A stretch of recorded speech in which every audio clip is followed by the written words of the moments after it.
Welcome to the first section of this course. Now, let's just quickly dive into a section outline. This section is purely based on the understanding of what is termux, and then we'll go through the security features of termux. Next, we're going to learn what is shell and why we're using the termux. Next, we'll quickly go through its installation process and we'll understand what is F-Droid. What are the various usage of termux and its package management? And lastly, we'll have a short Q&A board. Feel free to throw up all your doubts in Q&A and I would be happy to guide you. So thank you so much for taking up this course. Your journey throughout this course is gonna be amazing.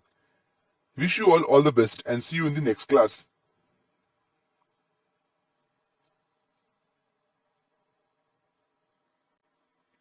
Hello everyone, welcome to the class. Now, there are some most frequently asked questions we often encounter. How to use Android for hacking? What is the best app for hacking in Android? The answer to these queries is termux.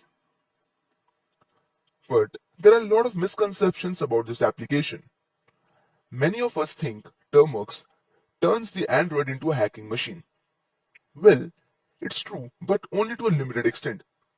The main questions are, what is termux and how it works? How to use it? Is it a standalone source of hacking? In today's video, I'm going to discuss every single detail about termux. Also, I'll clear all the misconceptions about the termux. We'll find out whether it is a hacking machine or just a normal command line utility. So let's begin. Now, the first question arrives. What is a termux? A termux is a Linux terminal emulator application for Android. A terminal emulator is a program that allows the users to access the command line interface, that is CLI, in a graphical environment. Now, if you have studied the basics of computer, you must know about the shell and command line interface. If not, we have a short video of shell which will clear your all concept regarding shell. Now we'll quickly come across the features of termux. First, termux is secure. It is feature packed. Termux is customizable. Also, termux is explorable. Also, it is with batteries included.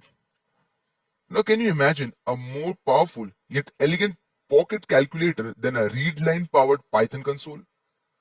Up-to-date versions of Perl, Python, Ruby, and Node.js are all available. It's ready to scale up. Connect a Bluetooth keyboard and hook up your device to an external display if you need to. Termux supports keyboard shortcuts and has full mouse support. Also, termux is tinkerable. Develop by compiling C files with Clang and build your own projects with CMake and pkgconfig. Both GDB and strans are available if you get stuck and need to debug. So these are the features of termux. Thank you so much for this class. See you in the next class. Now this is a short video of what is shell. A shell is a command line interface, CLI, or you can say a program that takes commands from the user and instructs the operating system to perform tasks on the basis of these commands. I'll come again. A shell is a CLI, that is command line interface, or you can say a program that takes commands from the user and instructs the operating system to perform tasks on the basis of these commands. There are many shells used in different operating systems, like Bourne shell, C shell, Born Again shell.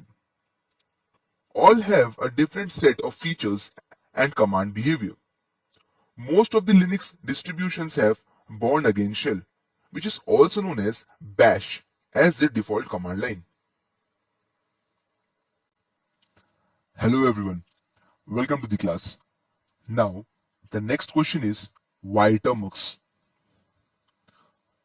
Now, we know that Termux is a Linux terminal emulator. But why is it so famous and sometimes also called a hacking machine? Well, that's somehow true and sometimes a piece of false information also. Termux is not a standalone hacking application. As we discussed, it's a program that takes instructions and runs scripts. I'll come once again. As we have discussed, it's a program that takes instructions and runs the scripts. In some Linux distributions like Kali Linux, Parrot OS, we find a lot of tools for penetration testing. Most of them are CLI based and run through the terminal. We can also install various other tools and run different scripts made for penetration testing. So on Android, obviously you get a complete GUI environment where these tools won't work without any command line utility. That is where Termux is used to install such tools on your Android platform. Our Android is also based on a modified Linux kernel. That's why we can use the bash script in it. Also, that's why Termux can easily connect to the file system to perform the majority of the set of features, which allows you to use the Linux command line to install and run various scripts. So that was a wrap of introduction to Termux. Now let's move to installation and basic usage. Hello everyone, welcome to the class. Now we'll talk about the installation process.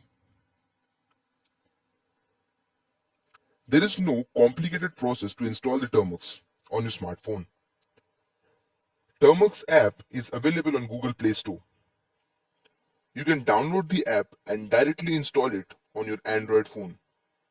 Also, there is an alternative way to install Termux, which is called F-Droid. It is actually the fail-safe way to install Termux with less built-in packages. The process is the same as you install any other application on your Android device. Just download, install, and run the application. As discussed in the previous video, we can directly download Termux from Google Play Store. Also, we can download Termux from F-Droid. Now the question is, what is F-Droid? F-Droid is a community-maintained software repository for Android. Similar to the Google Play Store, the main repository hosted by the project contains only free apps. Applications can be browsed, downloaded, and installed from the F-Droid website or client app without the need to register for an account. Anti-features such as advertising, user tracking, or dependencies on non-free software are flagged in app descriptions. The website also offers the source code of applications it hosts, as well as the software running the F-Droid server, allowing anyone to set up their own app repository.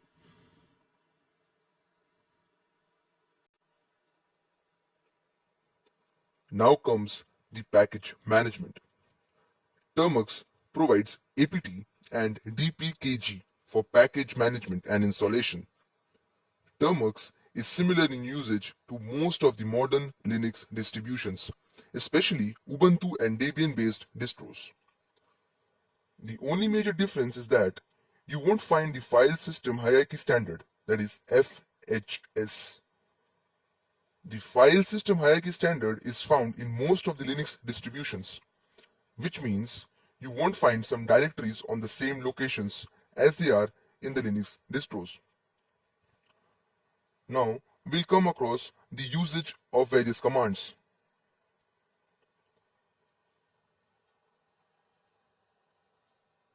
We'll come across all these commands in a practical session.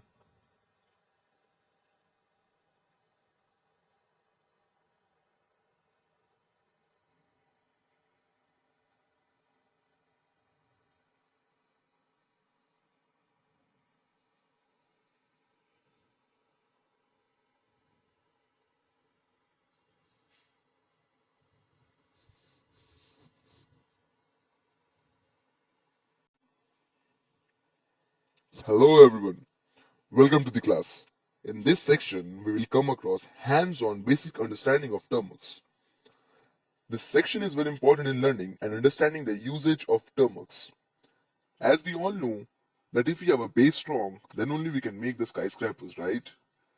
So without a further ado, let's begin. Till now, we know that Termux is an Android terminal emulator and Linux environment app that works directly with no routing or setup required.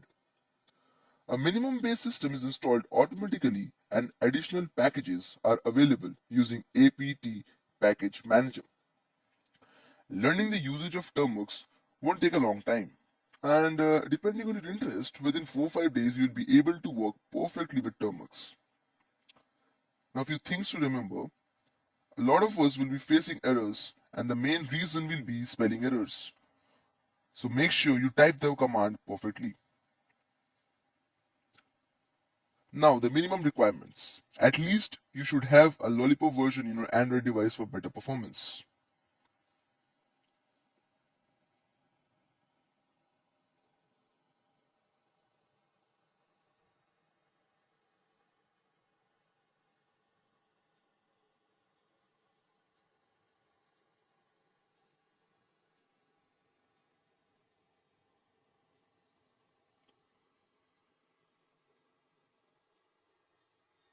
Let's open Google Play Store and search Termux and install. Make sure you're downloading the correct application.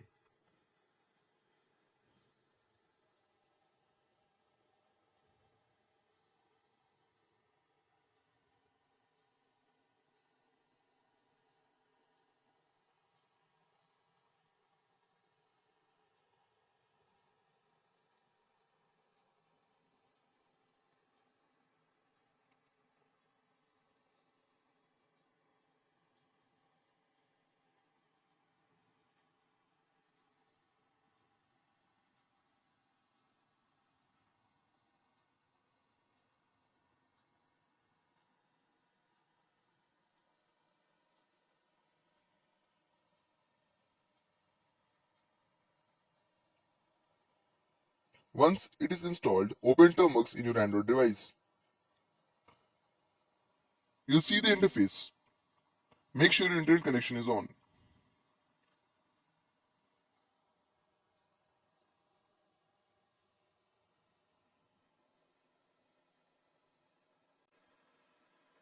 Hello everyone, welcome to the class. Now let's set up our storage. Whenever we install Termux, we need to give storage permission. So let's type termux-setup-storage.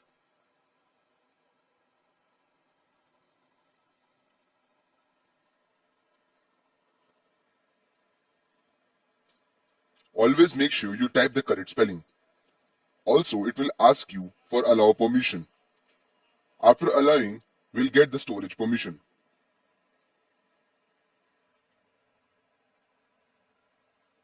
Now type clear. Clear is used to clear the screen.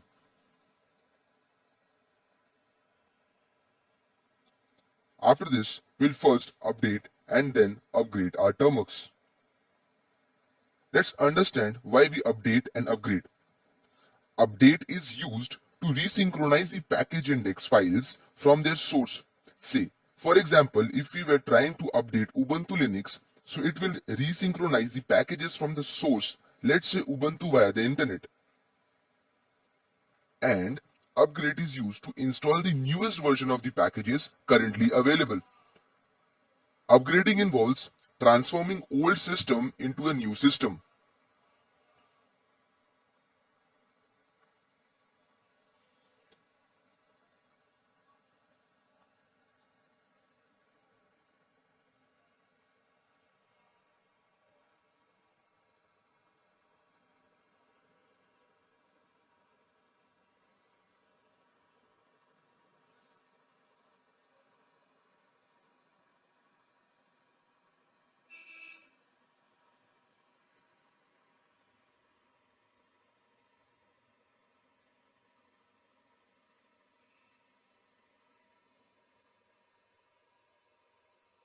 This may take time depending on your internet speed. .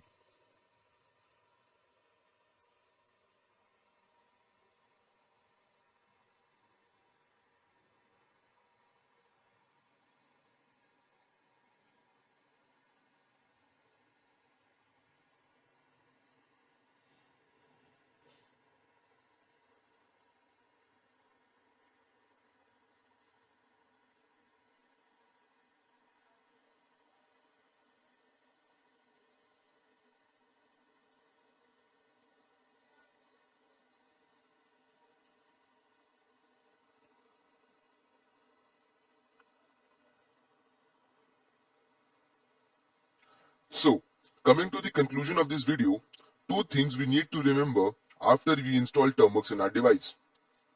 First, we need to provide the storage permissions. And second, we need to update and upgrade Termux.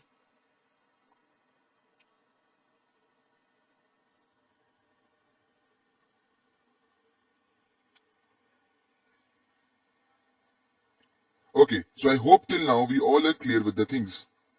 Now let's catch up in our next video. Thank you so much.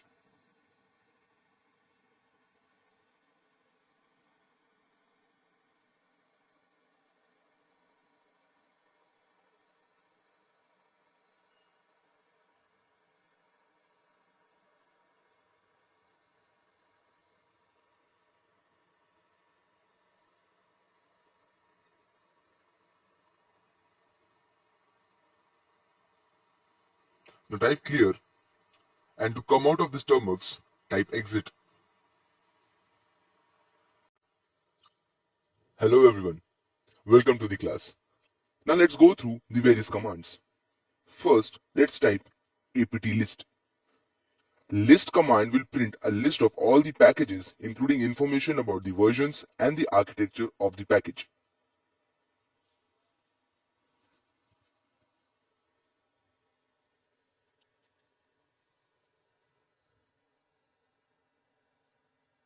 As you can see, list of packages.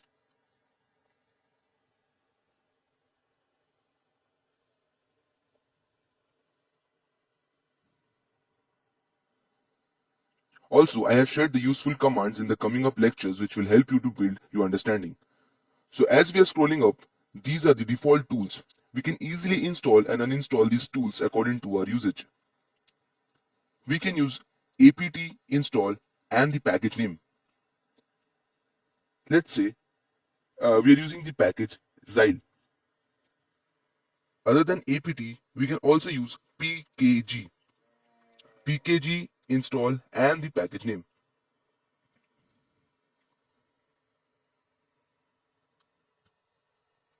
Let's suppose we want to get this Xyle package. So type pkg install Xyle. It will ask yes or no. Press yes or Y and then enter. You'll see the package is getting downloaded.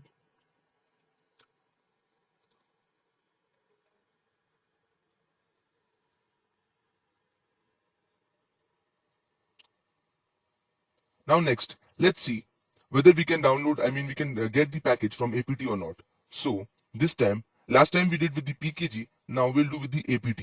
So apt install the package name.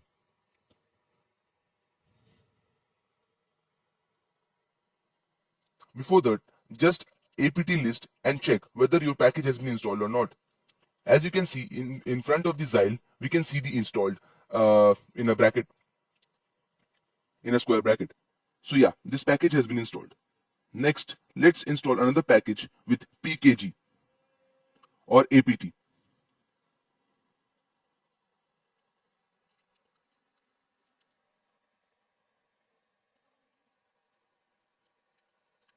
So let's type apt install package name. Say for example, we want to download CMatrix. So CMatrix is based on the screensaver from the Matrix website.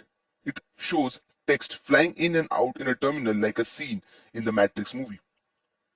Once the package is installed, next we'll do the apt list and check whether it is installed or not. Just scroll up and check. All the packages are in the alphabetical order.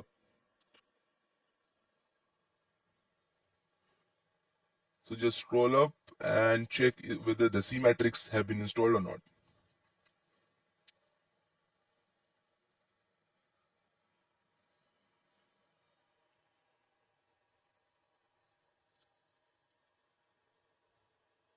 Yeah, we can see it's now installed.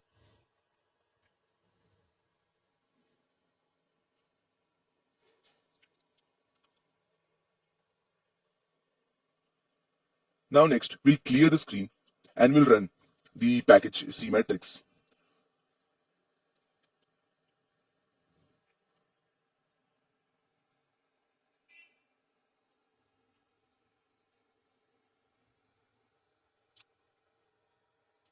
So as I have already told you, like C-Matrix is based on the screen saver from the Matrix website. Yeah, it shows the text flying in and out the terminal like a scene in the Matrix movie.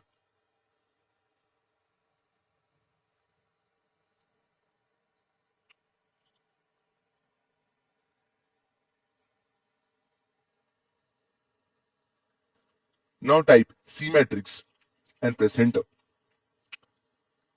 As you can see, the text are flying as a screensaver.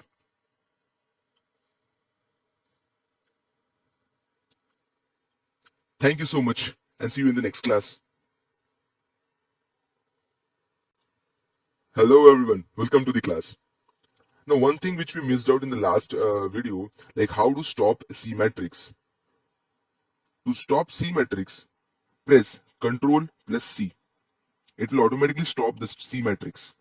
Next, to come out, to exit from the terminal, from the Termux terminal, just type EXIT, exit, and press enter. You'll also come out from the terminal, from the Termux terminal. Now, in this video, we're gonna learn how to uninstall or remove the packages from our list, from our APT list. For that, first type APT list. Now, as we can see, C-Matrix is already installed.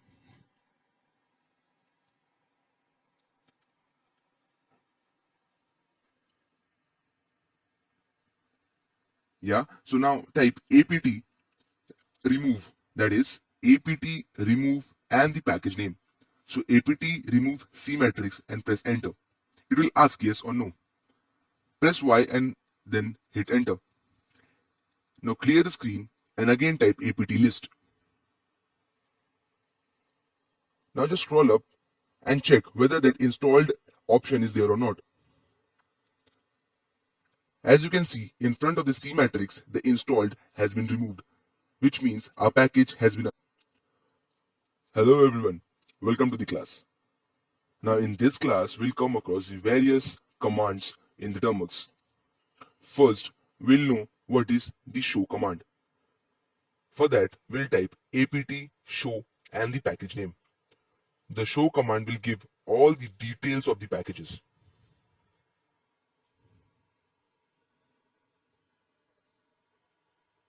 Now, let's type the package name vim.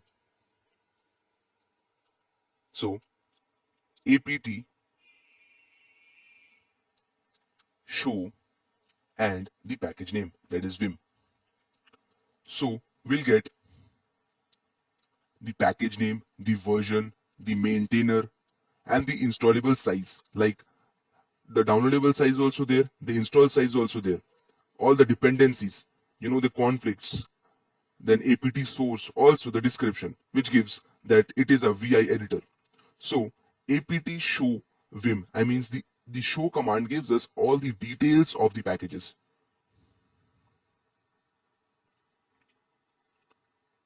We can also try for zip as well. So just clear the screen, apt show, and then type zip. It will give us all the details about the zip file. Like tools for working with zip files is the description, the downloadable size and everything. Thank you so much. Hello everyone, welcome to the class.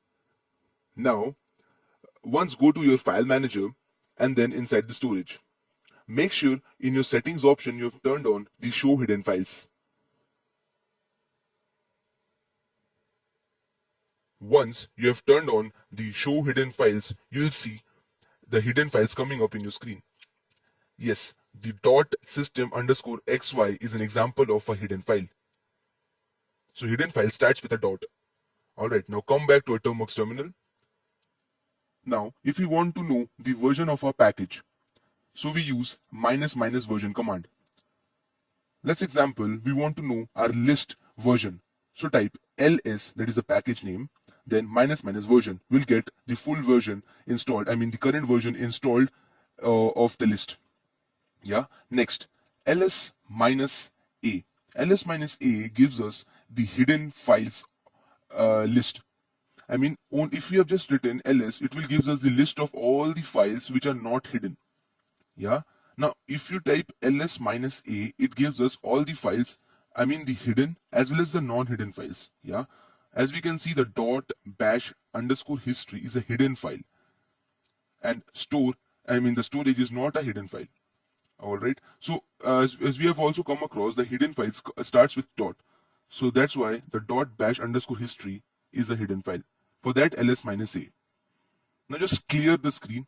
And now if you want to change the directory, yeah, so we type cd. Cd stands for change directory. And whichever directory you want to go, just just write the name of the directory. So I want to go to storage directory. That's why I have written cd, that is change directory forward slash the directory name, that is storage. Hello everyone, welcome to the class.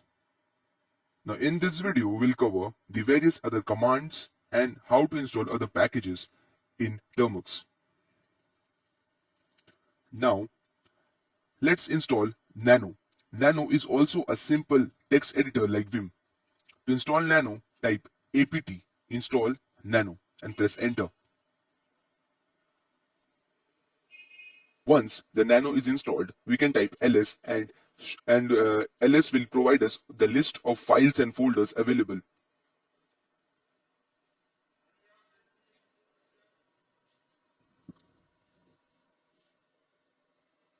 Now, as we can see, ls has shown all the list of files and folders.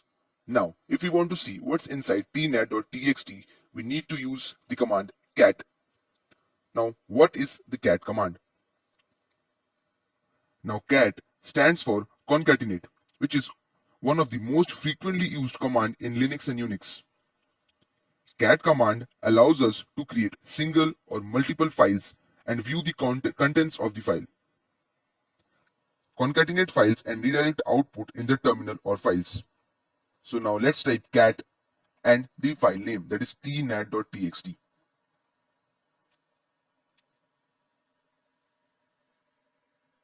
As we can see, nothing has showed up in our screen, which means when we have given the command cat tnet.txt, inside the tnet.txt file the file is empty. Now we'll use nano and the file name, that is tnet.txt. So as I've already told you that nano is a text editor. So let's write something inside our text file.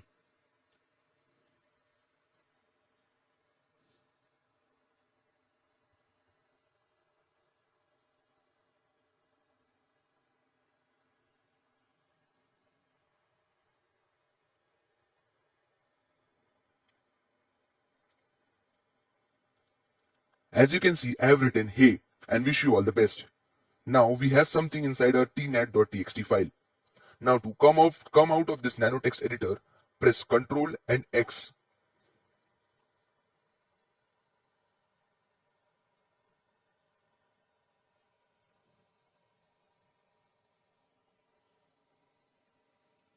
And then Y. It will save the tnot.txt file. Now if you type cat tnet.txt, you will see whatever we have written inside the nano editor, it will be displayed in the screen. Hello everyone, welcome to the class. Now in this video, we'll come across the various other Linux command. First, we'll know what is pwd command. The pwd command is a command line utility for printing the current working directory. It will print the full system path of the current working directory to a standard output. First, just clear the screen and type pwd. As we can see, the pwd command has printed the full system path of the current working directory to a standard output. If we type ls, we'll get all the files and folders inside our present working directory.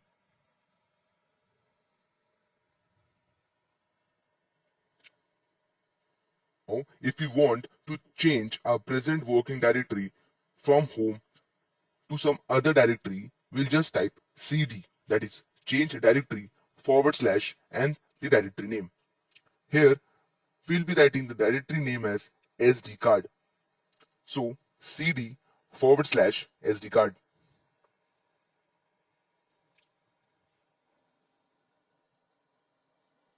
And once we ls, we'll get the list of full folders and files inside our SD card.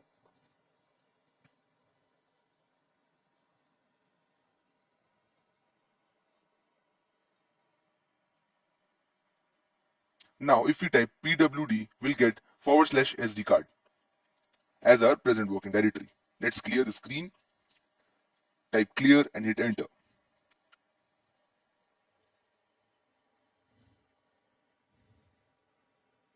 Now our current directory is SD card. Next, let's create some files using touch. So what is touch? The touch command is a standard command used in Unix Linux operating system, which is used to create, change and modify timestamp of a file. So basically with the help of touch, we can create new files. Just type touch and the file name.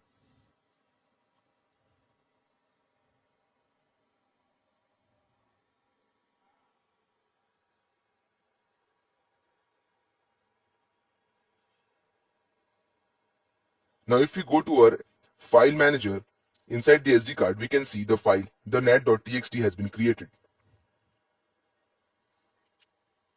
Now if we use the cat command, cat the nat.txt, we can see there is nothing inside our file.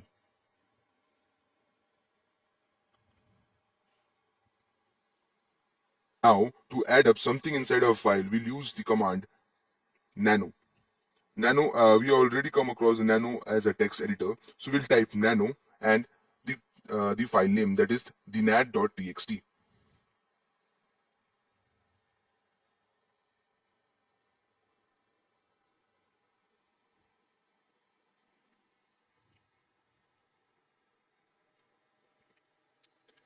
Now we are inside the text editor. We'll just write something. Then we'll press Ctrl X and yes to come out of this text editor. Now if we do cat the nat.txt, we'll see what's inside it. Hi everyone. Yeah. So let's go to a file manager and check inside the nat. Yes, it is there. So thank you so much. We'll see you in the next class. Continuing our previous video, now how to make a directory or a folder. So first we'll see our present working directory, it is SD card. Clear the screen and type mkdir. It stands for make directory. Make directory and the file name or the folder name. mkdir debian and hit enter. Now if you ls and just scroll up, you will find the directory has been created. Here directory can also be considered as a folder. So mkdir and the name. Now if you just scroll up, you can see the ban has been created. Now clear the screen, and if you just go back to a file manager, we should get the debian folder created there. So let's just come back to file manager, refresh it, yes, and as you can see the debian folder has been created. So this is how we make folders with the help of Hello and welcome to the class. In this video we'll come across how we can traverse various directories. For example, if we cd and /SD card, and hit enter, and thereafter we'll type ls, we'll see various files and folders inside our SD card. Now if we want to go inside in any one folder, for example we want to go inside DCIM, then how we can go? For that, please follow the steps. Now currently our present working directory is home. We'll type cd/SD card and then ls. Now we want to go inside DCIM. Simply type cd and DCIM. We are simply inside DCIM. If we type pwd, we'll see /SD card /DCIM. Now if you want to go inside the folder, say notes, again we'll type cd/notes or cd notes. Make sure you write the correct spelling.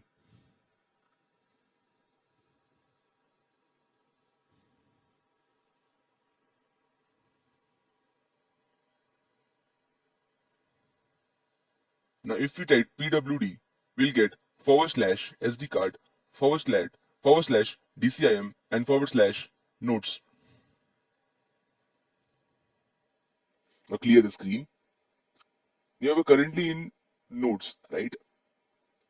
Now if we come out from this folder, simply type cd space dot dot. Now if we type present working directory, you will see the present working directory is SD card DCIM. Now if we want to come out from DCIM folder, we'll again write cd space dot dot.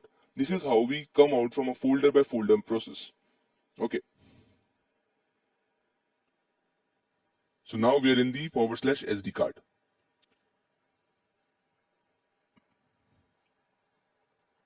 Now again we'll go to the notes and we'll see how to come out directly from note to our home folder.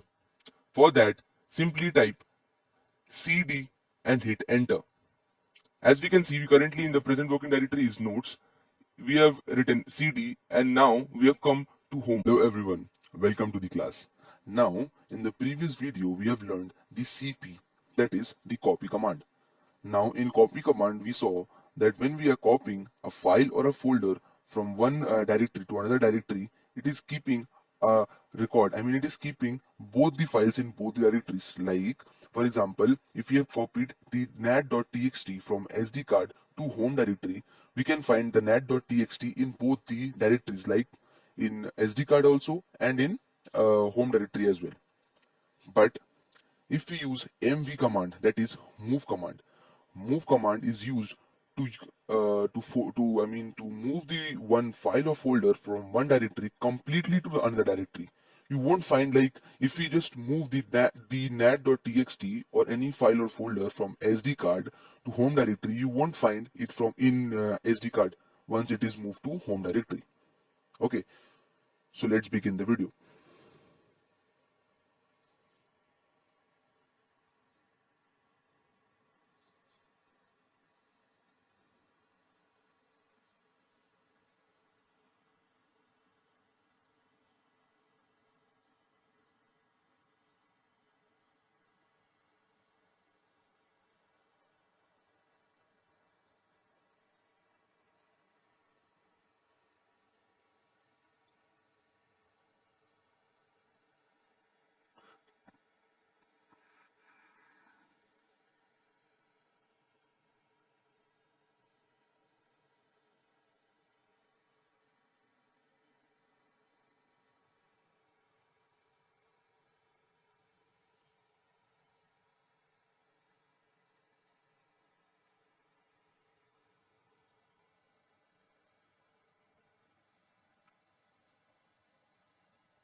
And now if you want to move a folder, for that we'll write mv -v and the folder name and the location.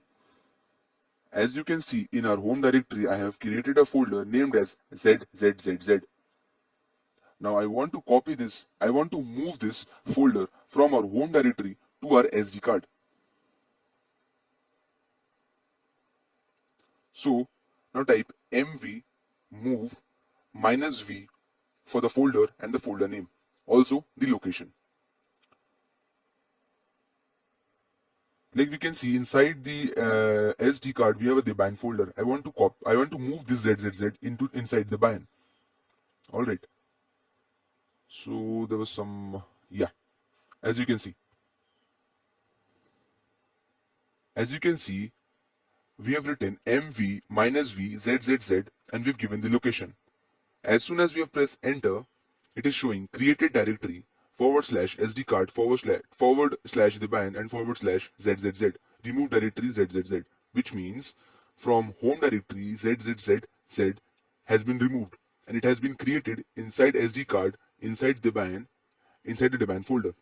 Alright, now if you do ls, you can see that the ZZZ folder has been removed from the home directory.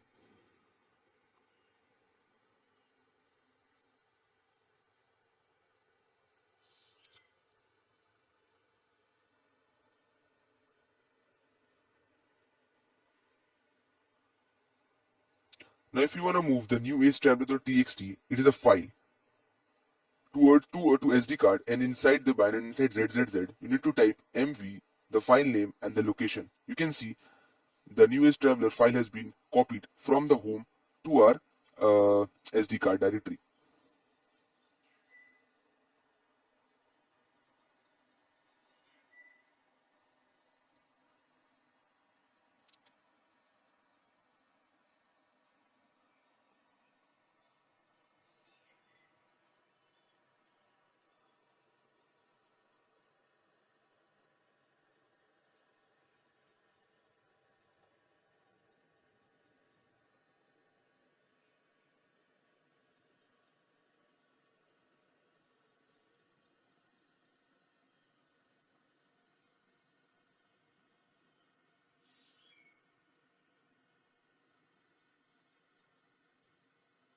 As you can see, hello everyone and welcome to the class.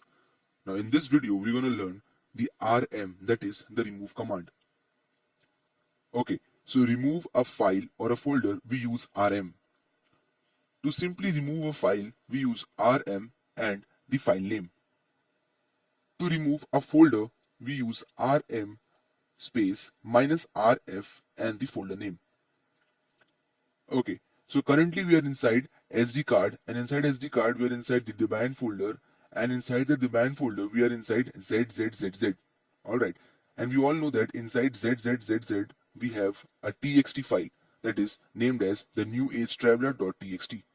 Now we want to remove the new age traveler.txt. Now we know that to remove a file we write rm as remove command and then the file name.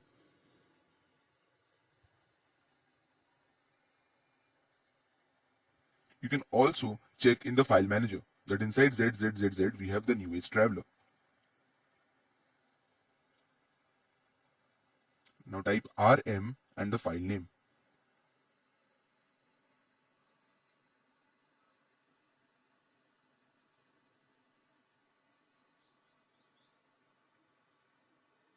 Once you ls, you can see that the new age traveler.txt file has been removed. Also, you can check with the file manager. Now we want to remove the ZZZZ folder. For that, just type cd dot dot will be inside the Debian folder. Now type rm minus rf and the folder name.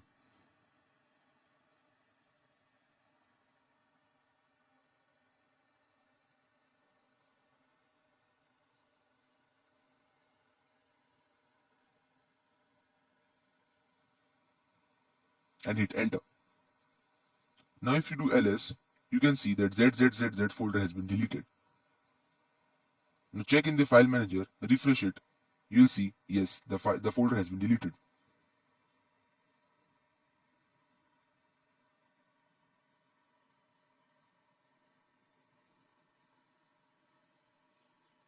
Everyone, welcome to the class. Now this video gonna be a mix of mk, that is make directory, and a cp, that is copy command. Alright, so in this video we're gonna first make a folder and then we'll copy some files inside that folder. Follow the procedure as shown in the video step by step. Now currently my pwd is in the Debian folder. So first I'll make a directory named as ABC.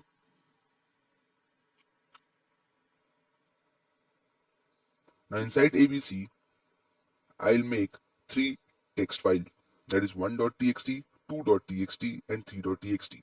This is how you can make multiple text files. Just write touch and the text file name.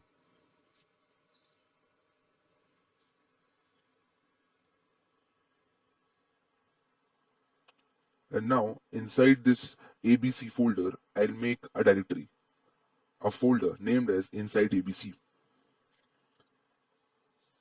You can distinguish between the file and the folder. The files are in plain white color, and the folders are like dark blue. Alright, so now I want to copy 1.txt inside the inside ABC folder. Currently, if I do just pwd, my current working directory is abc. Yeah.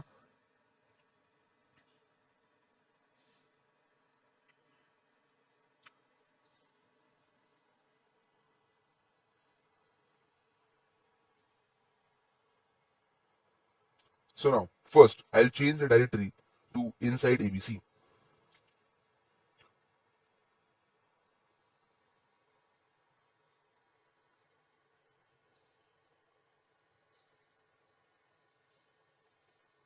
Now, I'll type cd space dot dot and come out from inside directory, inside abc to simple abc directory. Yeah. Now, I want to copy 1.txt to inside the abc. Okay. So, write the command cp, then the file name 1.txt and the file you want to copy inside. I mean, the folder you want to copy inside. So, cp 1.txt and inside abc. If you ls, you can see that the file is still there because we have used the cp command. Now if we cd and type inside abc and if we ls, we can see 1.txt is inside. Hello everyone and welcome to the class. Now in this video we're going to learn the uname command. Now first, if you want to know the architecture of your device, type uname -m.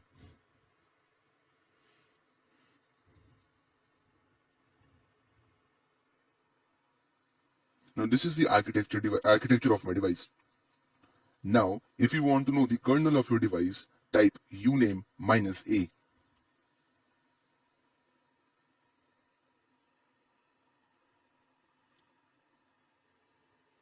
Also, you can use this uname command from any directory, whether it's home, whether it's SD card, or whether it's anywhere. You'll get the same architecture and the same kernel device.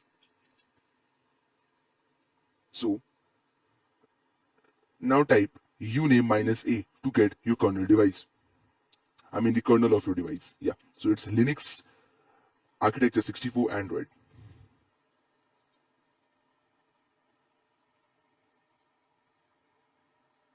Hello everyone. Welcome to the class. Now in this video we're gonna learn the ifconfig command. The ifconfig stands for interface configuration. It is a utility for Linux machines to configure, assign, add, delete, control, and query network interface in Unix or Linux machine.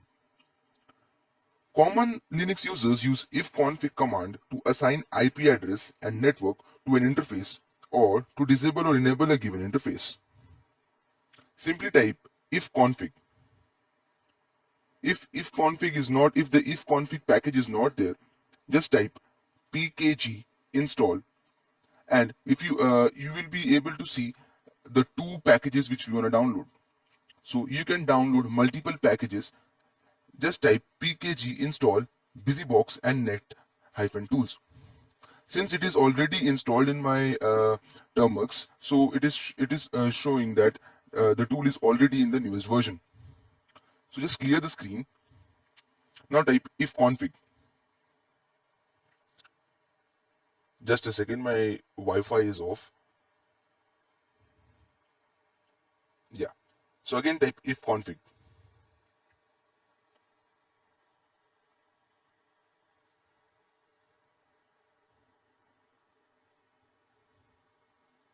Now as soon as my Wi-Fi gets connected, you will see a WLAN is coming up in my ifconfig.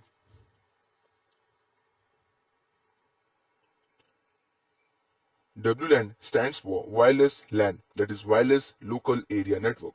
Now if you type ifconfig and hit enter, you can see WLAN 0. Now if you want to know what's your public IP address, go to Google and type what's my IP. You'll get your public IP address.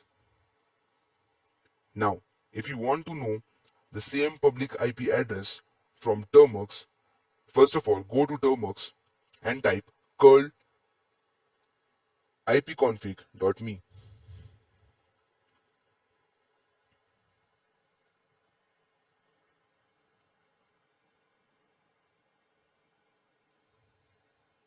As you can see, you're getting the same public IP address as shown in the Google.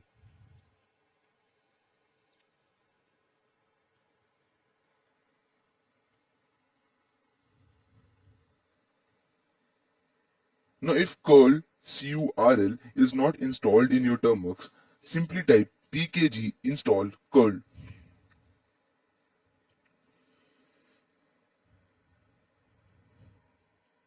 Hello everyone and welcome to the class. Now in this video we'll come across the ping command. The Linux ping command is a simple utility used to check whether a network is available and if host is reachable. With this command, you can test if a server is up and running. It also helps the troubleshooting various connectivity issues. The ping command allows you to test your internet connection, check if a network machine is online, and analyze if there are network issues such as dropped packages or high latency. Now, we want to check if your internet is up and if we are able to ping google.com or not. For that, simply type ping www.google.com and hit enter.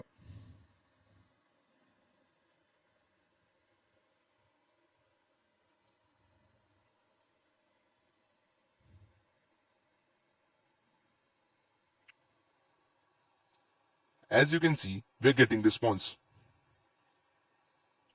Press Ctrl C to end.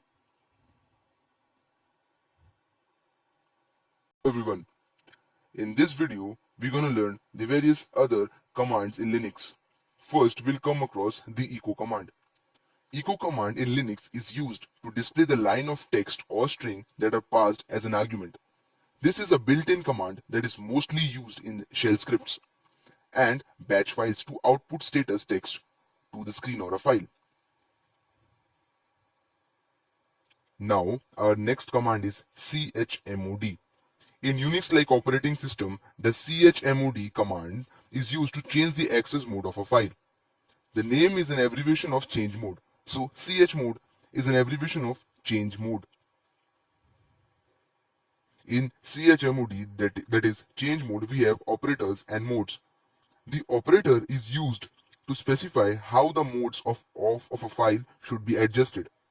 Like if we have a plus operator, it describes that adds the specified modes to the specific classes.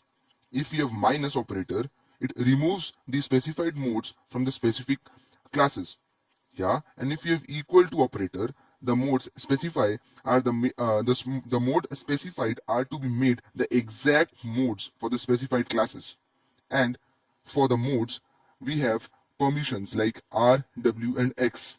R stands for permission to read the file, W stands for the permission to write or delete the file, and X permission is to execute the file.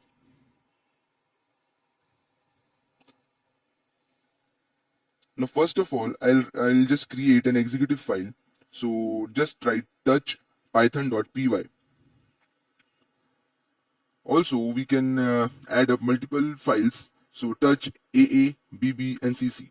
Also we can make directories. So we can also make directories like A1, B1, C1. And if we ls, we'll see list of files and directories like a.txt, AA, BB, CC, and A1, B1, C1.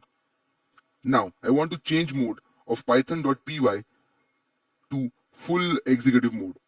So chmod plus x python.py. If we hit enter and ls, we'll see the Python color has been changed to an executive file with full permissions. Yeah. Next, chmod 777, which means the full permission has been given to AA. Even if you do ls, and you'll see that AA has been changed mode. I mean, it is having the full executive mode. Also, for multiple files to get the full permission, just write chmod plus x and star and hit enter.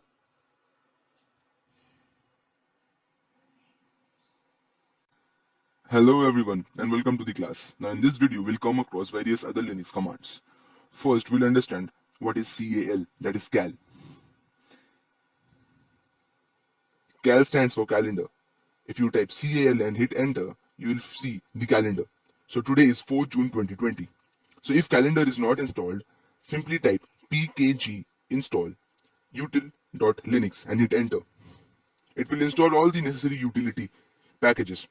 Since it is already installed, so as you can see, all packages are up to date. So clear the screen and type again cal. So you'll see the calendar. Next command is df.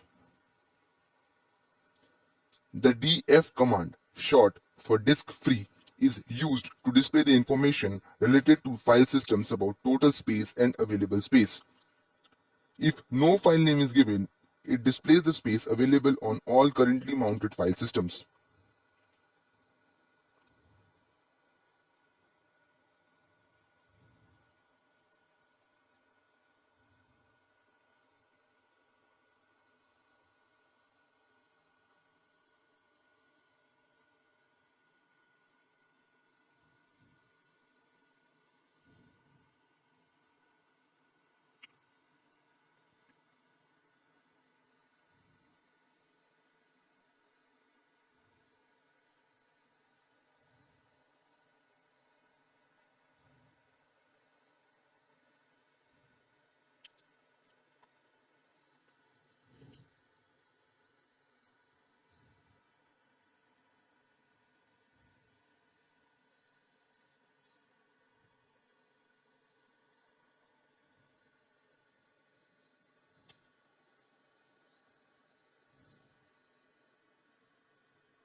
Now next, we'll come across the proc command, that is the process.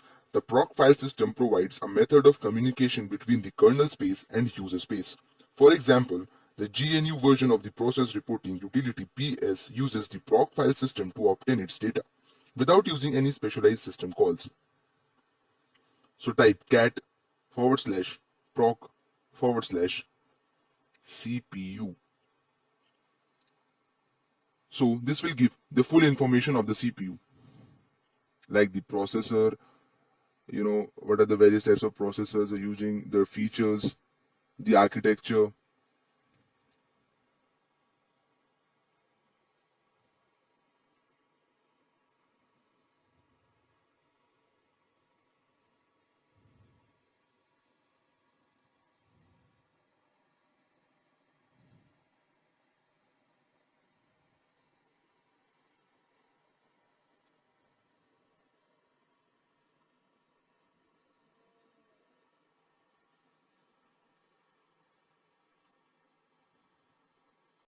Hello everyone and welcome to the class. Now in this video we're gonna learn how to install the package git and how to clone from the git repository. And at the end we'll learn how to use the wget command. Now to install git, simply type apt install git and press Y and hit enter.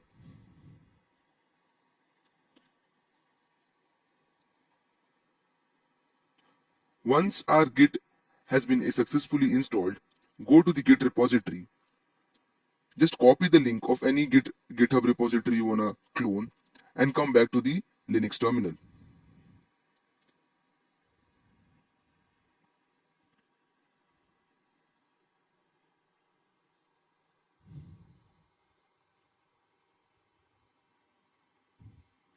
So copy the link and come back to the Linux terminal and type git clone and paste the link. So git clone is primarily used to point to an existing repository and make a clone or copy of that repository in a new directory or in a location. So simply the git clone command copies an existing git repository. So git clone and paste the URL and hit enter. As you can see, the clone is started.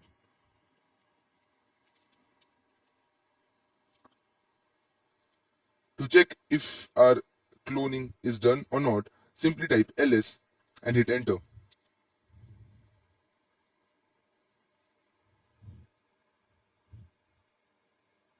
As you can see, Metasploit in Termux has been successfully cloned.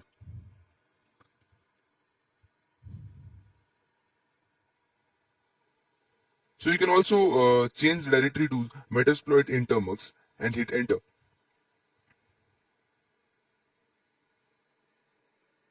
If you ls, you will see all the various files and folders. So if you just simply type cat and read.md, readme.md, you will see how to install this metasploit underscore termux. Metasploit in termux. So this is the full procedure given. So we'll come across this procedure, how to install metasploit and everything in our coming sections. So this is the simple demonstration, like how to clone from the GitHub repository.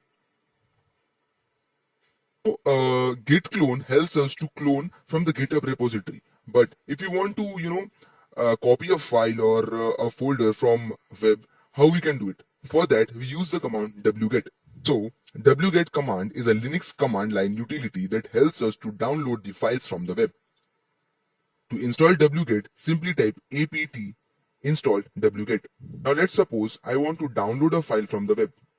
So for that, simply type wget and paste the URL. Wget and paste the URL.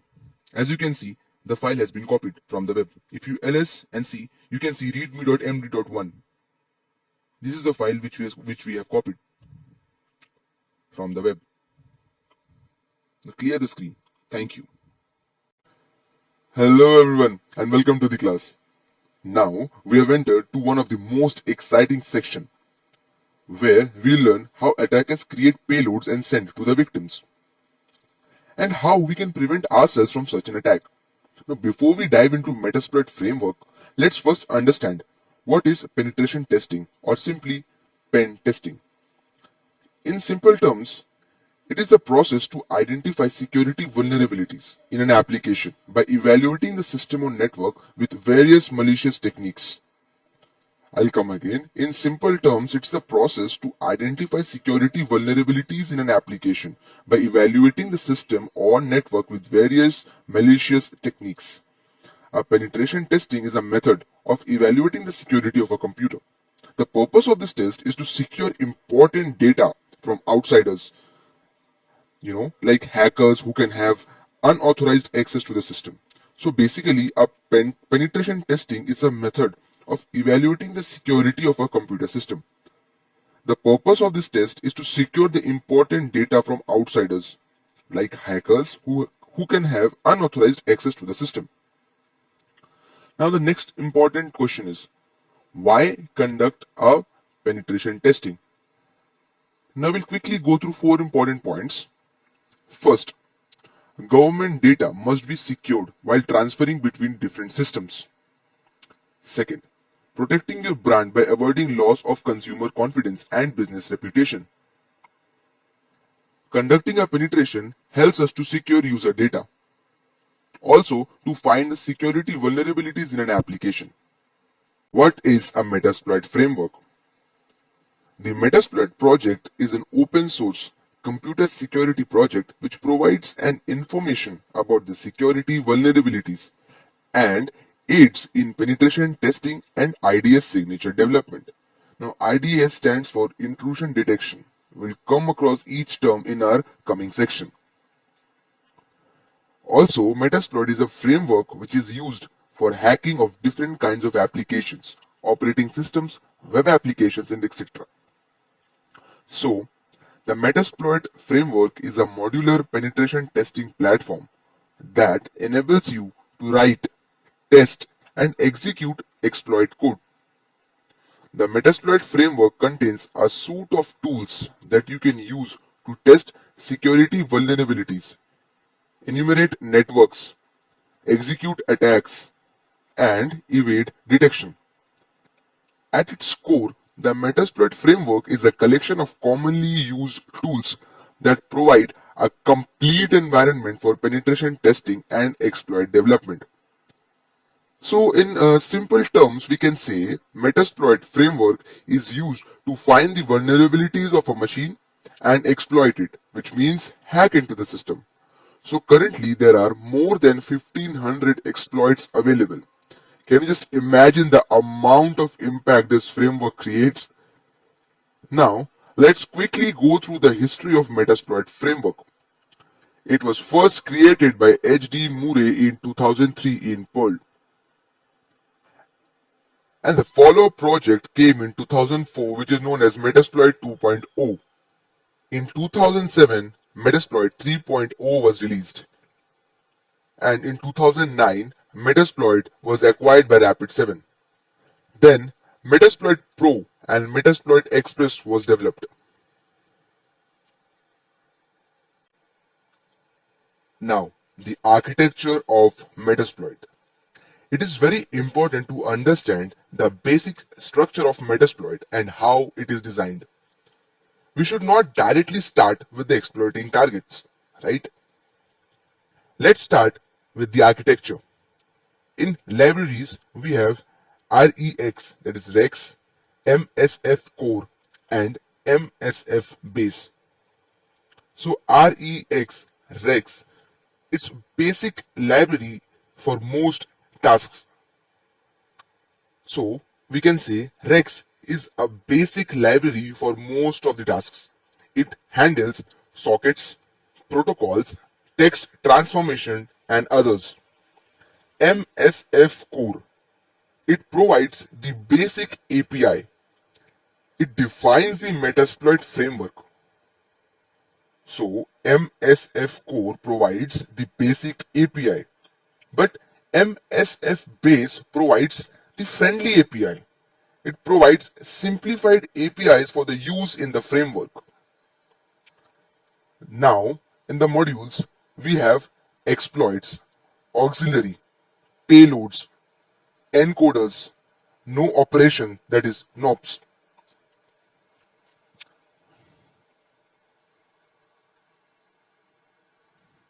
Now let's quickly see the modules: exploits, payloads, encoders, NOPs, that is no operations, and auxiliary.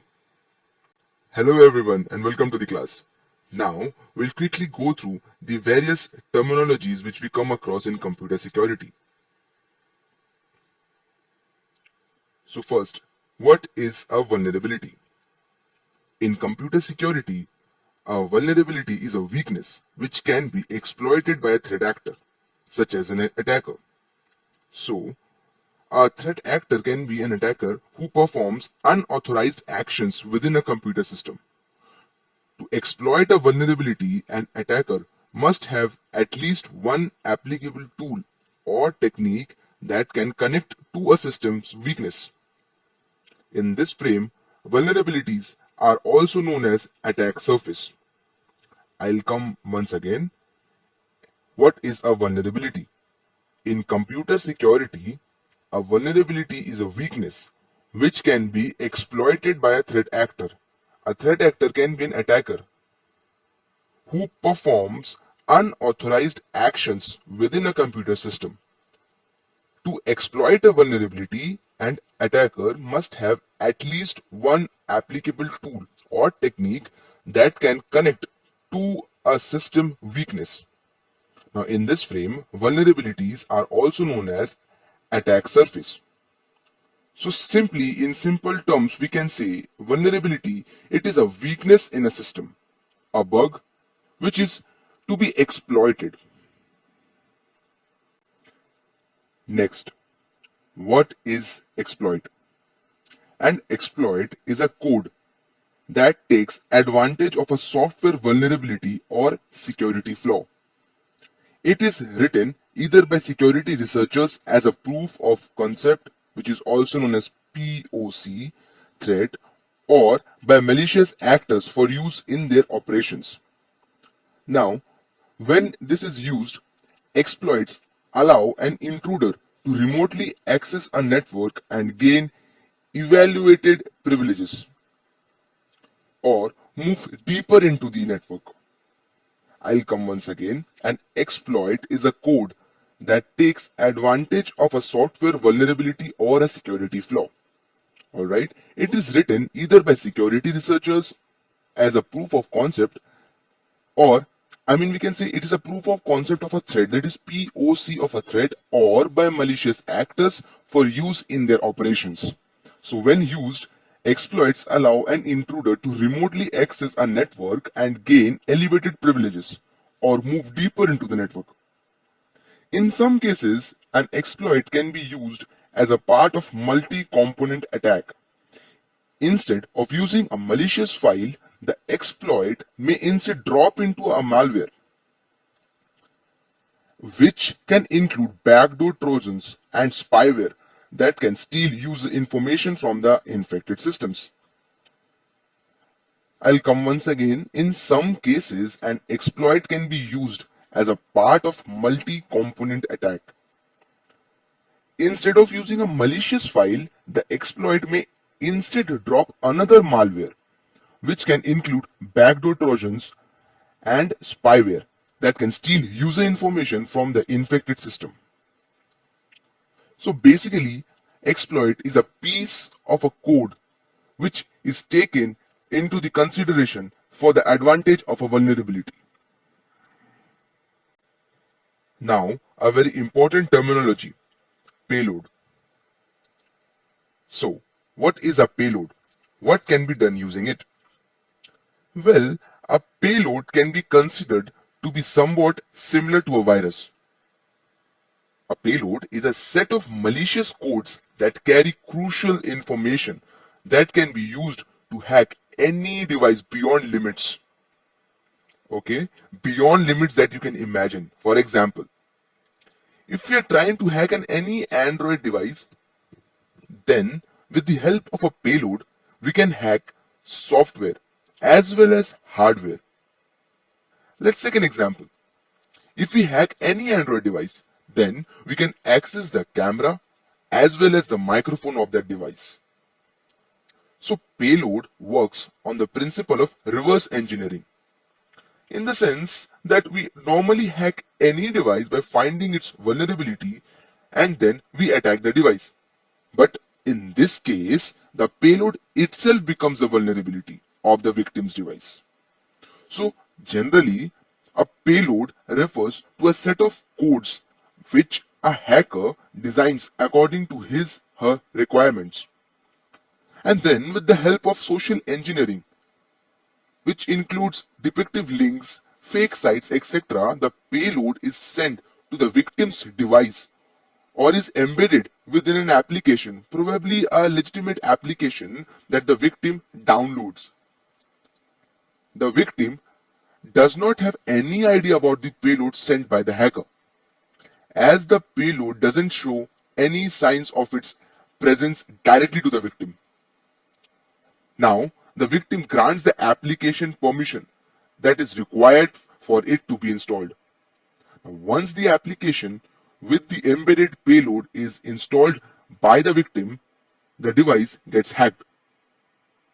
Now, the hacker has the permission to access the victim's device, and the embedded payload sends information to the hacker, as it is connected to the hacker's PC as well. For example, you can click on photos using the camera, access the microphone, and many more things. So, in simple terms, payload, it is another piece of code that is executed through a given exploit, and it lets us control a computer system after it's been exploited. Now, we'll quickly go through the module of the architecture of our Metasploit. First, encoder. Encoders are used to evade the antivirus softwares and firewall. However, it has no effect on the functionality of the exploit. So some popular encoders are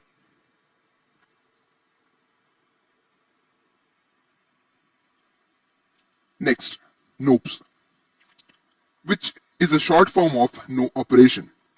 So, no operation keep the payload sizes consistent, ensuring that validly executable by the processor. Basically, it makes the payload stable. Next, we have auxiliary. It provides additional functionality like scanning, fuzzing, and information gathering. Next, payload. So, in payloads, we have three types: singles, stagers, and stages. So, in single, payloads that are self-contained and completely standalone, that is, as simple as adding user to the target system on running For example, say calculator.exe. So singles are usually standalone. Next, stages. Set up a network connection between the attacker and victim and are designed to be small and reliable. In stages, payload is divided into stages.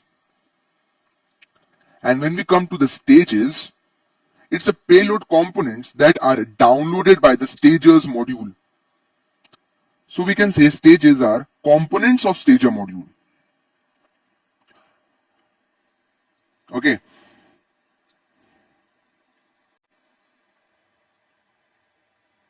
Now before we go into what is bind TCP shell, first of all, let's understand what is shell.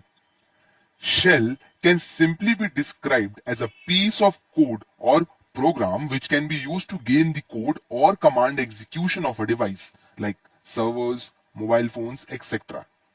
I'll come once again. Shell can simply be described as a piece of code or program which can be used to gain code or command execution on a device like servers, mobile phones, etc. So now there are types of shells. Okay, first we have bind shell and then we have reverse shell. So coming to the bind shell.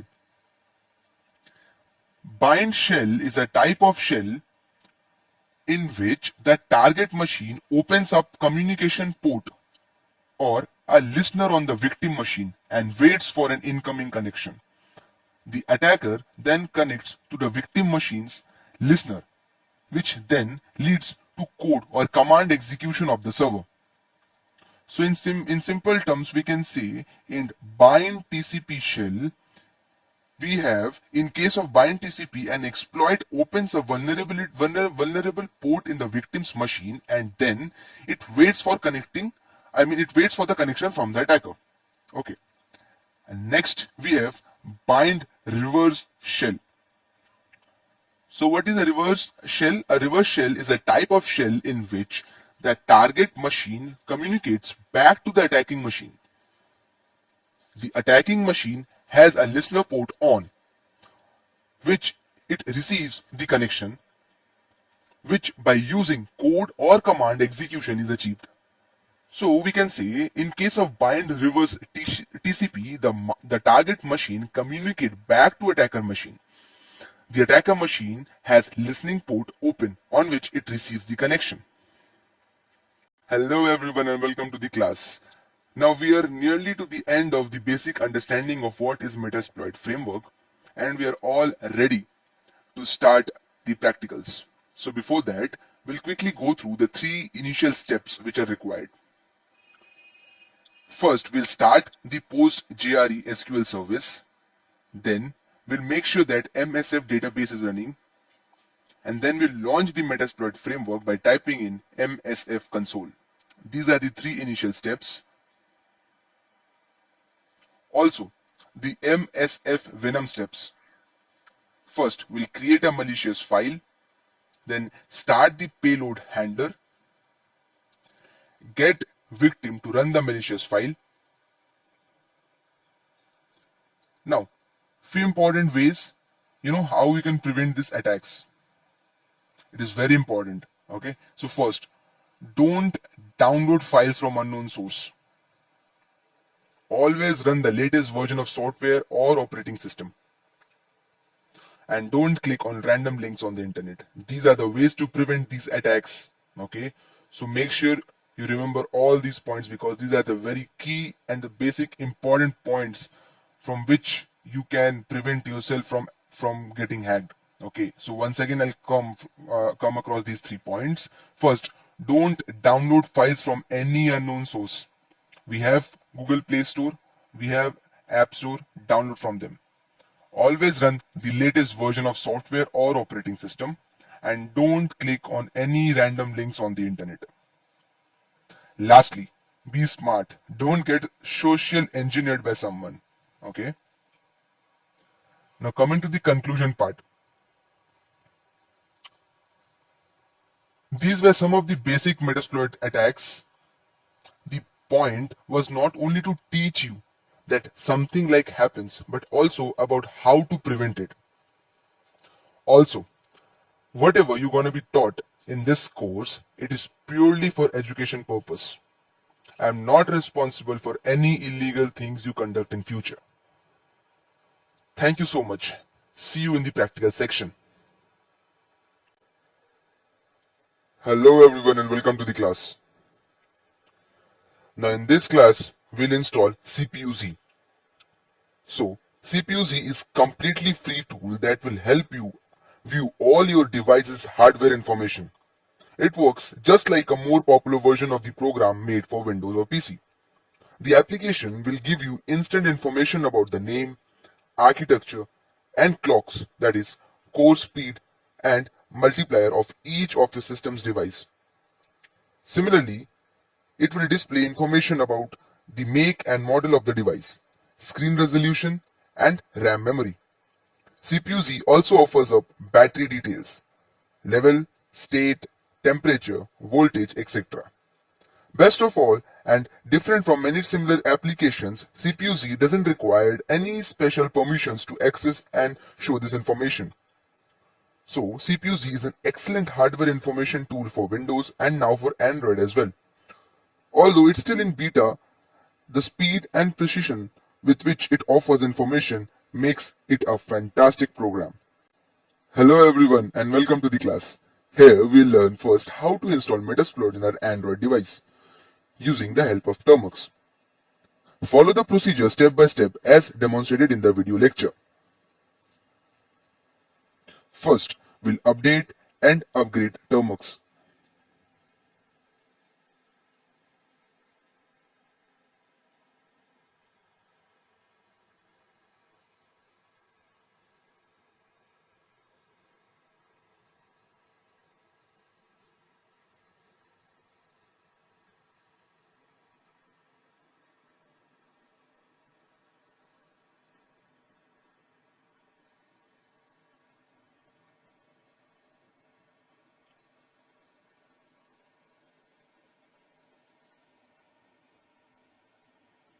Please follow the procedure step by step as demonstrated in the video lecture. First, we'll do pkg install unstable repo and then we'll install Metasploit.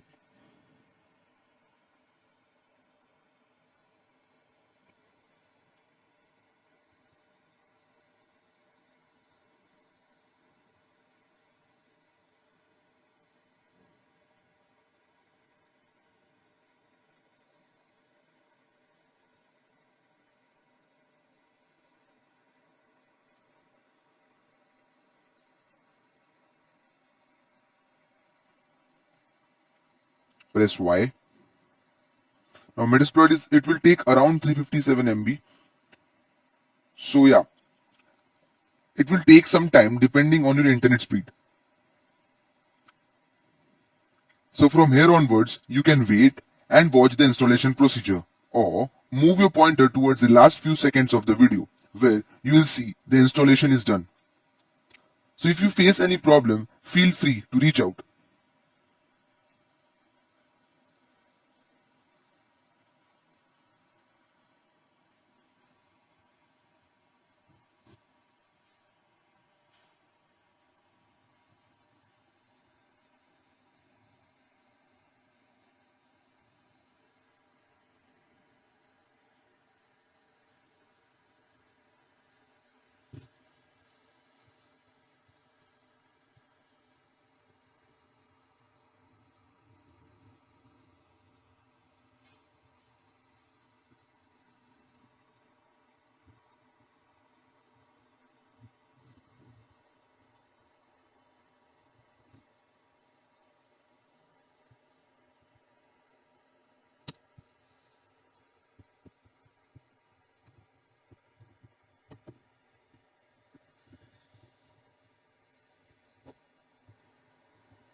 Just a quick reminder, when we have successfully installed the Metasploit package and Metasploit framework installation finished is shown in our screen, there at the top you can see the command for database server.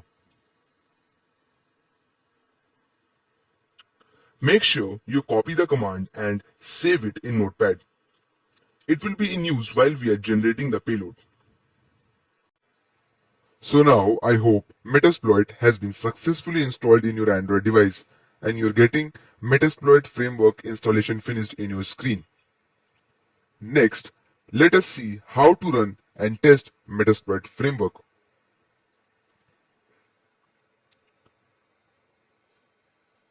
If you directly type Metasploit, it will show command not found. So, first of all, we need to go inside the Metasploit framework directory. Now, if you have installed correctly as demonstrated in our last video lecture, then you need to first go to user directory. So, for that, first cd space dot dot.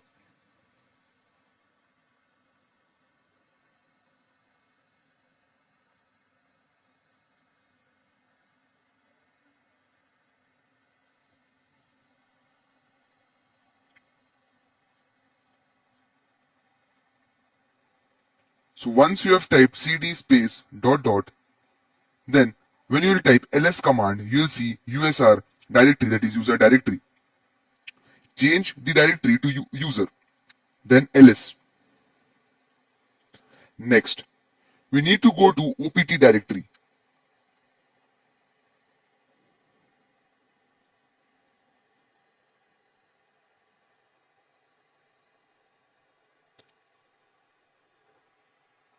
Now, as you can see, Metasploit framework is now inside the opt directory. So now we'll change the directory to Metasploit framework. Simply type cd space Metasploit framework and hit enter.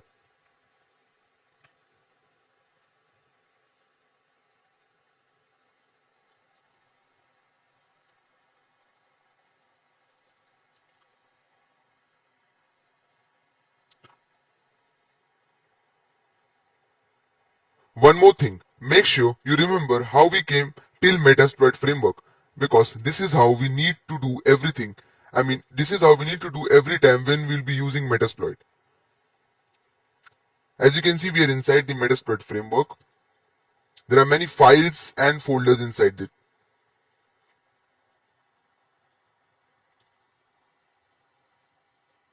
Now simply type ./msf console and hit enter.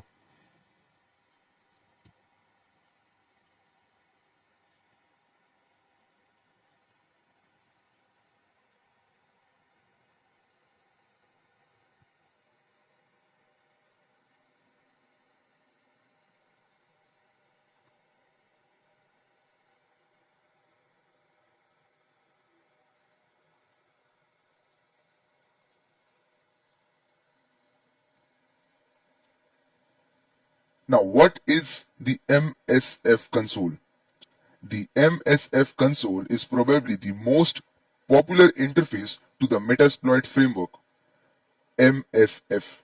It provides an all-in-one centralized console and allows you efficient access to virtually all the options available in the MSF, that is Metasploit framework.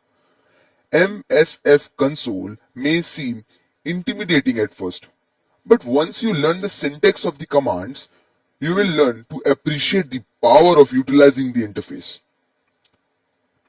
Now, once everything is installed successfully, you will see the number of exploits, auxiliaries, posts, payloads, encoders, and nopes available. Now, we have come across all the terms in our previous video lectures and reading materials. So till now, if you face any problem regarding understanding of any terms or the installation procedure, feel free to reach out. Thank you so much. See you in the next class. Till now, we have successfully installed Metasploit framework and run the MSF console. Now, we can use the help command to see what are the commands available inside the MSF console. Simply type help and hit enter.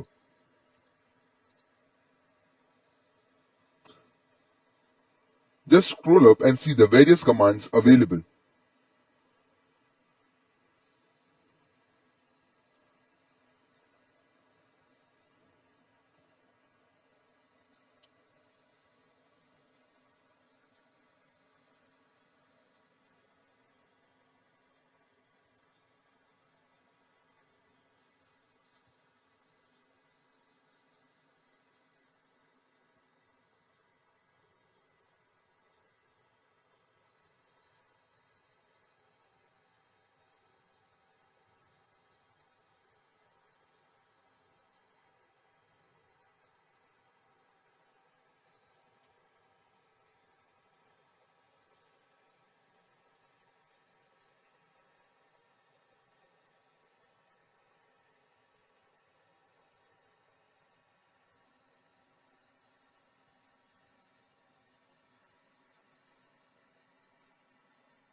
Now here, we'll try to use the banner command. As you can see, as soon as I have written banner and hit enter, the banner has been changed.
Hello everyone and welcome to the class. Now in this video lecture, we'll quickly go through a practical demonstration of Metasploit exploits and payloads over LAN. So first of all, what is a LAN?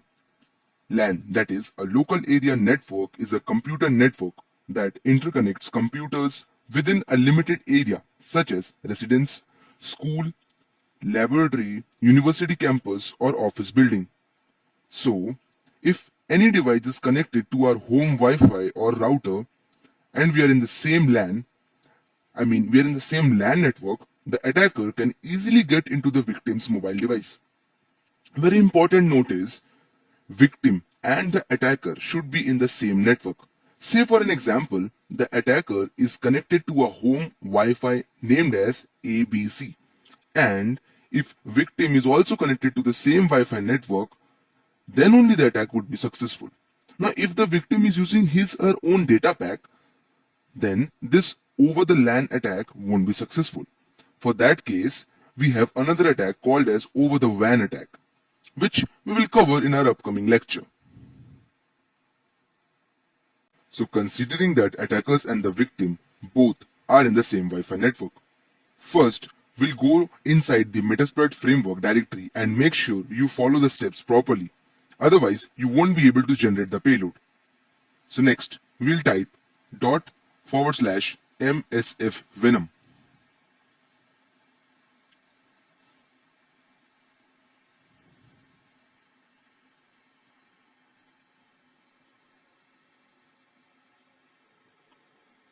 In simple terms, MSF Venom is used to generate the payloads for any operating system.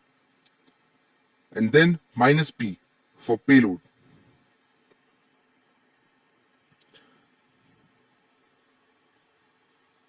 Then we need to generate payload for Android. So Android /meterpreter/reverse TCP. So by typing this, we are mentioning that we are generating a payload for Android device. So therefore we need a meterpreter session of an Android device and we will do the exploitation in the reverse TCP.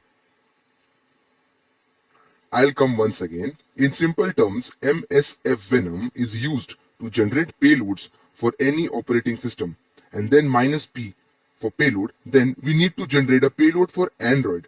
So Android /meterpreter/reverse TCP. And so by typing this, we are mentioning that we are generating a payload for Android device.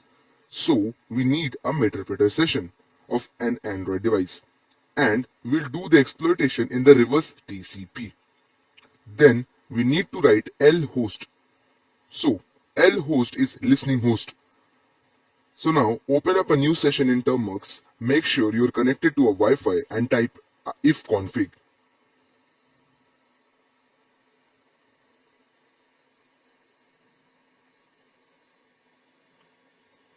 Make sure you copy the WLAN, that is wireless LAN IP, and paste it as demonstrated in the video lecture.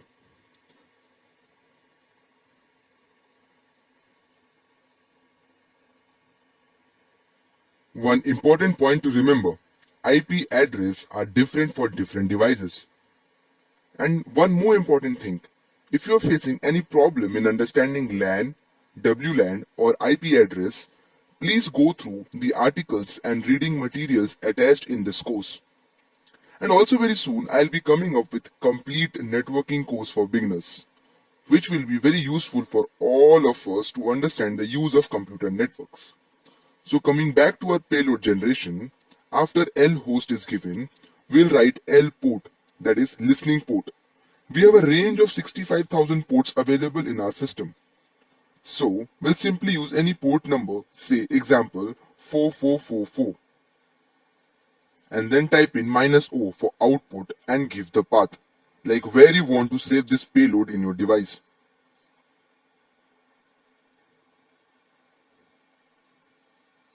So here I am using L port as 8080, -O for output,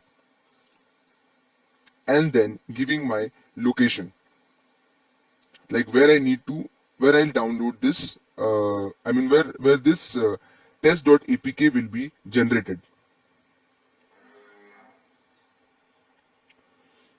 It will take a few seconds to generate. As you can see, the payload has been successfully generated. So we have completed this step 1. I'll come again, like after minus O stands for the output and will give the path. Okay, so in this we have given the path as /SD card, and inside the SD card we have given the APK name like test.apk. So as you can see, uh, it has the payload has been saved as SD card, inside SD card test.apk. Once you'll open up your internal storage, you'll find inside SD card test.apk have been generated. Now next we'll install MI Explorer. Search MI Explorer APK and install from up2down.com. So basically, MI Explorer is a comprehensive file management tool that helps you to work comfortably with all the files and folders on your Android. What's more, it has a clean and well-designed interface that's also totally customizable. So once it is installed, that is MI Explorer, next we'll sign the APK.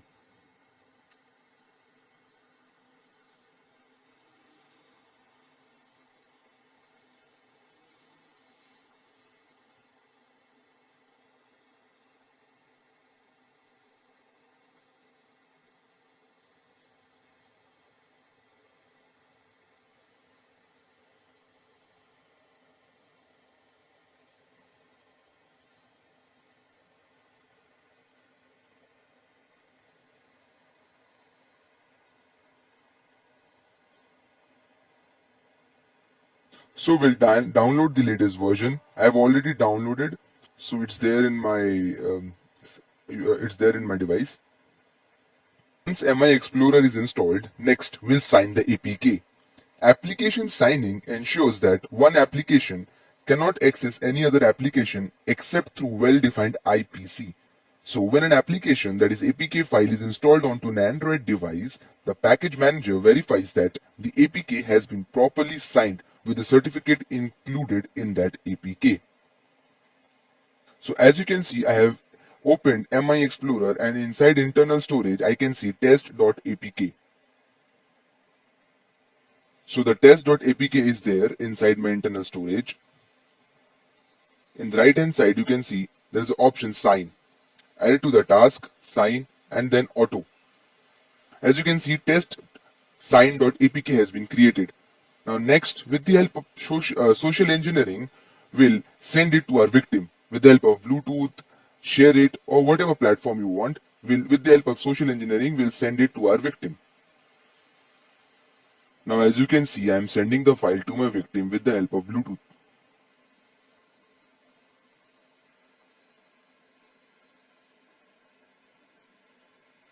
So sending file to Redmi.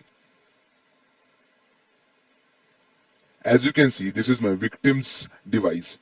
The file, this is the incoming Bluetooth file. We need to accept it. Test sign.apk.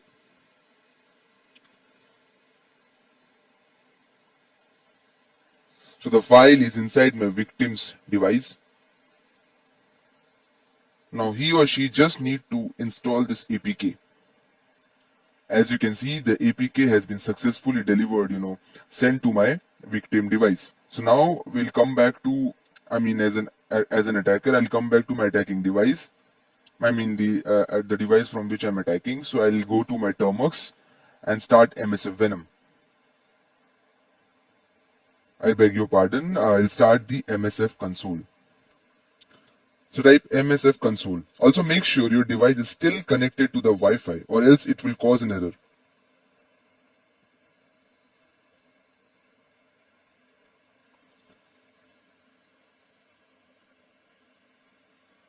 Now starting the Metasploit framework console. Yeah. Now type use exploit multi-handler. Make sure you type it correctly as shown. So this multi-handler ensures that it makes the connection between the attacker and the victim. And after this, if you forgot the command, then type show options. It will show you all the things required. Since we know, then we'll proceed with lhost and lport. Again, make sure The attacker and the victim are in the same Wi-Fi network.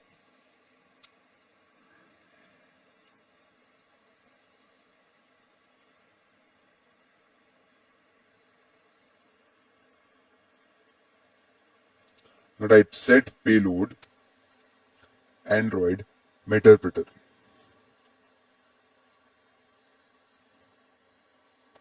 Reverse TCP.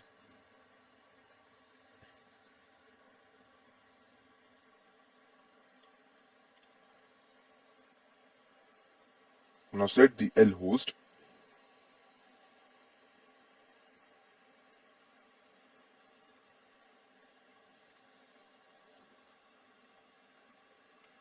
So we'll quickly open up the session and we'll copy the WLAN IP address and paste it.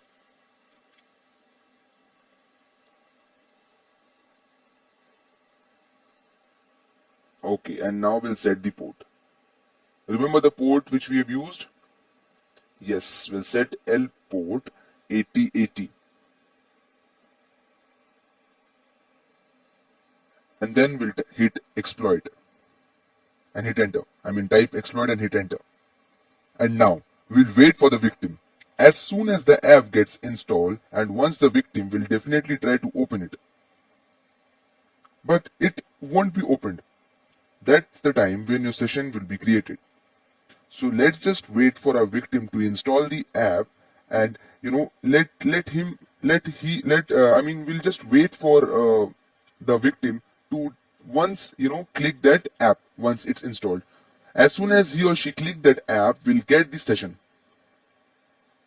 As you can see, now we are inside our victim's device and we'll quickly install testsign.apk.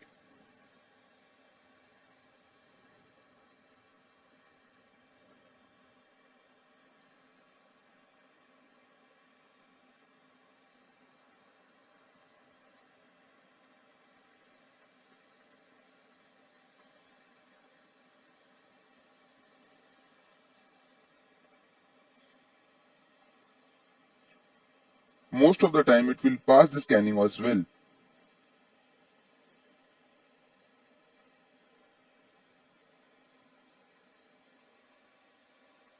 So, as you can see, the app has been installed in my victim's device. But when he or she will, try to open it up, it won't get opened. But a session will have been created in our, from an attacker's session. When we'll go back to our attacker's device, we'll see a session has been created. So now we are back in our attacker's device. So as soon as we have written the command exploit and hit enter, a reverse TCP handler has been started with the IP address and the port number which we have provided.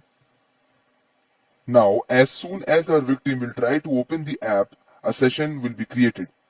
So I'll come once again. As soon as the attacker type the exploit command and hit enter, a reverse TCP handler will get started on the IP address and the port number which we have provided. So as soon as the victim tries to open that app, a session will be generated. As you can see, the session is getting created. Once the session is created, you will see the meterpreter. Yes. So now we can type the help command, and with the help of help command, we'll see all the various commands available for an attacker to get inside. To see what to get the information from the victim's device. We have background session. We have BG kill, that is background kill, background list, background run. There are so many commands. With the help of type help command, and you will see a list of commands that are available for an attacker to exploit his or her victim.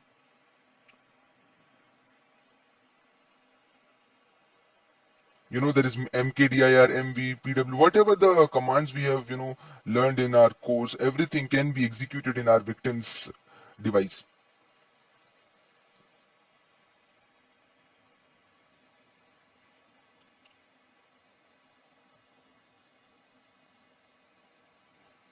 Yes, we can dump the SMS.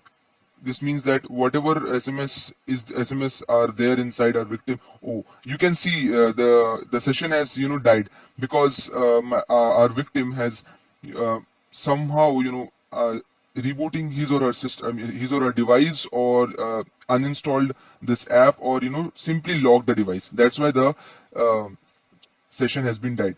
We'll learn how to make it persistent in our coming video, so that whenever our victim is rebooting his or her system, or closing the session, or I mean closing or locking his or her device, we'll still have the we'll still have the session up and running. So currently the session has been died because our victim has locked the system, locked the device. So yeah, I was talking about dumping the SMS. The dump SMS command, which you can see in the screen, is used to get all the SMS available inside our victims. Will dump all the SMS into our attacker's device, and we'll get everything. So as you can see, once the session is showing died, so we cannot run the commands. We again need to go through all the procedure. We'll go once again.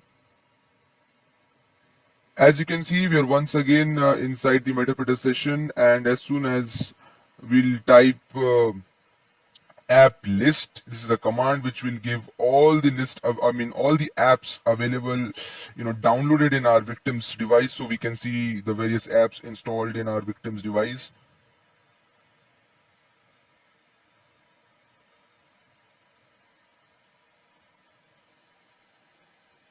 We can again use the help command, and from there we'll see the list of commands. Yeah, dump SMS, which I was talking about. There is also geolocation. Let's try this. So if you type the geolocation, you'll get the geolocation. So this is the geolocation of our victim's device.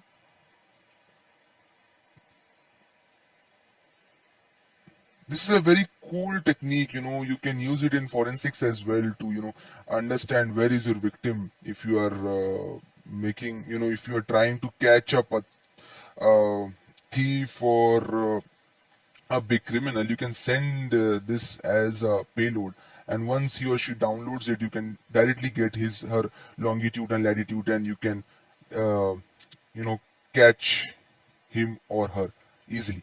So yeah, I was talking about dump SMS. So type dump underscore SMS. Yes, you can see 15 and SMS has been fetched, and it has been saved as .txt file.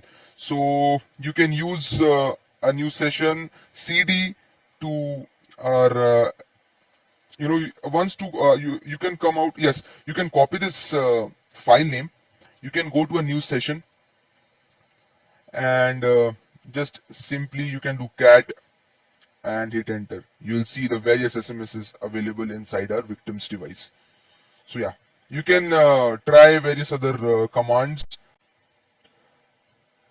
Hello everyone, and welcome to the class. Now, in our previous class, we learned how an attacker can get into the victim's device if they are in the same network. But suppose your victim is sitting somewhere in other country, or simply your victim is not in your network area. Then, how an attacker will get into the device? For that, in this video lecture, we'll learn how we can use Metasploit exploits and generate payloads over the WAN, that is, wide area network. So, quickly we'll understand what is WAN. So, a wide area network, also known as WAN, is a large network of information that is not tied to a single location. WANs can facilitate communication, the sharing of information, and much more between devices from around the world through a WAN provider. Best example of WAN can be an internet. Go through the reading materials attached. If you face any problem in understanding the terms, feel free to reach out.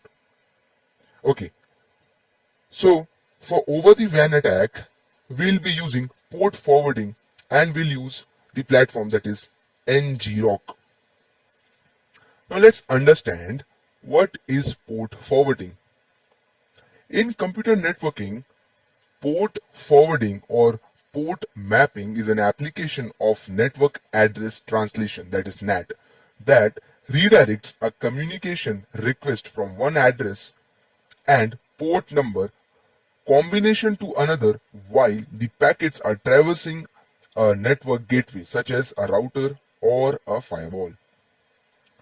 Now, ngrok allows you to expose a web server running on your local machine to the internet.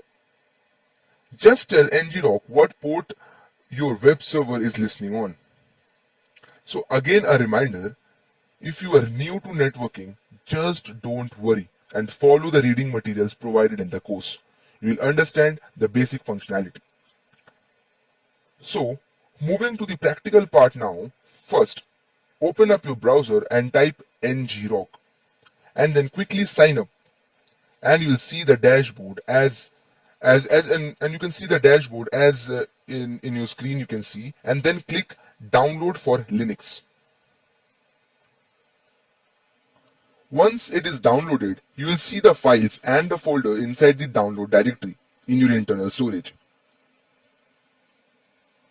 Now select the authentication and copy the auth token.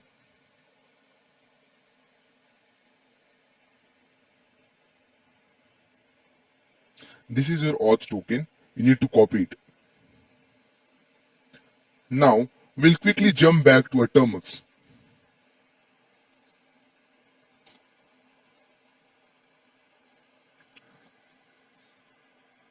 Now type cd/sd card /download. As we know that it has been downloaded in the download folder. Next, we'll quickly move it to our home directory.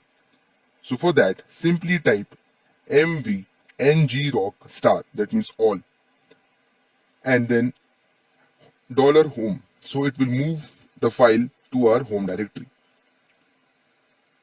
If you do ls, you'll see the zip file. Now we need to unzip the file.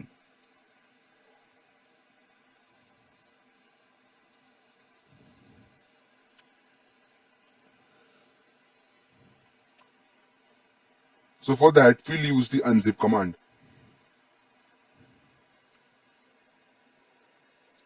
So we'll copy the file name, okay, and type unzip and paste the file name.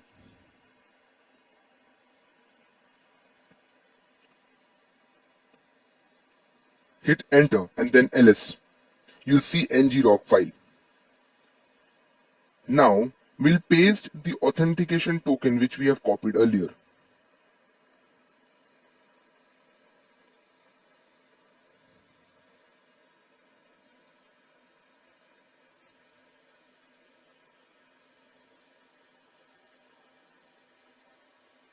And hit enter. So now simply type /ngrok. We can use HTTP or reverse TCP and the port number and then hit enter.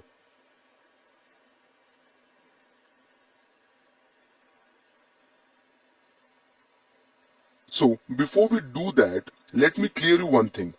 We can start ngrok with our own mobile data on, and we can also start ngrok with our Wi-Fi on.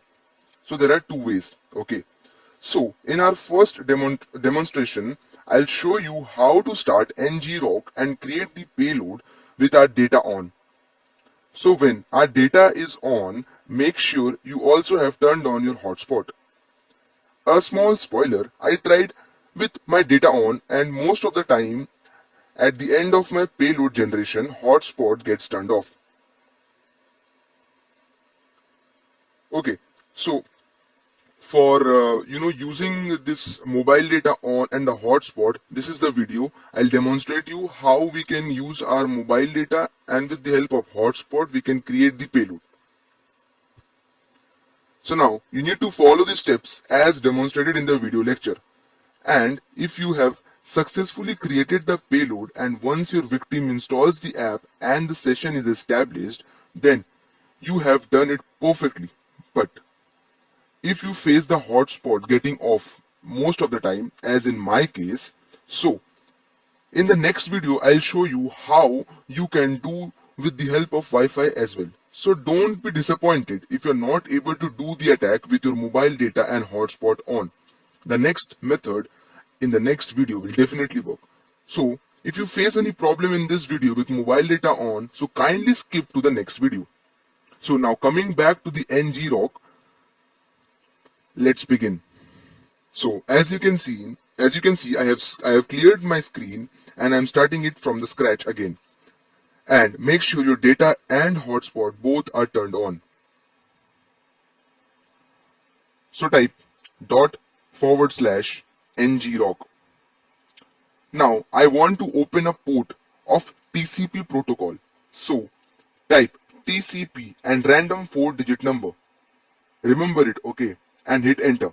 So I have used 4040 as a port number. Make sure your hotspot is turned on. Now you can see your connection will be established. Yeah, now your session status is showing online. Also, as you can see in front of web interface, we have provided a port number as 4040. But once the port forwarding is done, you can see your L host will be TCP //0.tcp.ngrock.io and your forwarded port number, that is L port, would be 18985. This will be different for different, the port number will vary according, every time you try to start on the session, your port number will vary. Okay, so now we need to generate the payload. So we'll go to the Metasploit framework directory. We'll type MSF Venom as we did for LAN, but your L host will not be the IP which we used in the LAN. Otherwise, it will not do the port forwarding.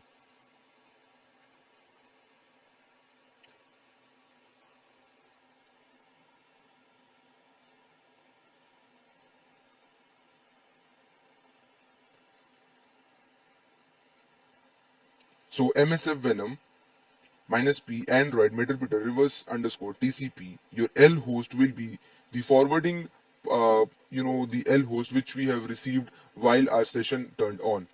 Okay, so once again we'll go to our NG-ROC session, we'll copy it from TCP till .io, okay, and we'll paste it, okay, and thereafter L port will be the port which we have, which NG-ROC has provided us, that is 18985.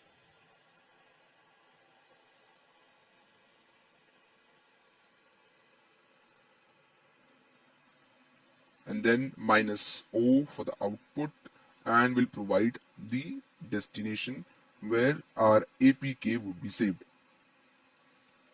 So /SDK, SD card and our APK name.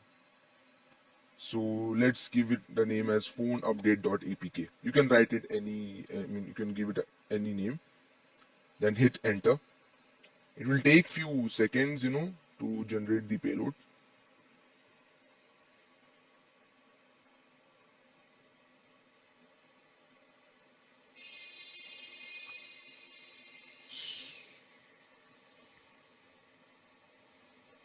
So yeah, our payload has been generated. And the rest procedure is same as we did for the LAN in the previous, in our earlier videos.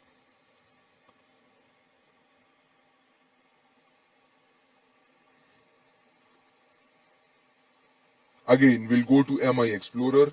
There we'll find our APK that is named as phone update.apk. We'll click it and we'll sign it with the help of auto. Next, we'll send it to our victim via Bluetooth or share it. The procedure is almost same as we did in the LAN, just we are doing here extra is the port forwarding. But mind it, your data should be on and your hotspot should be on. Both of the things should be on. Okay.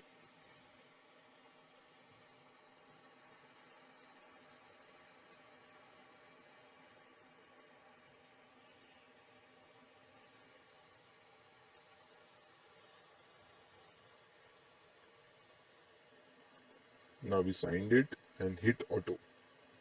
Next, we'll send it via Bluetooth. Due to some network issue, my internet was turned off, and so the NGROC session was closed. So I am again following the procedure as I have explained in our last video lecture. So do follow the step once again and you'll see your L port in the port forwarding will be different as we are creating a new session. So let's begin.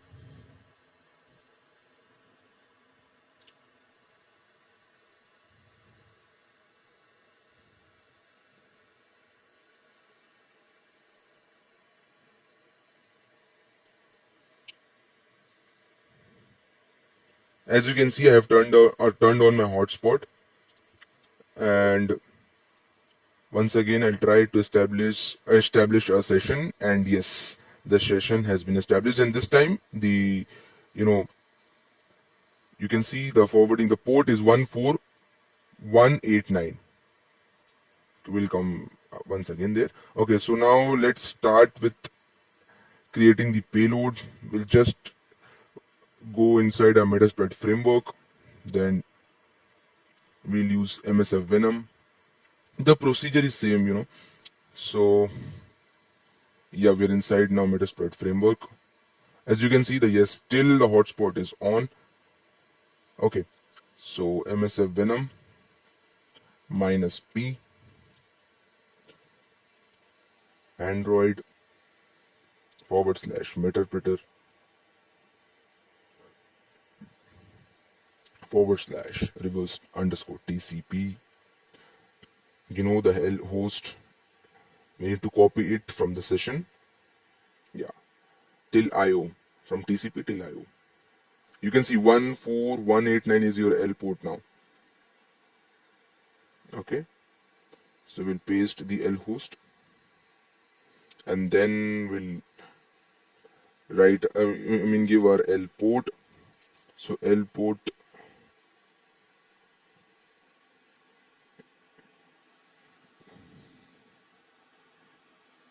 (14189). Okay, so L port is 14189.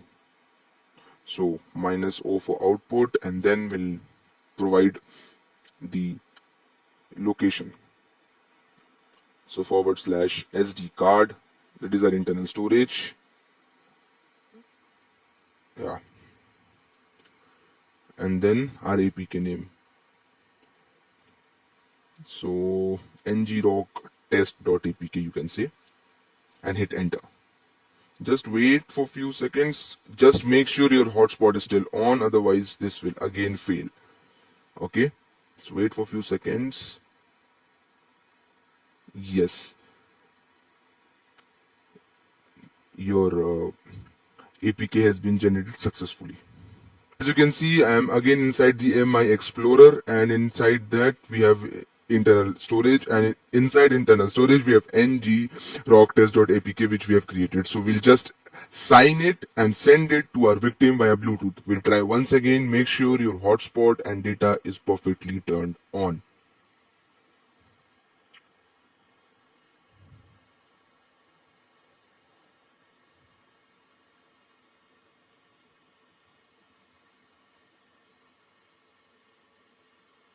Now, as you can see, we are again inside our victim's device, and there is one incoming file which is known as ngrocktest.signedapk, which we are sending from an attacker to the victim's device. And we'll follow the procedure. Follow the steps as we did for the LAN.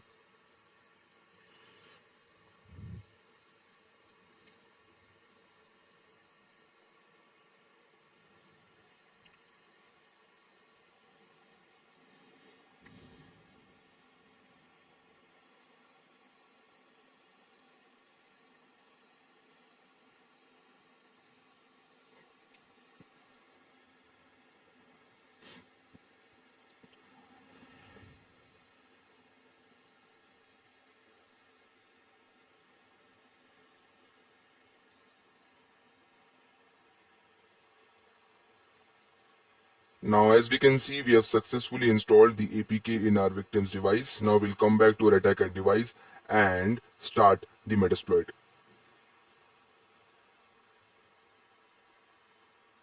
Now as you can see, we are inside the attacker's device, and from here we'll type MSF console and hit enter. So you can see the Metasploit framework console will start. So we'll check the database. So db underscore status. So the database is connected. All right. So rest the procedure is almost the same. Use exploit Android. So we are using the exploit for the Android, so we'll use multi-handler, and then we'll set the L host and the L port. Okay.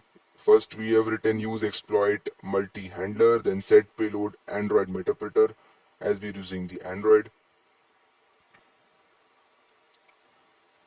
and we're using reverse TCP. Okay. So now we'll provide the L host. So set L host equals to, we'll go to the another session, and yes, we'll copy this forwarding. So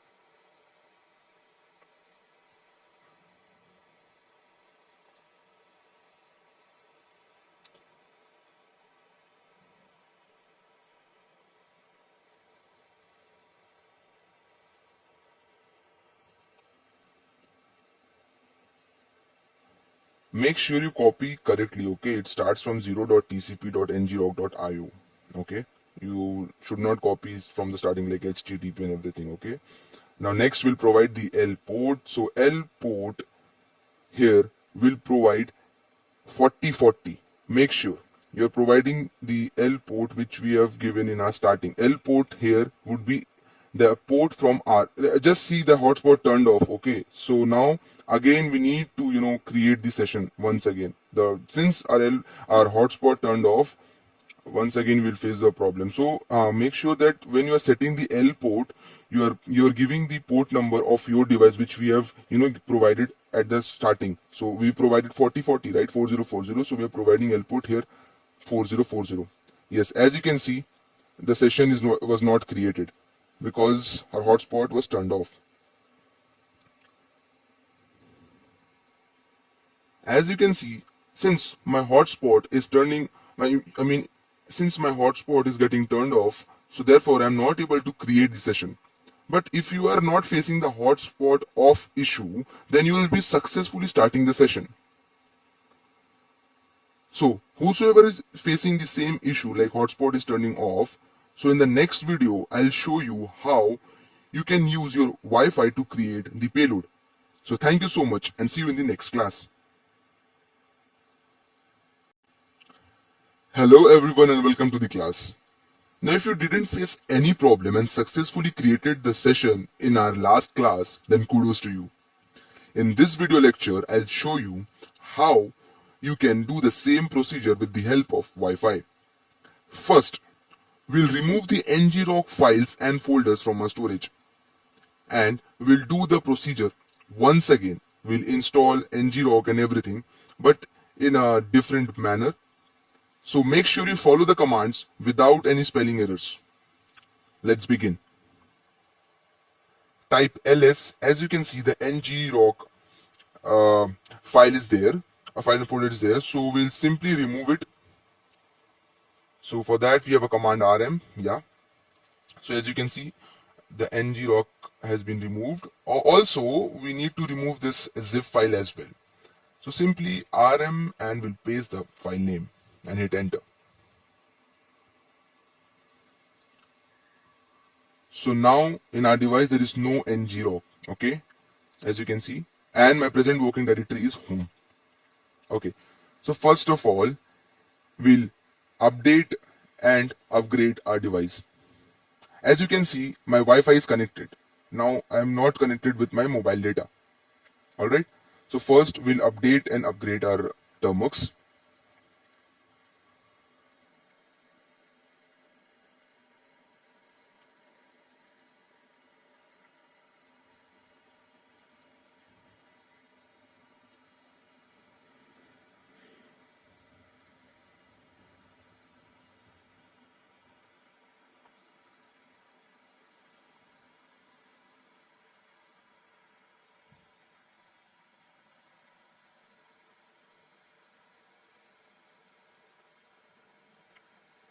As you can see, my termworks have been updated and upgraded. So next,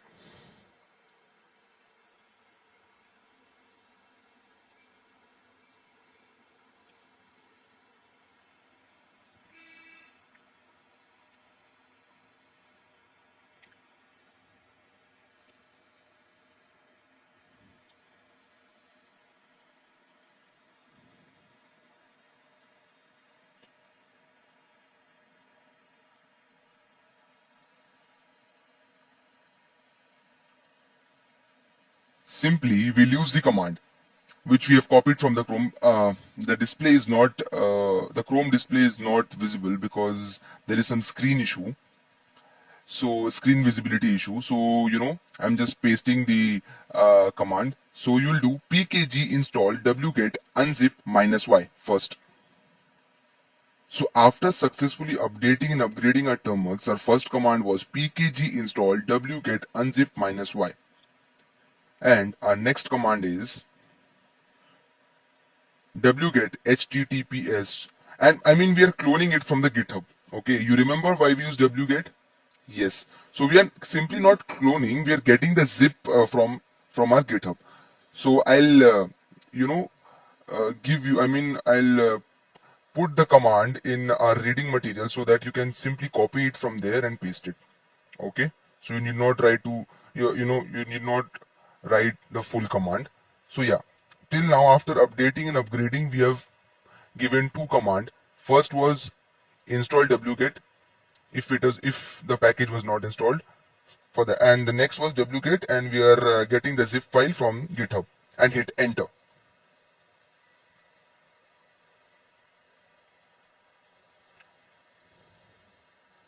As you can see, the zip file is getting downloaded.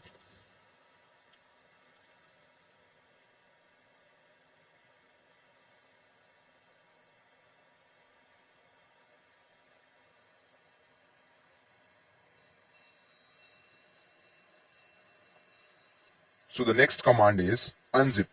We'll copy the file name and unzip it and hit enter. As you can see, ngrok file is there in our termworks.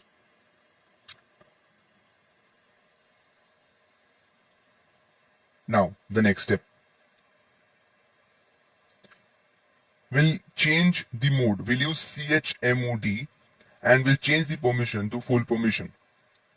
So ngrok will get the full permission.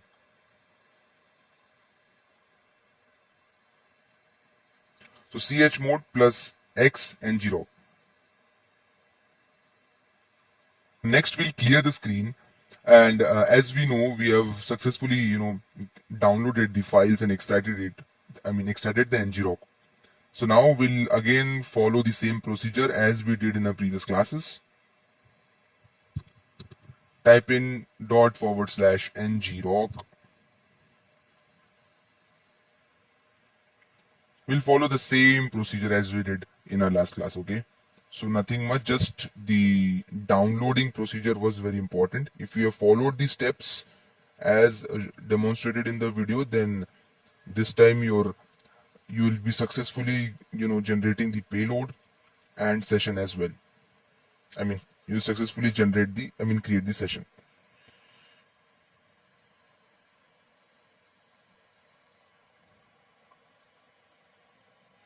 I have given the port as 8080. So just wait, and this time you're surely gonna get the session status online. Yes. So we did it with the help of Wi-Fi. Now just see our web interface. It is showing 4040, and we have the forwarding as ng.ngrok.io. Yes, we have created all the sessions. Now the next thing is we'll start the MSF. The MSF Venom. Yes, just check once your Wi-Fi is turned on. Yes, my Wi-Fi is turned on. Next, we'll go to MSF Venom and we'll create and generate the payload.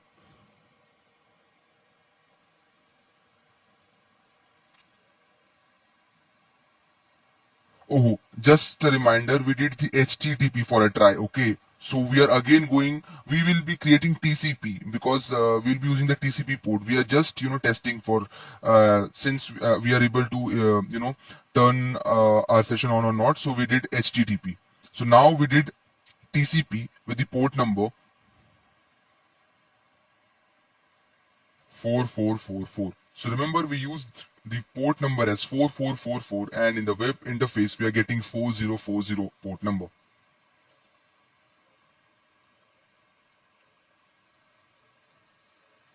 Also in the forwarding we are getting 13434 as a port number. So now the next thing is we'll paste the authentication token. You remember last time we also copied it from the NGRock website and pasted in our in our termux, right? So again we'll copy and paste the authentication token after we have generated the session. Okay. Earlier what we did, /NGRock TCP, and we have provided the port number as 4444. This 4444 port number is our device port number which we are providing, and every time the session is created, a different port number will be generated from the NGRock. Okay. So after we have given this command /NGRock TCP 4444 as a port number, next we'll paste the authentication token. For if you just don't remember from where we'll get this authentication token, just log in to NGRock website. There you will find authentication, and in authentication tab, you in the right hand side you will see, topmost right hand side you will see NGRock authentication is there. Simply copy, paste it, and hit enter. As you can see, the session has been successfully created and showing session status online. Alright. So once again we'll check whether our Wi-Fi is turned on or off. Yes, our Wi-Fi is turned on. See, there is no mobile data on, no hotspot on. Next, we'll just open up a new session and we'll go to Metasploit framework. So you can see my present working directory is home, cd space ..ls, cd usr, then cd opt, then ls. We'll see Metasploit framework, right? So cd Metasploit framework,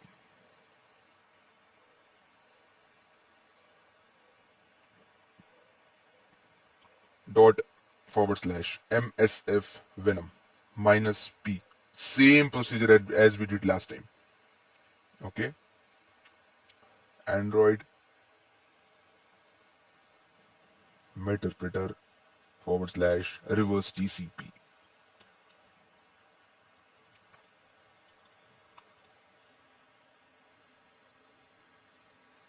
So for the L host, again we'll go to our NGRock session. We'll copy it. Make sure you copy correctly, okay? From 0.tcp.ngrock.io. Only this much will provide to L host. Yeah. Okay. And for the L port, the port which NGRock has provided us, that is 19691, right?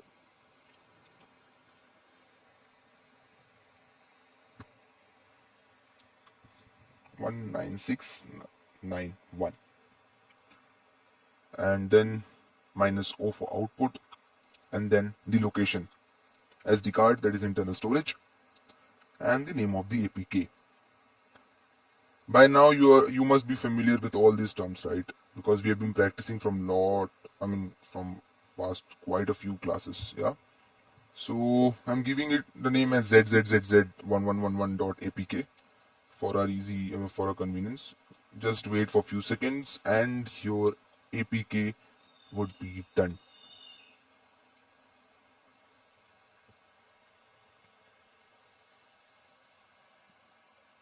Alright, it's saved.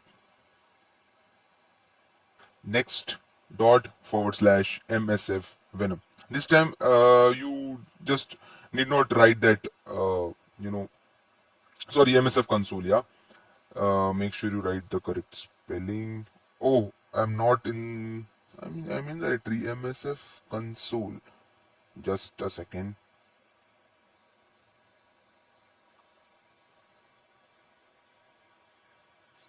Oh, I have written MFS, so it's MSF console.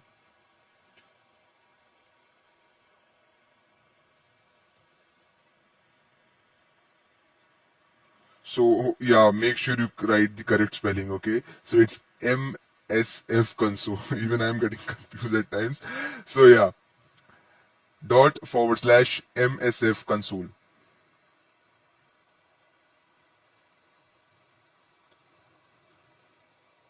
and hit enter. Your Metasploit framework console will start. So next, first check your database is connected or not. So for that, db underscore status.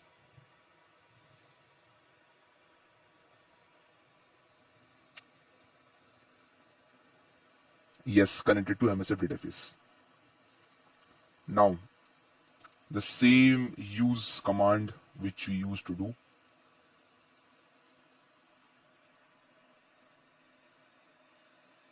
Now before that, let's sign the APK and send it to our victim.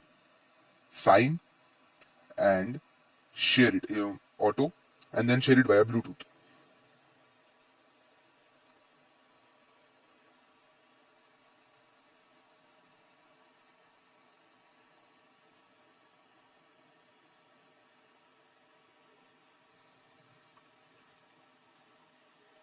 As you can see, we have shared our file and the same method like our and it has successfully been sent.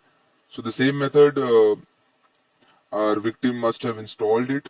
Must have not. I have installed it. So yeah, and also now it's time to exploit and try the exploit. Okay. So yeah, I'm not showing that installation procedure again and again. So it's the same way. Just click the click the APK and install it. Okay. Now we'll use the use command as we did earlier. So use exploit and forward slash multi forward slash handler.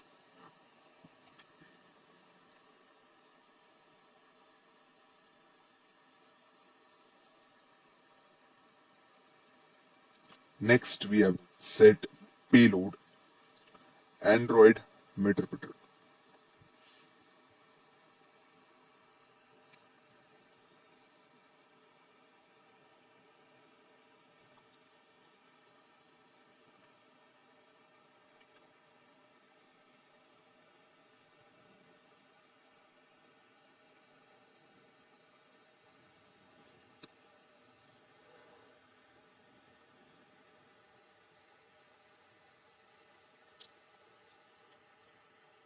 Next we'll set the L host.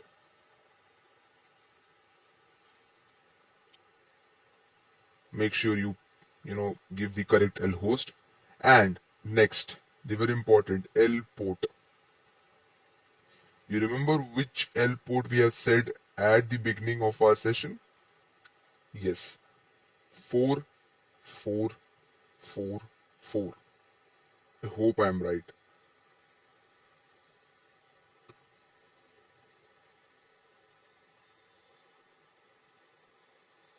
Sorry, 4040, right? Yeah.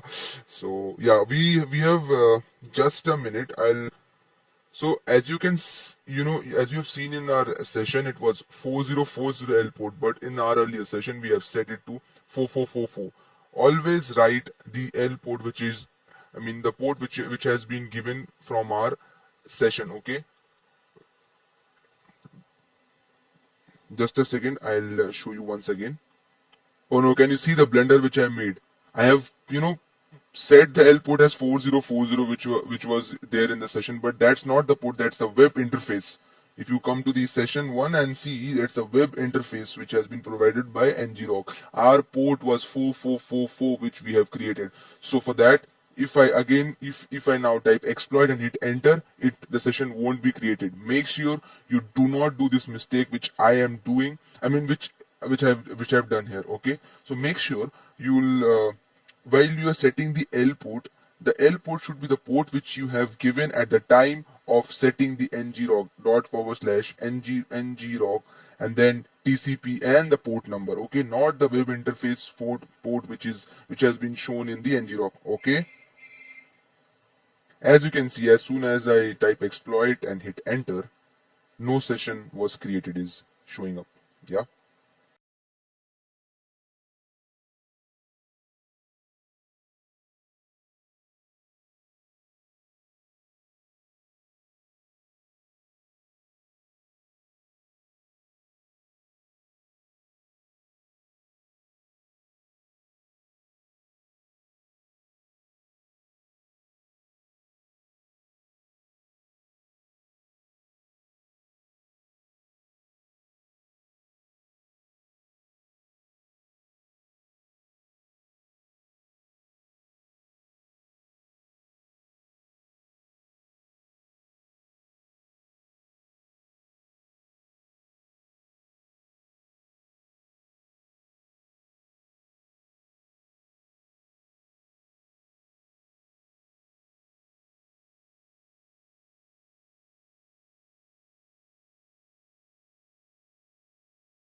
Hello everyone and welcome to the class. Now you might be having a question like every time victim turns off his device, the session gets disconnected, right? Okay, so in this video lecture, I'll show you how attackers make the backdoor persistent in the victim's device. So with a persistent session, even if the victim's device is turned off or turned on again and again, if he or she is just locking his or her system, device, even then we'll get back the session. So now we'll quickly write a short bash script. So for that we need to open up Nano. So type Nano and the file name.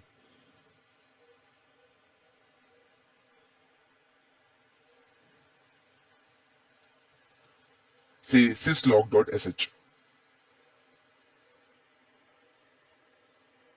and hit enter. Okay, so Nano is not installed. Okay, so we'll just simply install Nano. Pkg install Nano. You can write this bash script, or you can just directly get this bash script from the reading material.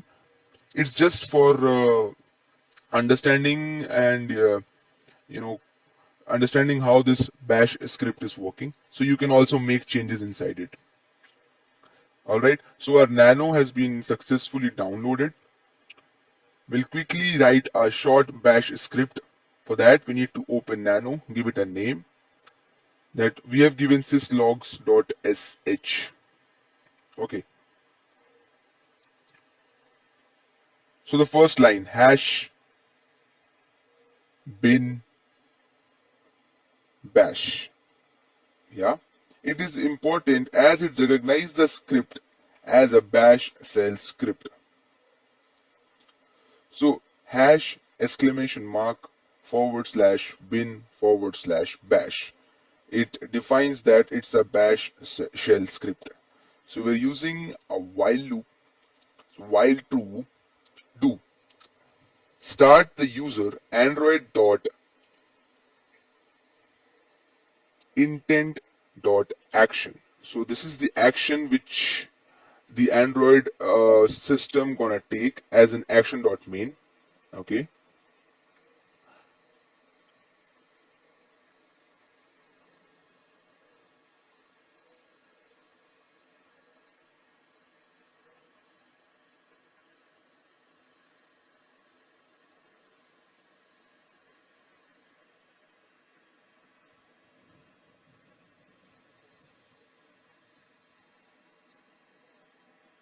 Do you remember? Every time when we install, it shows main activity. Yes, so this is the main activity which will, we have written sleep 20. So after every 20 seconds, this main activity will be triggered from this bash script to the web. From this bash script will be, updating. We'll be sending this to our victim, and this will update after after every 20 seconds. This bash script will update the main activity, will trigger the main activity. So a session will be keep on created after 20 seconds. So we'll just write cat syslog.sh and we'll see once again if our whatever we have written inside the bash script is okay or not. All right, now the next procedure is very simple. Just since we have done it in home, right? So we'll just copy it to SD card. Now the rest procedure is all same. Okay, we'll go to the Metasploit folder. Since we have copied that to our SD card because we'll be uploading from our SD card, from the attacker's SD card to the from the attacker's SD card. From the attacker's internal storage, we'll be updating or uploading to our victim's storage. Okay. So yeah, we are inside the Metasploit framework now, and we'll follow the same procedure as we used to do. You remember, right? We have given our sleep time like 20 seconds. Like after every 20 seconds, it will trigger the main activity. So whether it is logged, turned on, turned off, it will work. This will make this bash script will make our app persistent, and a session will be created after every 20 seconds or 40 seconds, whatever. You can change the time. You can give it. Okay, so for L, what we are doing, yeah, for the L host, right? So the IP will just copy this IP. Make sure you are connected to WLAN. Okay. No, we don't need this ngrok. No, nothing. Just simply we'll give the L host. This is the thing. This is the same thing as we did for you remember LAN. Yeah. So same. So L host, you'll give the IP address, then L port 4444 minus O, then SD card, and the location. Say Z1 or whatever. Z persistent, you can say. Persist.apk.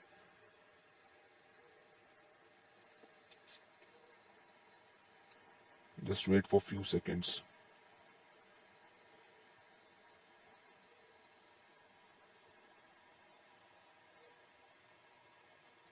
Okay, so our persist.apk has been generated.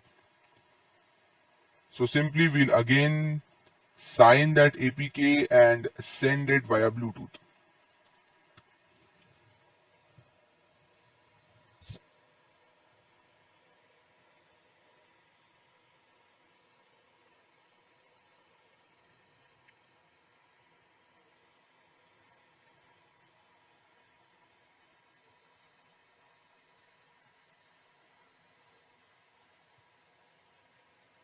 So as you can see, we are inside our victim's device. So incoming file z persist dot hyphen signed apk. So we'll again simply install the file. Same procedure as we did earlier.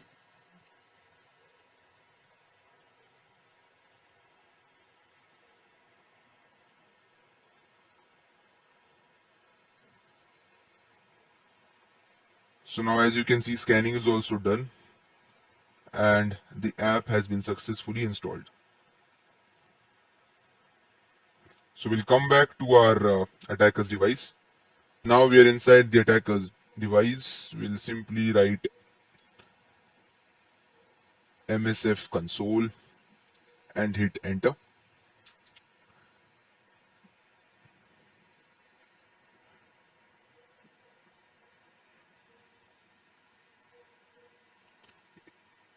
Okay, so our Metasploit framework has started.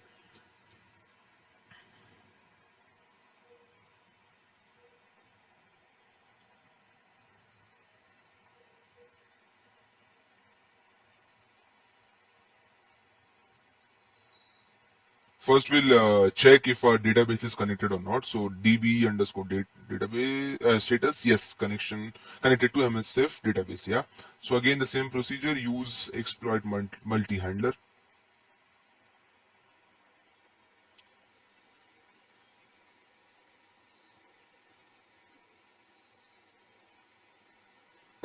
Just a second. I guess again there is some spelling error. So use exploit. Yes, there was some error in the typing the command.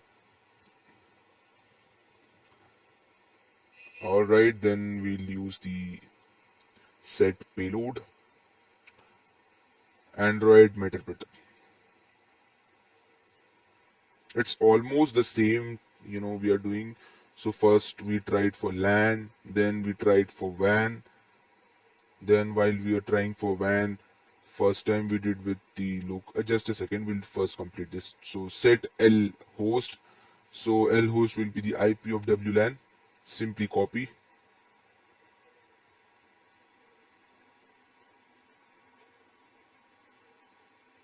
And paste it. And then L port. You remember the L port which it's very simple, right? 4444. Yeah. And then exploit.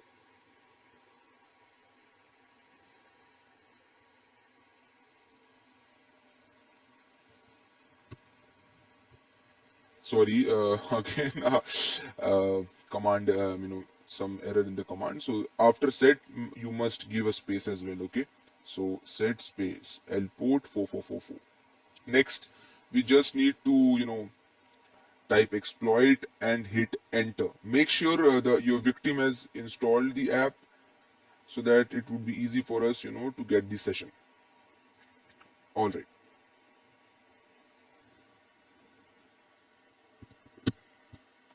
As you can see, the session is getting created. Yes. Now we are successfully inside our victim's device. So now what we need to do, we need to upload our syslogs.sh bash script to our victim's device to make the connection, to make the session persistent. All right. So simply if you type ls, there is some error running ls, timeout error also. Our session, okay, our session has been closed because our victim must have, locked the screen or rebooted the system. So again, we'll start the session. We'll type exploit and hit enter. For this reason, we are making this session to be persistent. Okay. So again, we'll type ls, no entry exists. I mean, there may some no entries exist in data. Okay. So we'll come. There is no files. Okay. We'll come again here. So we'll type sysinfo. We'll get the information about our victim's device. We know, as we have already used this command. So now it's time to upload the syslogs.sh, right? Let's do the cd/sd card. I mean, we are going inside the internal storage of our uh, victim's device, right? Okay, so now we are inside our victim's SD card, that is internal storage, since we have changed the directory to /SD card. Okay, so the reason why we didn't get anything while we gave the command ls, because we are not, because earlier we were not inside the internal storage of our victim's device. Now since we have changed the directory cd and /SD card, now we are inside the internal storage of our victim's device. So now if we do ls, we'll get the list of all the files and directories of our victim's device, right?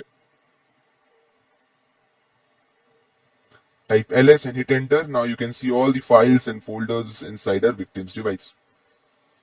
Okay, so now it's time, ultimate time to upload the syslogs.sh. Okay, so now since we are inside our internal storage of our victim's device, simply write upload /SD card /syslog.sh.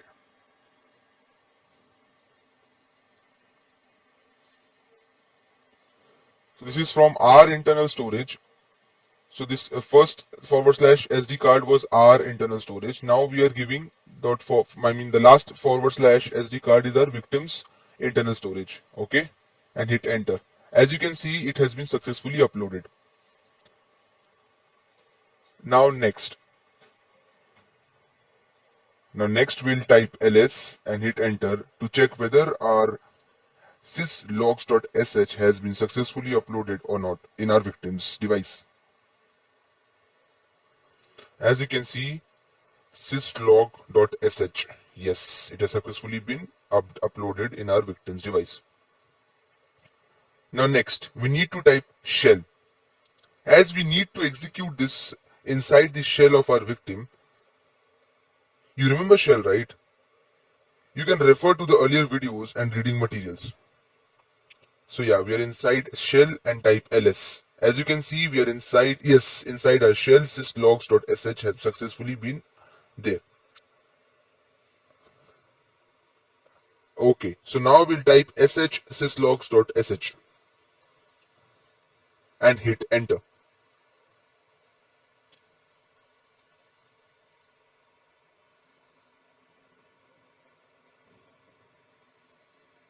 So now you can see our bash script has started. So after every 20 seconds, it will trigger the main activity. So this is how our session will be, persistent. As you can see, after every second, the main activity is triggered, right? So you can just lower down the seconds. You can also make it to 10, 20, 30, 40 seconds, whatever you feel like comfortable for you. Okay, so after every 20 seconds, you will see again a trigger will be coming up. Just wait for 20 seconds. Yeah, again, after 20 seconds, you can see a trigger is coming up. So now to stop this process, press Control plus C. So this, triggering will stop. So yeah, remember one thing. Now this time your victim is not required to, every time click that app. Automatically this once this bash script have been uploaded, so it will like automatically trigger. So yes, Control C and Y, you're out, from this shell. Now you can perform all the tasks which you used to do earlier for the LAN and WAN and everything. So you can, just simply type help. You will see all the commands there to execute. You can simply dump the SMS and everything.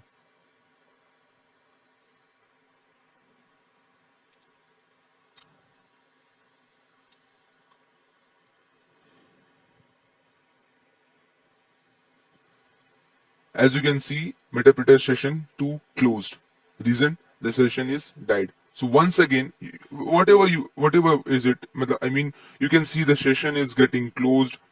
It's no problem. Again, if you type explode and hit enter, you will successfully get the session.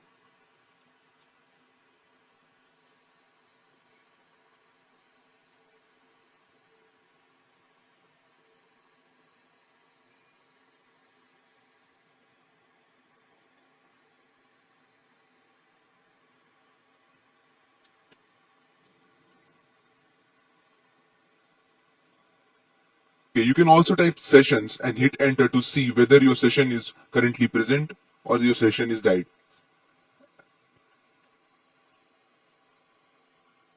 As you can see, after writing session and hit enter, it is showing no active session. So simply write exploit, you will get the session back. Start at reverse TCP and you can see your session is active again. So perform, yes, with the help, type help command and perform all the things which we have learned. Again, no problem. If a session is getting dead, no problem. Again, you can type exploit and you'll get back the session. So at times you may face problem if victim's device is above Android version 8 because background process gets killed by the Android. So on that case, you need to again and again click the app and it will start working. No worries.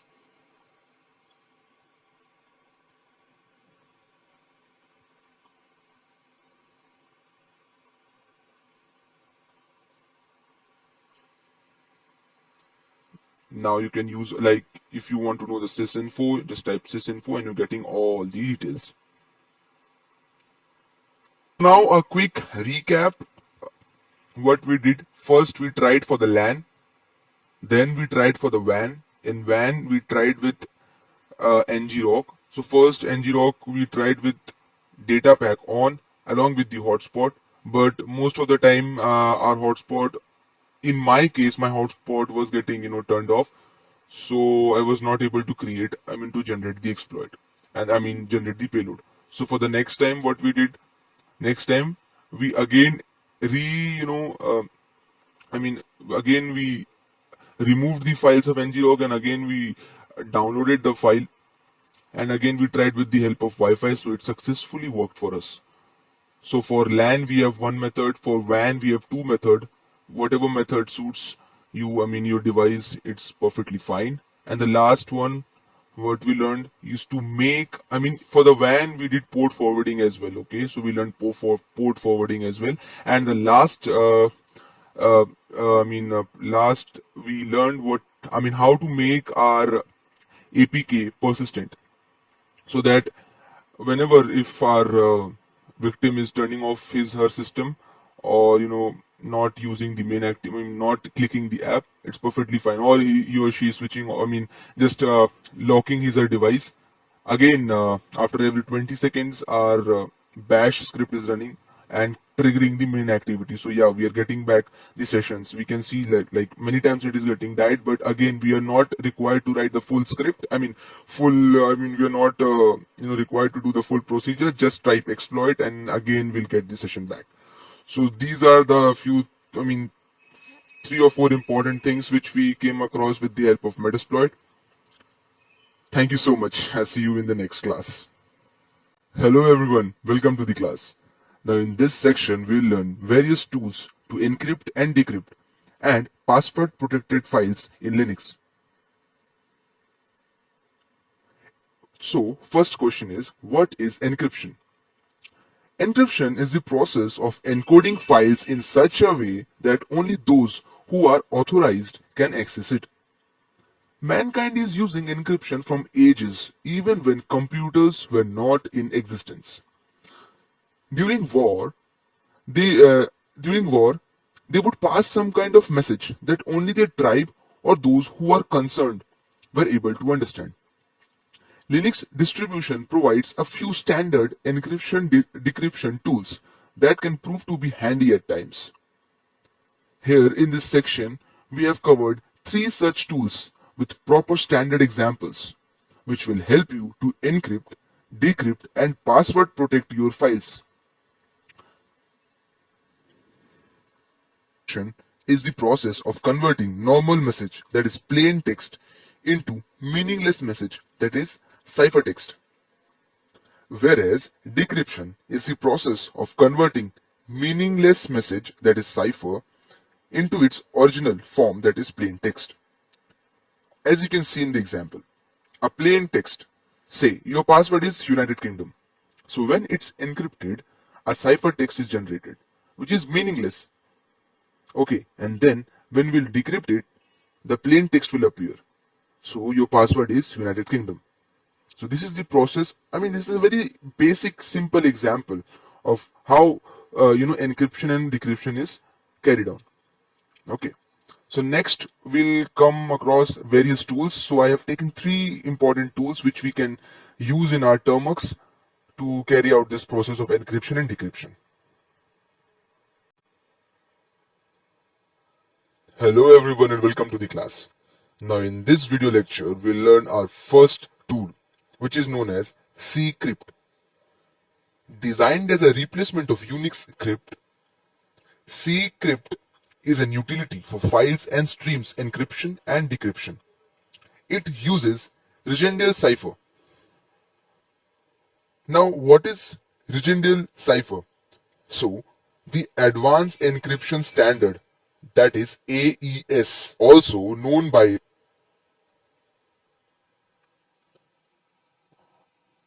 the Advanced Encryption Standard AES, also known by its original name Rigendale, is a specification for the encryption of electronic data established by the US National Institute of Standards and Technology, that is NIST, in 2001. Further, you can read it about you can read about this encryption in our reading material. So now, if you have not installed Ccrypt, you may use apt install Ccrypt.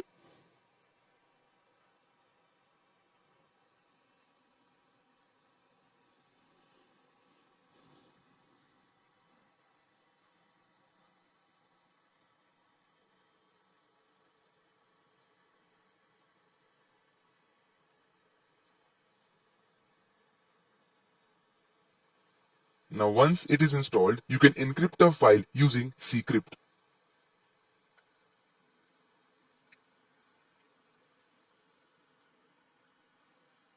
I'm again showing you how you can install it. Apt install Ccrypt. Okay, so first we'll create a file.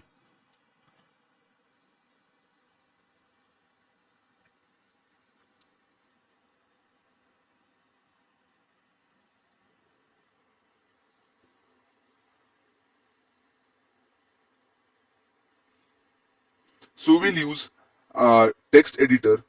We'll use Nano as a text editor. So Nano and the file name. Say for example text.txt. So inside it you can write whatever you feel like.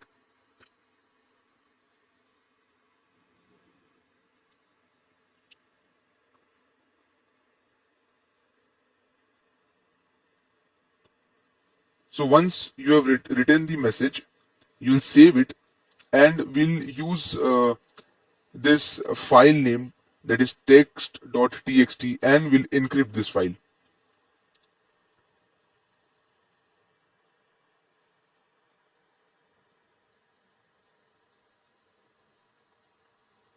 Save the file. Also, you can cat text.txt and see whatever you have written. So yeah, I am learning how to encrypt. So we'll use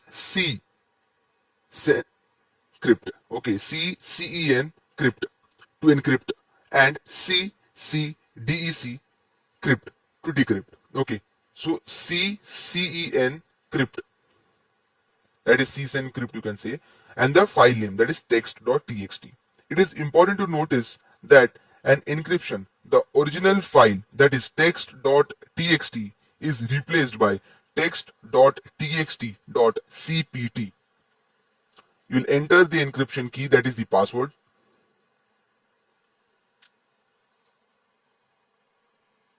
Next, when you will ls, you will see that the original file text.txt is replaced with text.txt.cpt. Now we'll try to decrypt it. Now, once you have sent it to your whomsoever you want to send it, now how he or she can decrypt it? For that, we have a command ccde crypt and the .cpt file, that is text.txt.cpt. So it will ask you about the decryption key, same as you have used in encryption. Press enter, then do ls. You'll see text.txt file. So this is how we do encryption and decryption with the help of ccrypt.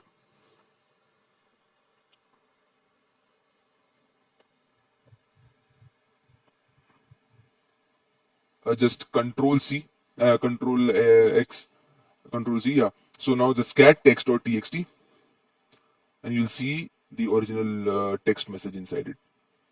I am learning how to encrypt. Thank you. Hello everyone, and welcome to this video lecture. Now in this video, we'll learn a next tool, that is zip. Now zip, it is one of the most famous archive format, and it is so famous that we generally call archive files as zip files in our day-to-day communication. It uses PK-zip stream cipher algorithm. To know more about PK-zip stream cipher algorithm, you may refer to our reading material. Now, let's first start by installing zip. For that, simply type apt install zip.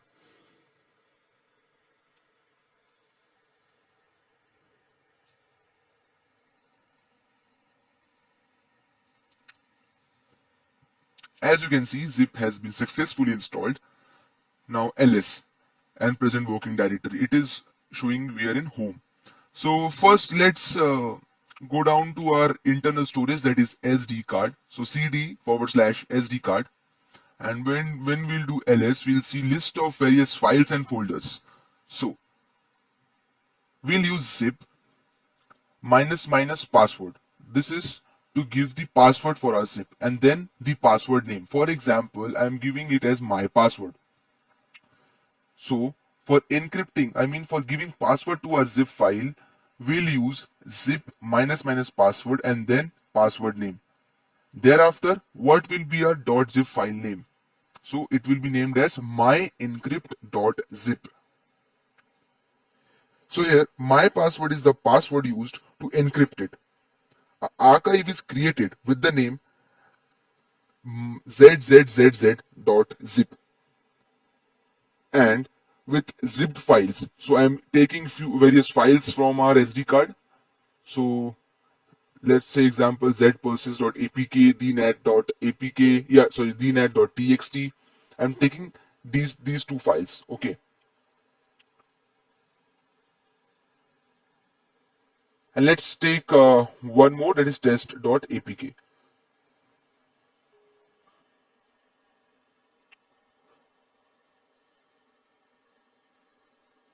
So as you can see, we have our zip minus minus password and my password. So here my password is the password used to encrypt it. Okay, our archive is created with the name zzz.zip, and inside it we have, given our file name, that is zpersis.apk, the nat.txt, and test.apk. These three files or folders will be zipped in zzz.zip, and the password is my password. So as you can see, once I have hit entered, the zip file has been created. So once we'll do ls, we'll see.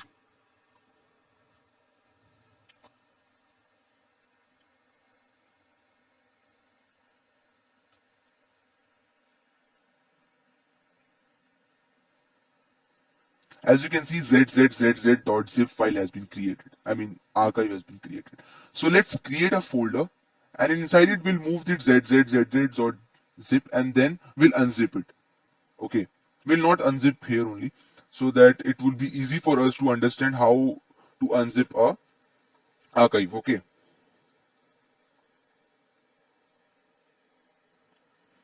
so let's make a folder named as Z folder. We'll clear the screen. We'll cd, we'll change directly to our new folder, that is Z folder. Okay, or else we'll move zzz. It would be better. Okay, so move zzz.zip to Z folder.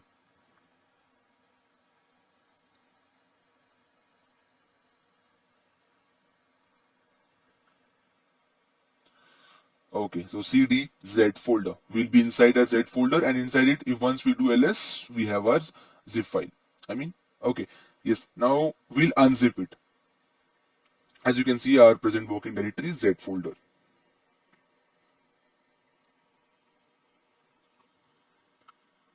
Now, to unzip it, simply type unzip zzz.zip. Once you enter, you will see the archive zzz.zip and the password. So here my password is the password used to encrypt it. Okay, so we'll give the password, and once the password is entered correctly, you can see all the files. Once you do ls, you will see test.apk, the nat.txt, zpersis.apk. All the things are there inside our Z folder. So this is how we use zip tool to archive. Okay, we can use this folder to, we can use this tool to you, so that we can send an archive file to any person, also with a protected, we can protect the archive file. So we can use password and give this archive file a name, and then we can send it to our friend or family or whomsoever you want to send it. Okay, so yeah, this is for this video lecture. So in the next video lecture, we'll learn a new tool, that is OpenSSL. Thank you so much. Hello everyone, and welcome to the class. Now in this video lecture, we'll learn a new tool, that is OpenSSL.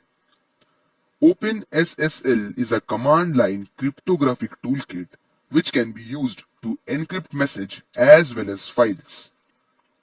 So here in OpenSSL, we use AES-256 CBC algorithm.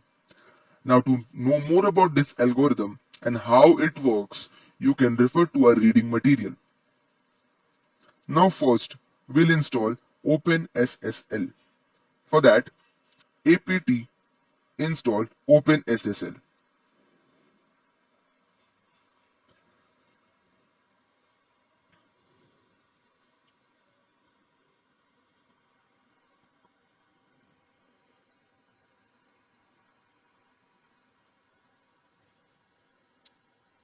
Now type OpenSSL ENC, that is encryption, and then AES 256 CBC, the algorithm which is the algorithm to be used here, and then in, that is full path of file to be encrypted.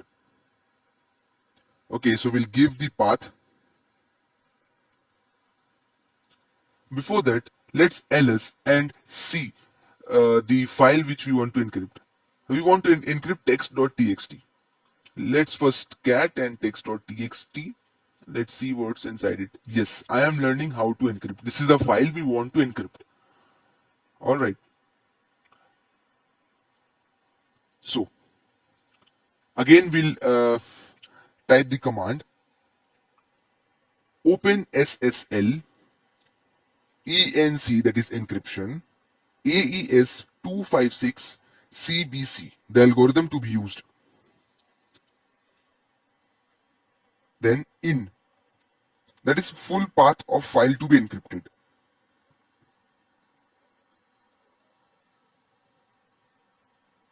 So it's inside home.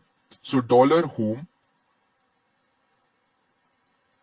/ text.txt and out, that is full path where it will be decrypted. So out, I'll give it an SD card, that is our internal storage. So SD card / text.txt.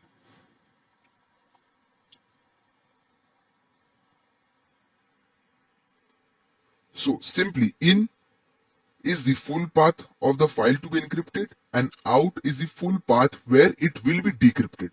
Just a second. Okay. In Termworks, it is pkg install openSSL -tool.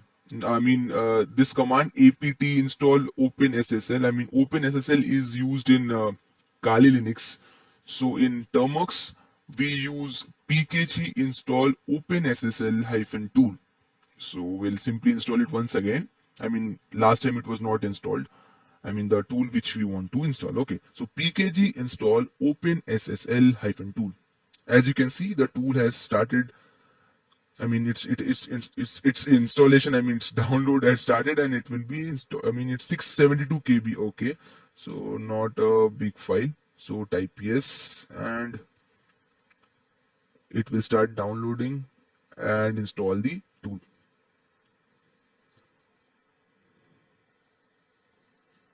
Let's just wait for a few seconds. Yeah, the process is done. So we'll follow the steps once again. It is same as we did earlier. So we'll just clear the screen and just check present working directory. It's home. All right. Once again, we'll type the same command as we did earlier. So open SSL ENC, that is encryption, AES 256 CBC, that is the algorithm to be used. Then in, that is the full path of file to be encrypted. So $home / you can also copy the the path, that is data.com.termworks files home as well, as we did earlier. So yeah, simply $home will also do. So $home / text.txt and out is the full path where it will be decrypted. So SD card text.txt. Now hit enter.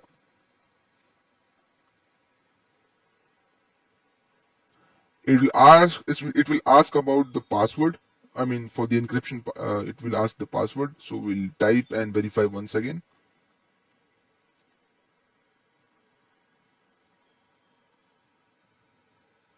So it's done. Now we'll change our current directory. So we'll do cd / SD card and we'll see if our file is there or not. So we have given it name as text enc.txt. Okay, as an out. Okay, cd / SD card. We'll see our file once we do ls. Yes. Just a second. Let me scroll up and down. At times, it seems to be lost. It's there. Just a second. We'll scroll once again.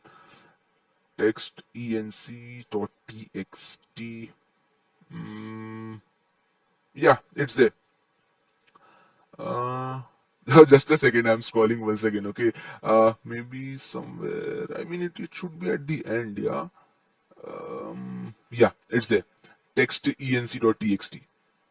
Yeah, I found it. So finally, so yeah, uh, we'll now once we'll try to see what happens if we just cat the file cat text enc.txt.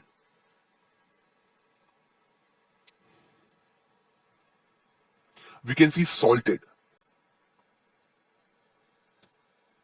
So as you can see, it is once we did the cat text enc.txt, it is coming up salted. So what is salt? In cryptography, a salt is a random data that is used as an additional input to a one-way function that hashes data, a password or a passphrase. Salts are used to safeguard passwords in storage. Historically, a password was stored in plain text on a system. But over the time, additional safeguards were developed to protect a user's password against being read from the system. So, a salt is one of those methods. So now, as we can see it is salted, we cannot read it. For to read this to read this text enc.txt, we need to decrypt it. Okay, now to decrypt it, we'll simply use OpenSSL enc. Then again, same algorithm, that is AES 256 CBC. Okay, now this time we'll use -d to decrypt. Okay, now in is the file name or the folder you want to decrypt. So this time our file name is text enc.txt, and then out. I mean, once this file is decrypted, by which name you want to see it. So simply we'll give it text.txt. Okay, this is very important, greater than, and then the file name text.txt. Greater than is used to get the output, okay, while we are decrypting. Okay, so we'll give the password and hit enter. Once we'll do ls, we'll see text.txt. As you can see, we can cat and see the output. Yes, I'm learning how to encrypt. Perfect. Thank you so much. Hello everyone and welcome to the class. Now in this section, we're gonna learn what is phishing. First, we're gonna cover what is phishing and what are the various types of phishing. Thereafter, we'll try to mirror a website with the help of HTTrack. Once it is done, next we'll try with PHP, we'll try a local host with a port number, and thereafter we'll try to upload our data, files in some web hosting platform. So once we have updated or uploaded our files in some web hosting platform, from there we can just share the link to any victim. From attacker's point of view, we'll share that link to any victim, and once the victim try to log in from that URL which we have provided, we'll directly get the username and the password. Thereafter, to make our attack more undetectable, like he or she who is providing his or her details won't feel like this is something phishing kind of an attack. So we'll try to make that URL, the whatever web hosting platform we have used, we'll try to make it in an app with the help of app geezer. So once you send the app, there won't be any clue for the victim to understand like this is a fake app and there is some phishing technique behind it. So this is how an attacker tries to get the username and the password from the victim. So everything we're going to learn in this section. So first of all, most important thing, this in this section you'll come across lot of things, okay, so which is just for educational purpose. Whatever illegal activities if you try to do, please do not try any illegal activities, because I am not responsible for any illegal activities which you conduct. This is only for the educational purpose and making aware like what are the things going on, and you should not click any link or download any app without, I mean, if anybody is providing you an app or a link via email or by share it or anything, please do not click any link or download any kind of a app without from the Play Store. If the app is in Play Store, you are 99%, 90 to 99% safe. But if the app is not in Play Store, so please do not download it from anywhere.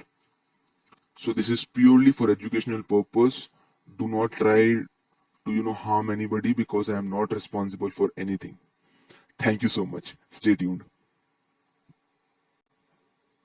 Now the first question comes to our mind is, what is phishing? So, phishing is the fraudulent attempt to obtain sensitive information such as usernames, passwords, and credit card details by letting one person, trust you in the electronic communication. Typically, phishing is carried out by email spoofing or instant messaging. It often directs users to enter personal information at a fake website which matches the look and feel of the legitimate site. Phishing is an example of social engineering techniques being used to deceive users. Now, attempts to deal with phishing incidents include legislation, user training, public awareness, and technical security measures. The latter being due to phishing attacks frequently exploiting weaknesses in current web security. Now, the various phishing techniques. Spear phishing. Phishing attempts directed at specific individuals or companies is known as spear phishing. In contrast to bulk phishing, a spear phishing attackers often gather and use personal information about their target to increase their probability of success. Next technique is whaling. The term whaling refers to spear phishing attacks directed specifically at senior executives and other high profile targets. In these cases, the content will be crafted to target an upper manager and the person's role in the company.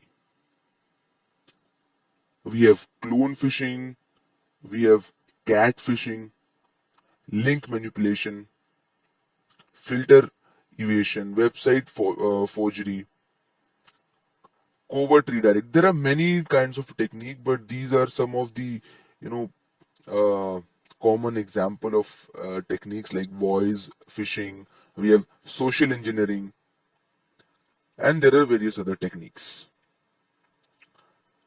So let's come to the practical part in the next class. Thank you so much. Hello everyone and welcome to the class. Now, there are various tools available in the GitHub. We have Black Eye, Social Fish, Hidden Eye, etc. There are various tools available in the GitHub for phishing. But we're gonna simply use httrack to mirror our website, and then we'll use PHP and web hosting techniques, I mean web hosting platform to simply copy the httrack will help us to copy, I mean to mirror the website, and then we'll upload the files in the web hosting platform, and then easily we'll generate the link, and we'll get the username and password once the victim types the username and password. All right. So in Black Eye or Social Fish, you must have seen. I mean, these tools are there in the GitHub. In these tools, you can see there are only limited set of websites available, like Facebook, Instagram, WhatsApp, or you can say uh, Pinterest. Okay, so there are very limited social media account available. So, but if you want to mirror any kind of website, whether it's a file sharing app, whether it's gaming or anything, you can simply do it. So this is a simple demonstration like how we can mirror any kind of a website. So here I am using Mediafire. I'll try to clone Mediafire. So basically, what is a Mediafire? Mediafire is a simple it's a very simple to use free service that lets you put all your photographs, documents, music, and videos in a single place. So you can access them anywhere, from anywhere with the help of your phone, tablet, or anything. So we'll simply try to mirror this website. Okay.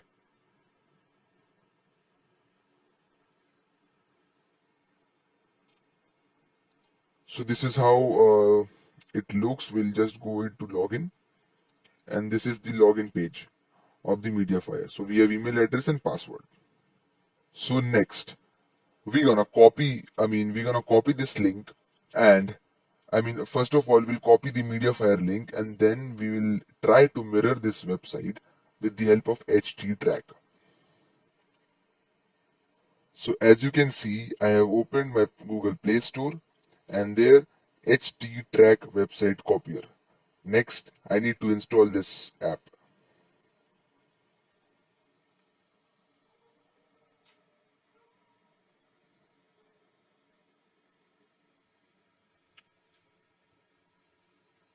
Once the app is installed, open it, give the allow permission. Next, just click next for the new project. Project name, project category. Give any project name and project category.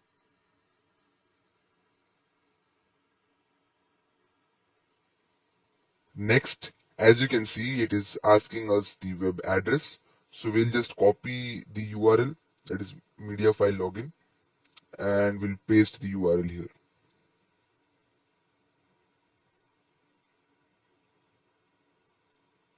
As you can see, site mirroring finished. Success. So once this is done, we'll go to our internal storage and check whether inside httrack our project name, that is, we have given the name as the NAT, and inside it we have Mediafire website, mirrored or not. So let's go to internal storage. So as you can see, I am inside internal storage, httrack, inside websites, inside the NAT folder. We have www.mediafire.com folder created. So inside it, we can see our website, that is Mediafire, has been successfully mirrored.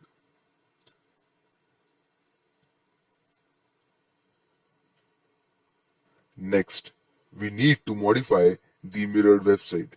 For that, we'll download a code editor app from the Play Store. Here I'm installing code editor. You can try any of the editor app which you feel comfortable. For me, code editor is one of the most comfortable apps. So yeah, open the website, open the app, then new or open, then internal storage, then we'll go to httrack, yeah, website, the net, and index.html. Now, in this, go to the search option, type action is equals to. Wherever you'll find action, just go there, edit it. So we'll create our own .php file. So whatever is there inside the action, we'll just remove it and just give our php, our .php file name. Okay. So now we'll try to remove or edit all the things there after action is equals to.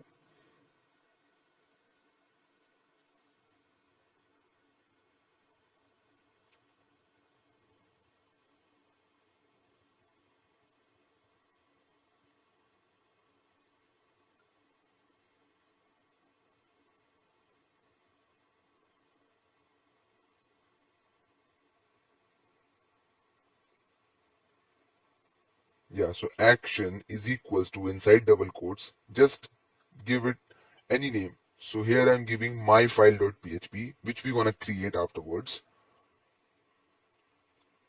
or give my work.php, whatever you feel like. Okay, that's a file name. So again, search for action. As you can see, there is only hash. So we'll remove the hash and give my work.php.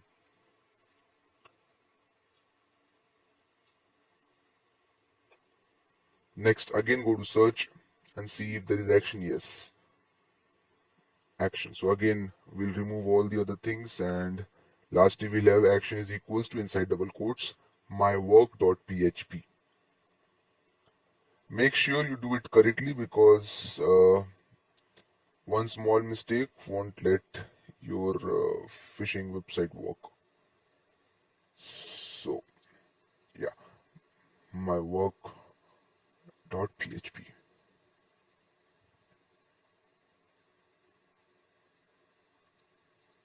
Again we'll search. Yeah, there is one more.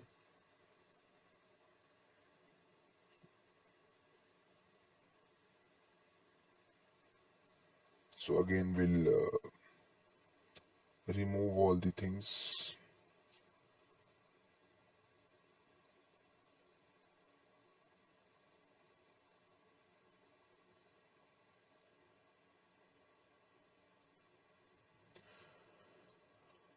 My work.php. Once again we'll see if there is any. Yes, there is one more. So there are near about 4-5 action is equals to there. So you need to remove and make some changes inside this mirrored website so that your PHP file which we are gonna create in the next video would work. Okay, so like next, okay, all the my action has been done.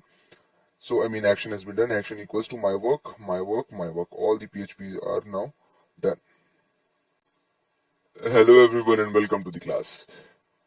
Now here we're gonna first change our directory to httrack, and inside there we'll find website, and there we have the nat our project name. So inside that we have www.mediafire.com. So inside it, once we do ls, we'll find the index.html. There we'll try to run the php minus s start and the local host and give our port number, and we'll check whether we are able to start our server with our port number. Let's begin.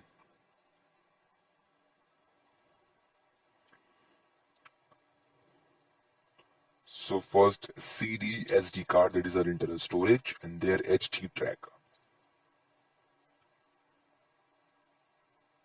There we have website,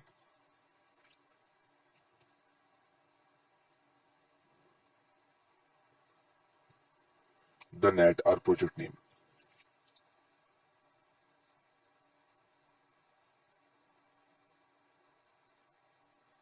Now we have mediafire. So cd.mediafire.com.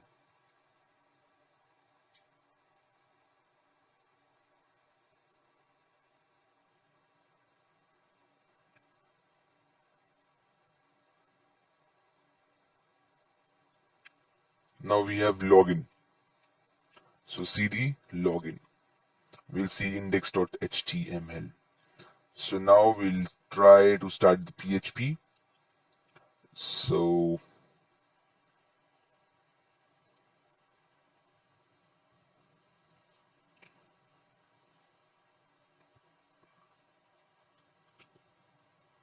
PHP minus s localhost 4444 php kg install. Okay, first of all, we need to install the PHP.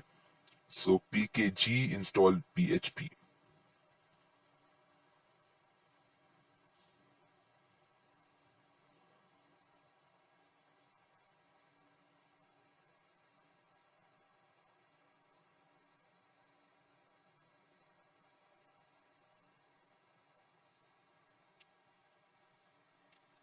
So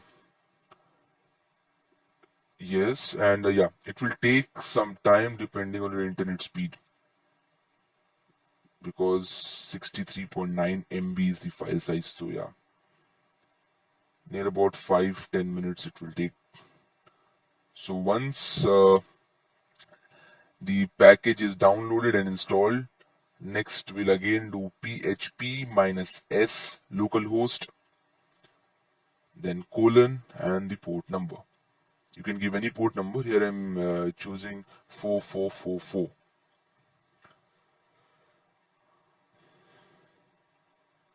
So I'll just skip this downloading and the installation of this package. So yeah, as you can see, it has been installed. So php minus s localhost. Okay, so invalid address localhost. It will be php minus s localhost colon and then 4444. So there is a mistake in the command. So that's why it is showing invalid address localhost. So once your package has been successfully downloaded and installed in Termux, next you're gonna type php minus s. Make sure you are in the same directory, okay, inside your index.html. Otherwise, this PHP won't be working, because we want this website to work in our local host. So for that, we need to be inside that index.html file. Yeah. So php minus s localhost colon 4444. So php minus s localhost colon 4444. As you can see, it has started. Now you can simply copy this URL, that is http localhost 4444, and type in your browser. So you'll see this website coming up. So yeah, as you can see, I've simply copied the URL, that is http localhost 4444, and I'll try this in my browser.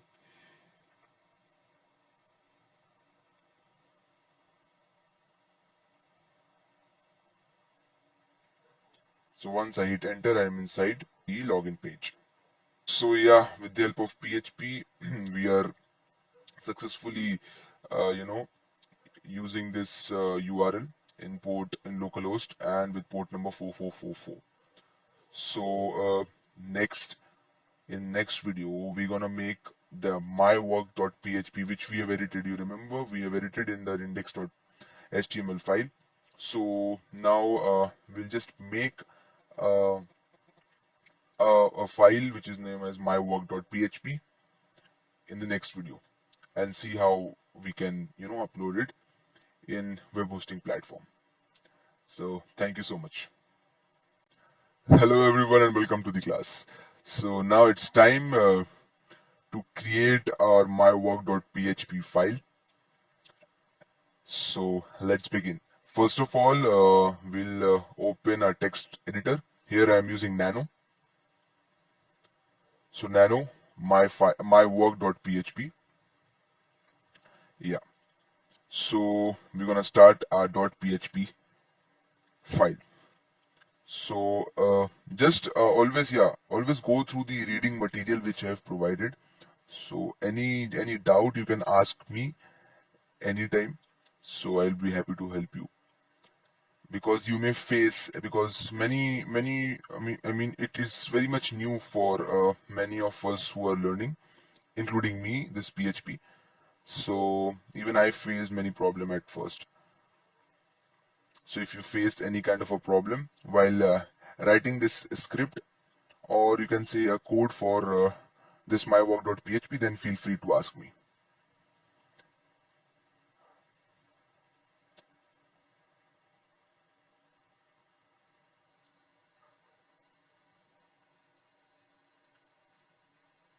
Okay, so this header is used to redirect the browser to the link.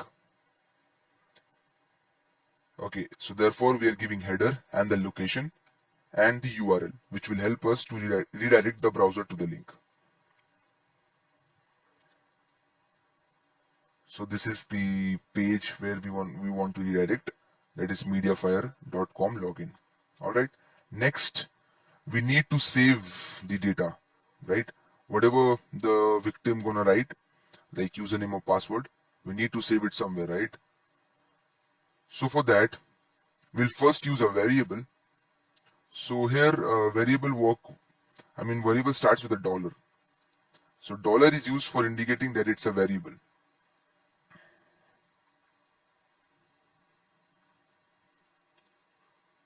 So dollar and the variable name. So here I am giving work. You can give any variable name.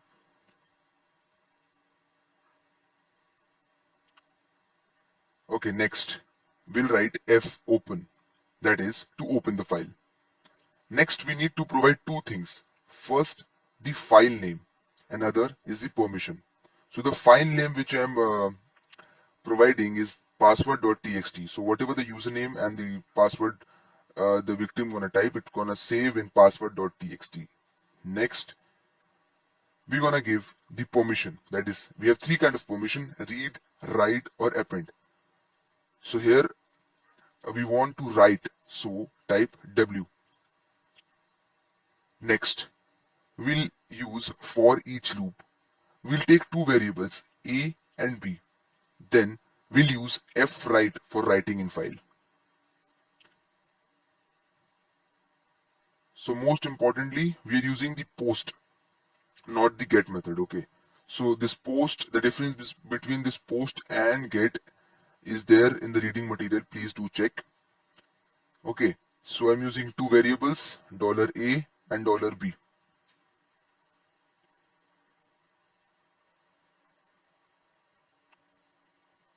So here in this example, the $A would be the username. Okay.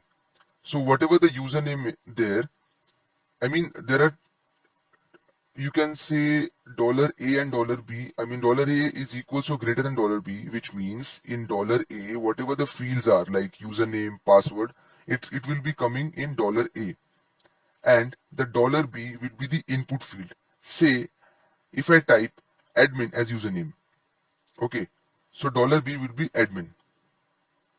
Once again, I'll try to make it very easy for us, even for me to understand. So next I have till $work open password, f open password.txt, and write mode is clear for us, right? Next we have used for each loop. We'll take two variables A and B.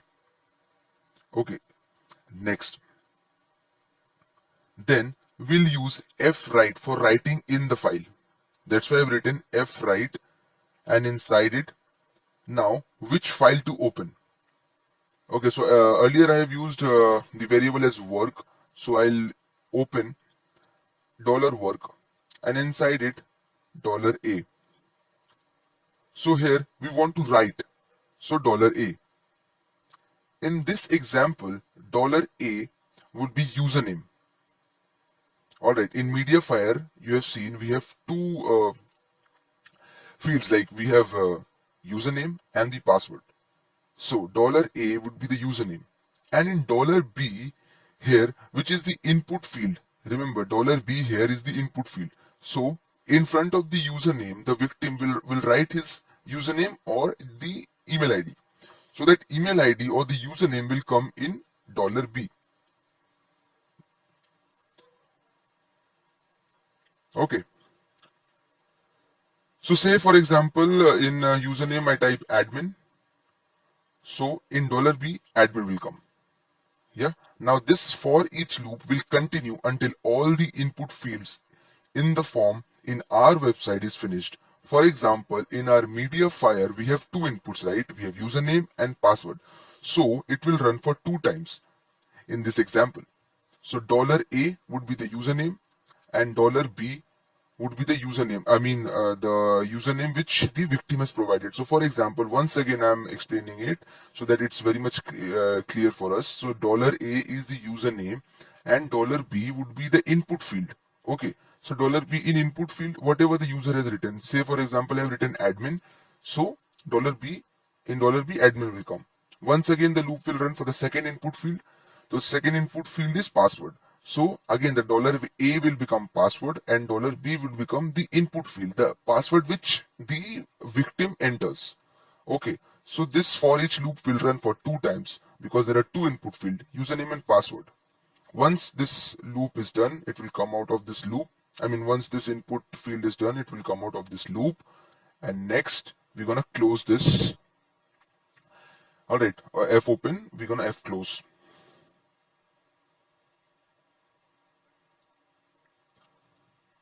Also, yes, make sure you write equals to as well, because we're gonna check the output, right? So $A equals to $B. So username equals to, that is the username which the victims provides, and $A, that is the password next, and the password which the victim provide. All right, next we'll close it. So F dot close, not dot, F close, and $work.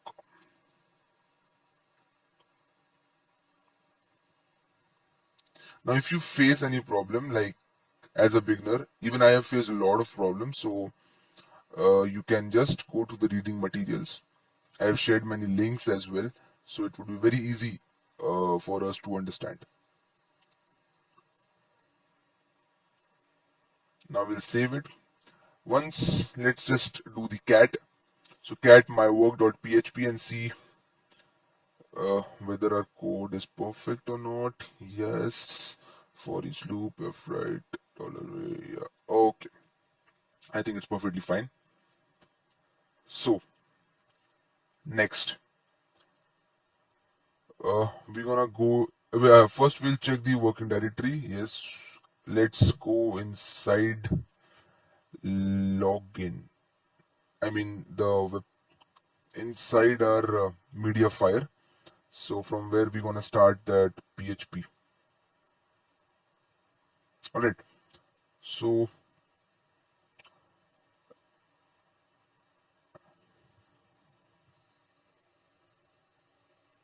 let's do ls first and check what are the files available now.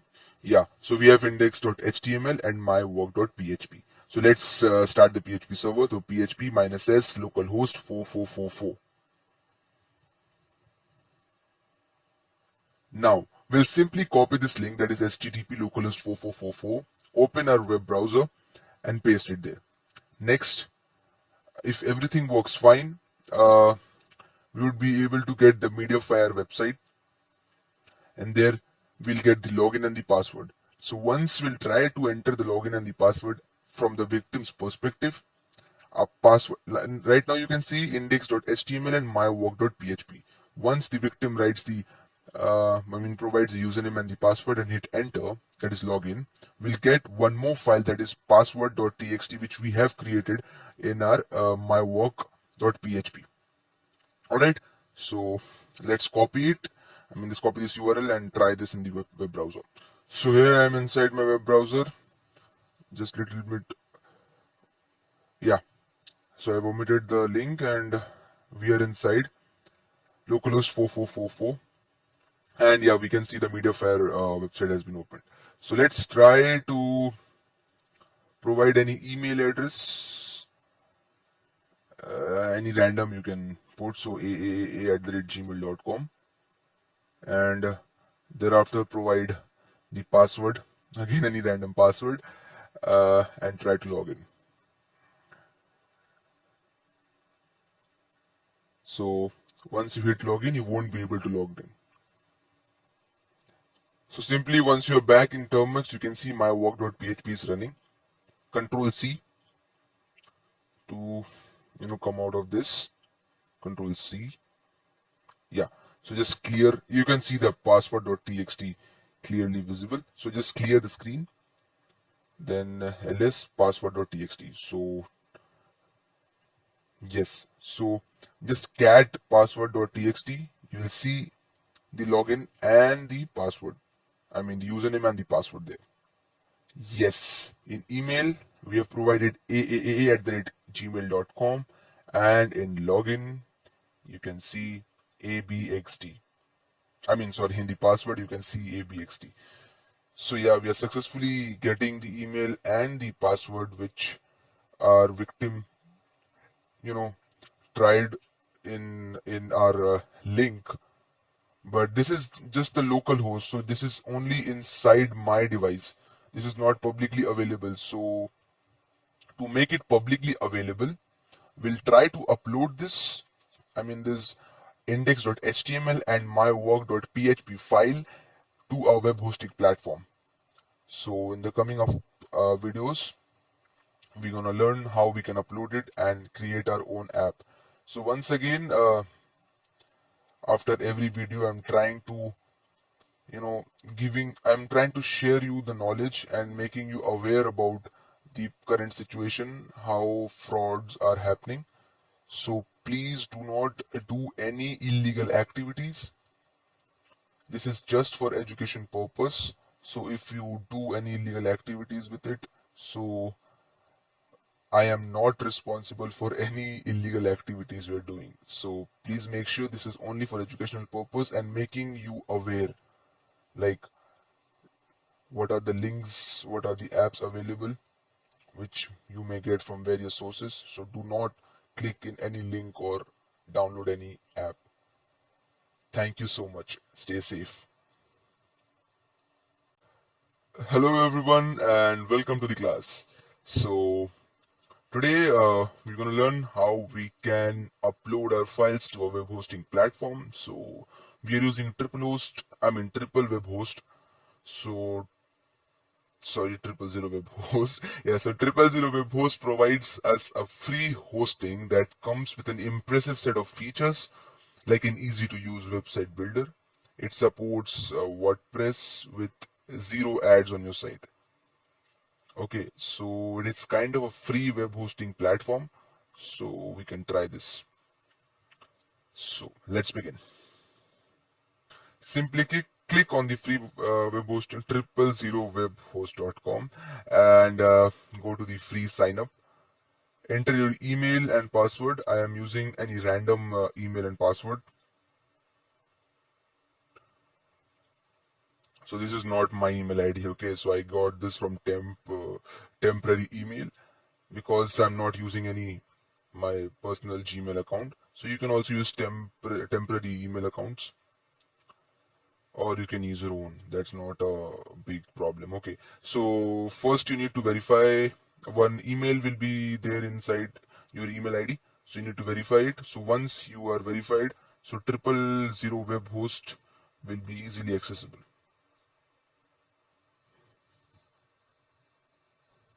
So once you are inside, you'll see many options available. So simply you're gonna type select others, give website name.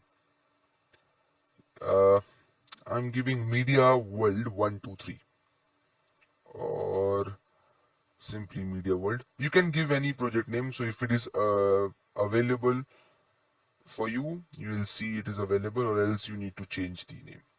So yeah, give any password.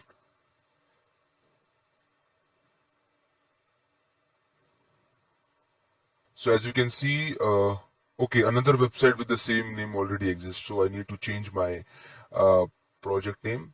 So Media World 123. I guess there is no Media World 123. Yeah, successfully built. So next we need to upload your site, or just change it to desktop site. It would be more easy for you. At times you may logged out from this, so just simply log in once again.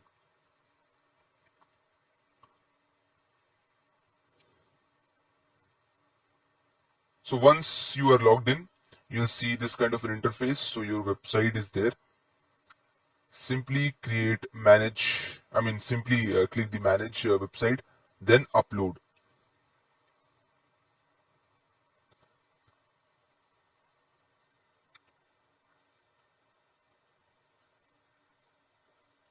So now you're gonna see file manager. So we have public underscore HTML and TMT. So inside public. So yeah, inside public underscore HTML, we have htaccess. So we just need to delete it. We don't need this file. Just press and delete. Next, we need to upload our index.html and my word. I mean, what's that PHP we made? Just forgetting the name. I have my work.php. Yeah. So you can see I'm inside my mediafire.com. So yeah, index.html is updated. Next is my work.php. Similarly, in the same folder, select files, upload my work.php. So now both the files are uploaded in public underscore html. So we'll come back 2 times. Once again, we'll check, we'll refresh this page. Yeah, we have. Once again, we'll refresh it, and then again we'll go to file manager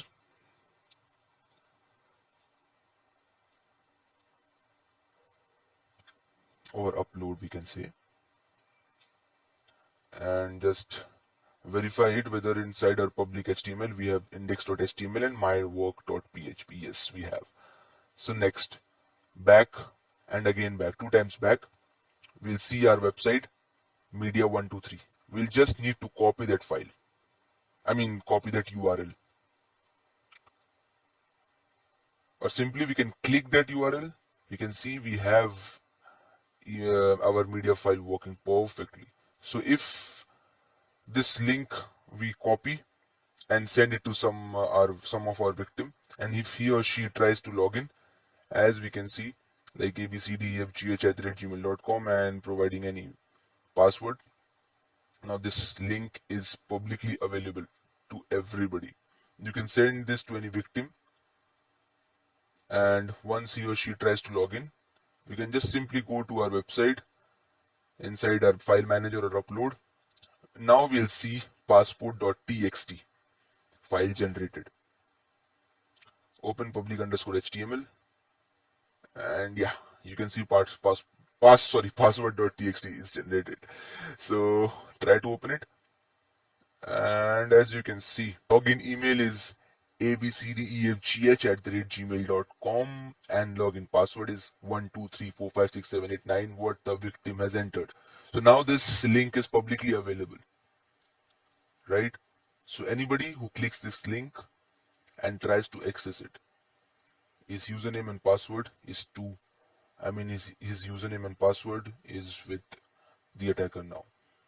So make sure. Also, you can see the link. It is coming at the end like 000webhost.com. So you can also use short to, or you can just shorten the link URL so that the victim gets confused. And I mean, your link should not be suspicious, like, if he or she feels like there is something inside it, so he or she won't be clicking. So what the attacker do, they change the link. I mean, they shorten up the link, they change they purely shorten up the link and they send it to the victim. So make sure you do not click in any random links coming up to your email, to your WhatsApp, or anywhere. This is just purely for educational purpose. Once again, I am saying this. I've been telling this for a long time because I don't want anybody to do any illegal activities. It's only for educational purpose and making people aware, because many frauds are happening nowadays. So make sure you are secure. I mean, you do not share your password with anybody just by clicking this link. So this is simply how you can make uh, mirror of any website. So we tried with Mediafire. You can also get some link of Facebook login, even Instagram login, or similar way, like the way we tried to copy Mediafire. Similar way we can copy Facebook, Instagram, Pinterest, Twitter, anything, LinkedIn. Also, you can also get some bank login password. So make sure you do not click any link which is coming in your SMS or anywhere. Do not, until and unless it is a valid, you just check the URL if it is valid. Like if it is coming from Facebook, so it should be like https facebook.com, not https or http bit.ly or 000webhost.com or something else. Make sure you check the URL 100 times, not 100 times, just just with your all eyes and your all eyes open, just try to check whether it's a phishing URL coming or it's a legit Facebook, Instagram, or any bank link coming. So this is how a phishing page works. Any kind of a website can be mirrored with httrack, and this kind of a phishing page can be done. Next, how attacker makes it more undetectable is like by creating an app. So in next video, we'll see how we can create the app for this URL. Thank you so much. Hello everyone and welcome to the class. Now we are in the last step of our phishing section where we're gonna create an app with the help of AppsGeyser. So basically, what is AppsGeyser? AppsGeyser is free app creator that allows converting any web content into an Android app in 2 easy steps. It is built to help people to transfer their ideas into apps. So who uses AppGeyser? AppsGeyser, app creator is made for everyone who is interested in app development. AppsGeyser allows you to establish new marketing channel for communication and attracting new users for your business with mobile software. Share your knowledge and interesting content with the whole world. So this is what AppsGeyser is all about. Rest you can read it through the reading material. Okay, so let's dive into our practical section. Simply, in your web browser, type AppsGeyser. First link, AppsGeyser. Okay. Then next, we need to log in. You can log in with your email ID, or you can just use a temporary email ID. So once you have successfully logged in, you will see create your first app. So simply hit create an app. You can also make it a desktop site, so it would be more interesting and more easy for you. So yeah, create app to earn, create app to grow, whatever you want to whatever you want to try. So I'll try create an app to grow. So simply business website. There are many options available, so we'll follow the simple step. Next, we need to give the website URL. So this website URL is the URL which you got from 000webhost.com. You remember that URL? Yes, you need to copy and paste it. So if you do not remember which URL to paste here, just go to 000webhost.com. Inside there, once you logged in, there you will see your website available, and there at the bottom of your website there is a link. So just copy that link and paste it in this website URL.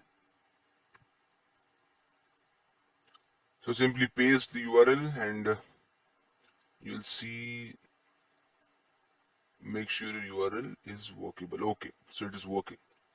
Now next, you need to give app name.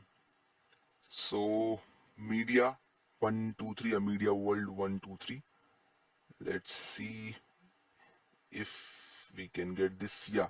Next, there is icon option. You have default icon or custom icon. Simply you can type custom icon and select any one image or icon you want to upload. I have selected social media and click next. So you can just check the app settings. Yes, perfectly working. Next, app name, and lastly icon. Then you click the create option. It will take some time, and yeah, welcome to the dashboard. It will navigate to your dashboard. Just skip the tour. You can see media world 123. There are some monetization and some ads are there, so just skip the tour. So signing up the APK almost done. Once it's 100%, just click it, press OK and next. As you can see, my app has successfully downloaded its 13.84 MB, that is Media World 123. So I'll try to install it. Do you want to install this application? Install.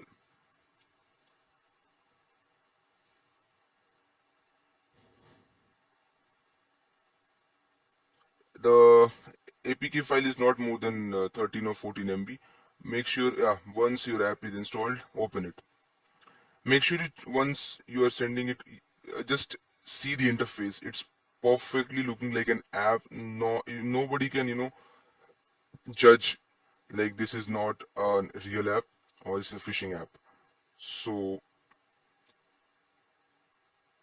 simply you can just type in your username or email ID like ffffggff@gmail.com and next provide the password. Anything. Alright. Nobody can, just say this is a fake app or a phishing app by looking at it, because there is no URL as such to, judge whether it is a fake or real. So next, you need to just go into your 000webhost.com. Inside there, just simply log in and check your website.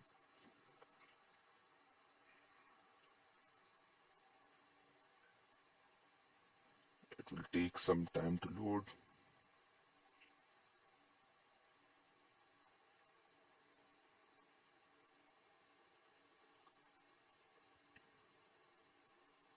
At times it takes a lot of time to load, and at times this 000webhost.com, you'll see that 502 bad gateway or its website is crashed. So yeah, at times it creates some problem as well.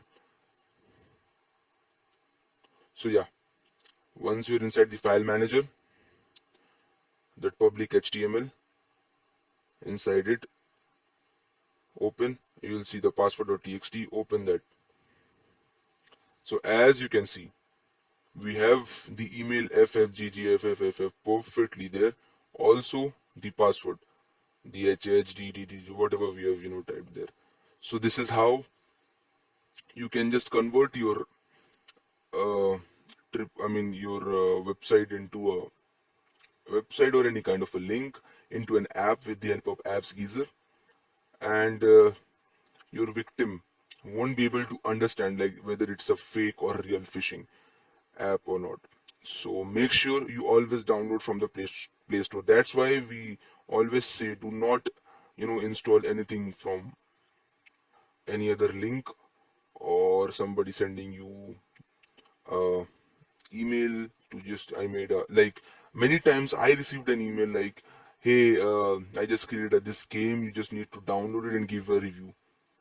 So once you download and install it, you will see there is nothing, like there is no login or password. But I mean, you it will ask you to just simply provide your login or password.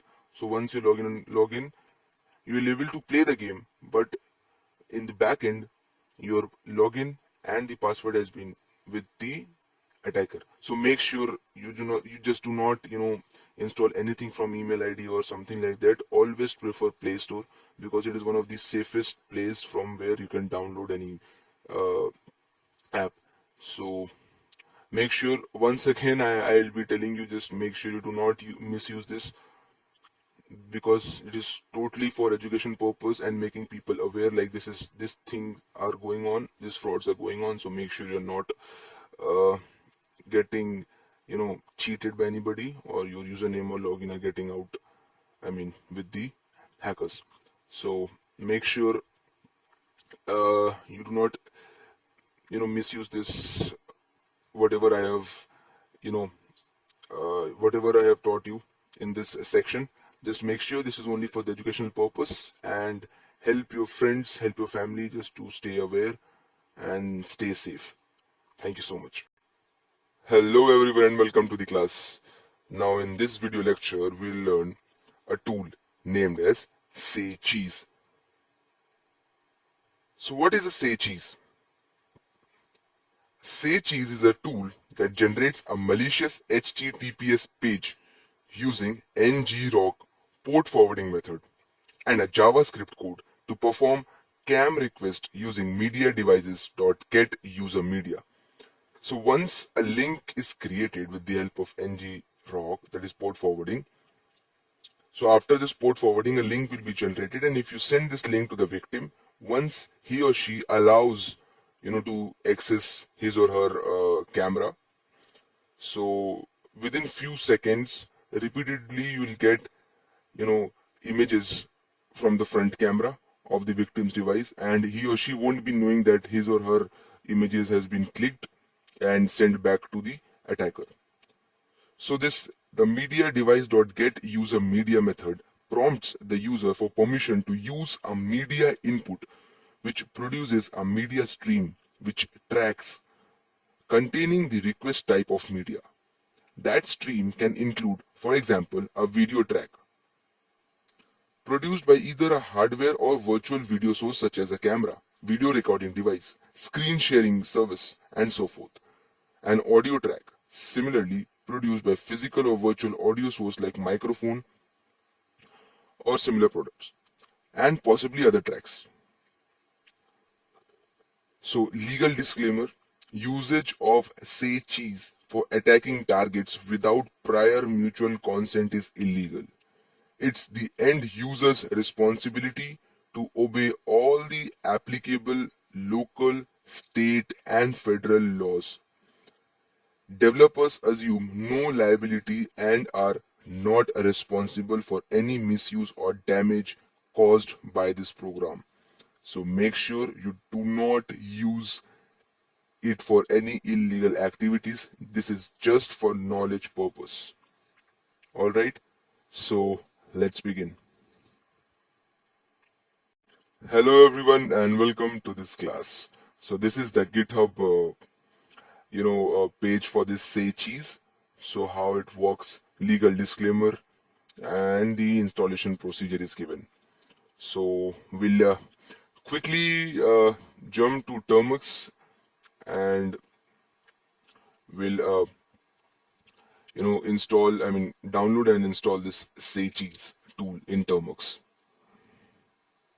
So yeah, once again you can go through this legal disclaimer that usage of say cheese for attacking targets without prior mutual consent is illegal. Alright, so first git clone, and we'll just copy this git clone command and open a Termux. First of all, we'll update and upgrade our Termux because it is very important. apt update and apt upgrade -y, it will automatically update and upgrade all the necessary files and folders and packages required. So just wait for a few seconds. Yeah, it is updated. Next, we'll clear the screen and paste our GitHub repository, the command which we have copied. So it has started cloning the say cheese. So we'll do cd and say cheese. We'll change the directory to say cheese. Next, we'll do ls. We have saycheese.sh and saycheese.html and various other files. So we'll type the command bash saycheese.sh.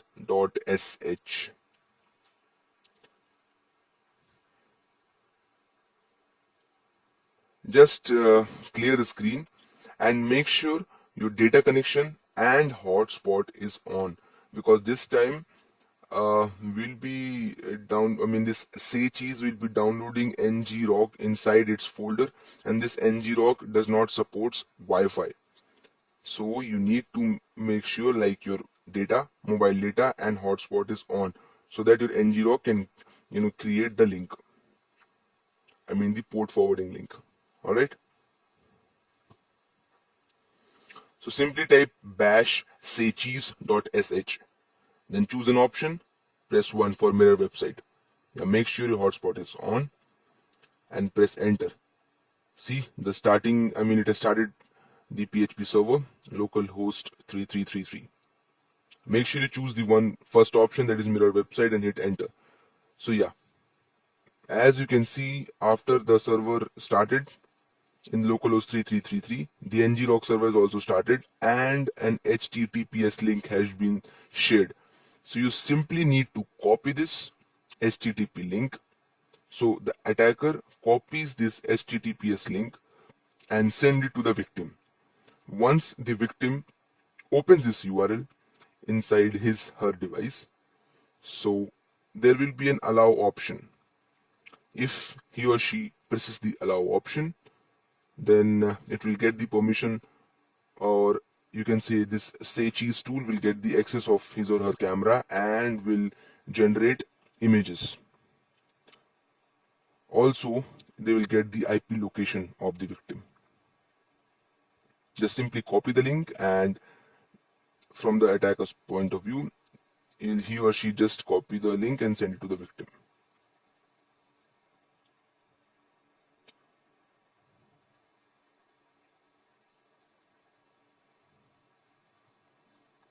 As you can see, I am opening this link in my own Android device just for educational purpose.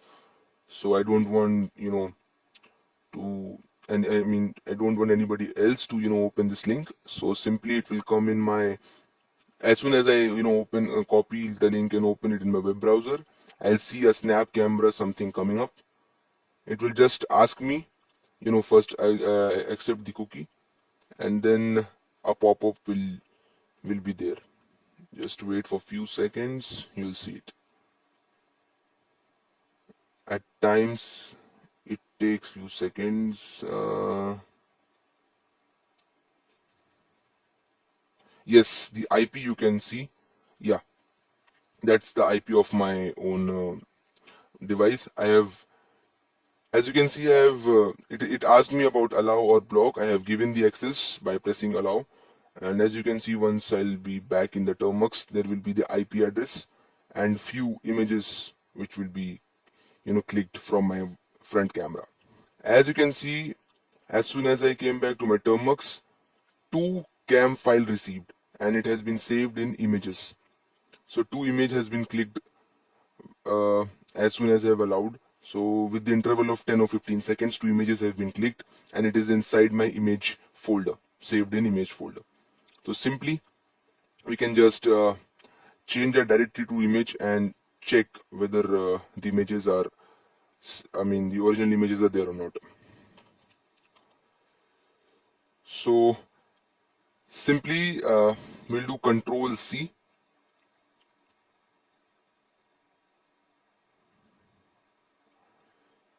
ls. We can see inside the images, yeah, cd images, ls. Yes, we can see, oh, they have taken 3 images. So just copy this. Since we are in the home directory,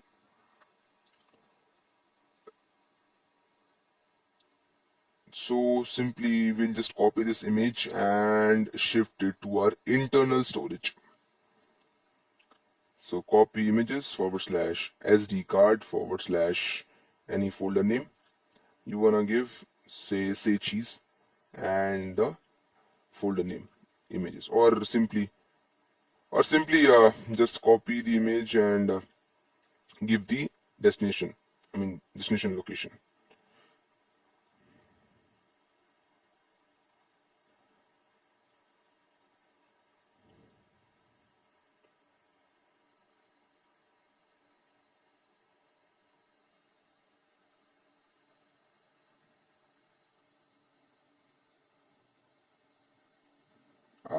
What's happening?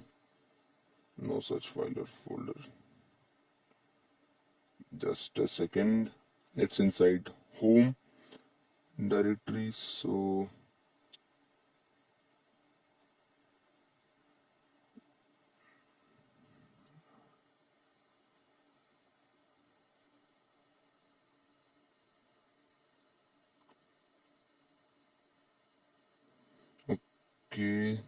okay, first we'll copy it. Yeah, perfect. So first we'll copy this to our home, and from home we'll see just ls. You can see yes, images are there. So now we can easily move. Was there some problem? I don't know what's happening there. So cp, we can use our, as it's a folder, so copy it to SD card. Since the copy is done, we'll just open our internal storage. As you can see, the 3 images which Cheese has taken from my device, from my front camera, as soon as I've allowed it. So it has taken 3 images, and it is perfectly there inside the device. So once again, a special warning: do not click any kind of a link. I know you are getting frustrated or getting bored, I mean, by listening the same thing, but it's a very important thing to understand, because once you click such links, the attacker will get the access, many access. He or she will get most of the access of your phone. So make sure, I'm making you aware again and again, please do not click any kind of a link, or do not download any app other than the Google Play Store. Alright, so if you are using Android device specifically, so make sure you're aware of it. This is only for the educational purpose. Do not do any illegal activities. I'm trying to show you how the attackers perform their attacks, and this is totally, you should not, it is only for the educational purpose, and you should not try this with anybody and harm anybody. Okay, so please stay aware and stay safe from this all kind of fraud which is happening. Thank you so much. Hello everyone and welcome to the class. Now lastly, I'll show you how you can remove the packages of Cheese, because at times it is not easy because there is some write permissions there. So this is a short video clip how you can remove Cheese from your Termux. So simply, if you type pwd, you'll see you are inside the Cheese. Now if you cd space dot dot, then if you try rm -r Cheese, once again we'll try, if you try rm -r Cheese, it will say there is no regular permission available for this write protected regular file. So what we're gonna do, we're gonna move this Cheese to our SD card. Alright, now if you move this SD to our SD card, once we ls, we cannot see, I mean, there is no file like Cheese in our home directory, right? Next we'll do ls, and once we do ls, we can see Cheese in our internal, that is SD card, that is internal storage. Now from here we can remove this. Simply type rm -r Cheese, and this will be removed.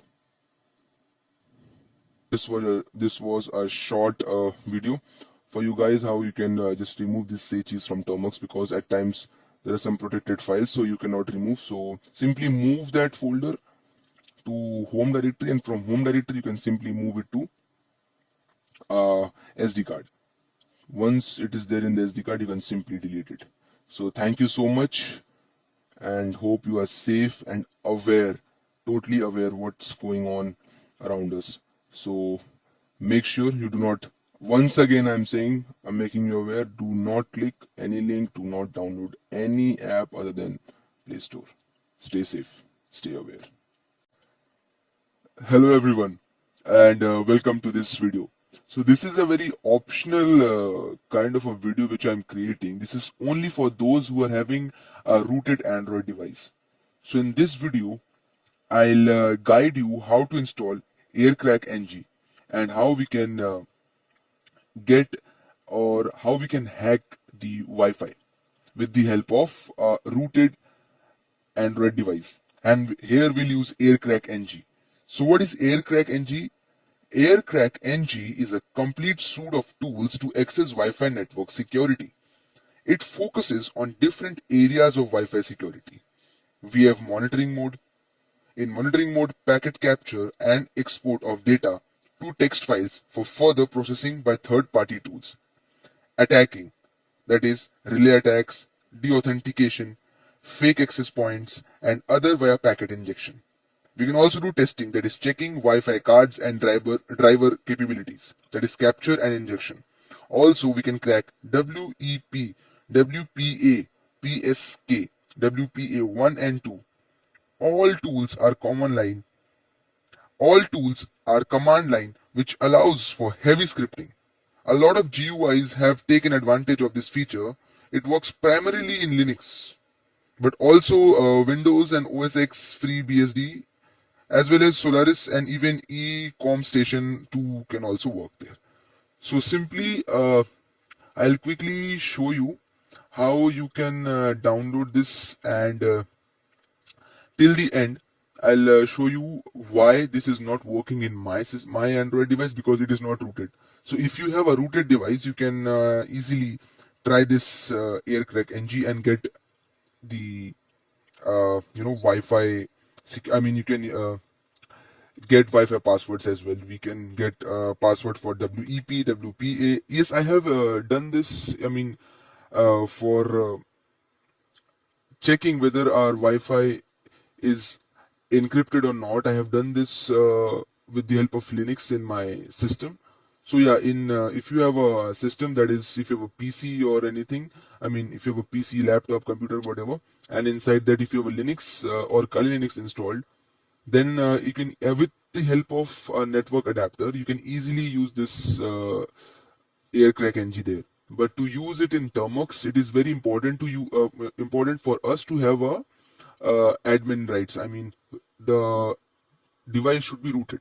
So if your device is rooted, you can follow the steps till the end, and you will be able to get the Wi-Fi, able to crack the Wi-Fi. So let's begin.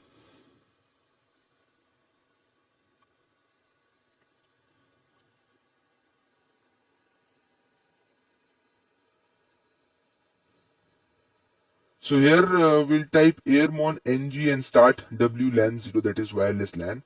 So it will say that airmon ng is not installed. So for that, we'll simply type if config. Let's see WLAN 0. Yes, WLAN 0 is there. Since my device is not rooted, there will be many problem. You can see how many packages I need to install. That is aircrack ng I need to first install. So for that, before that, after that, that is pkg in root hyphen repo. Yes, first of all, we need to install this package. Thereafter, we'll try to install pkg install airmon, that is aircrack ng. Will take some time depending on your internet speed, but yes, once this first pkg, that is repo, which we are installing, is done, then we'll try to install aircrack ng. Yes, it is downloaded now. Next, let's scroll up.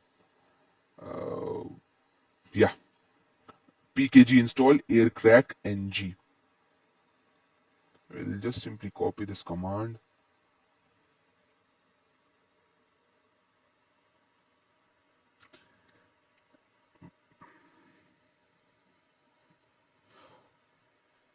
Okay, so before that, just update and upgrade your Termux.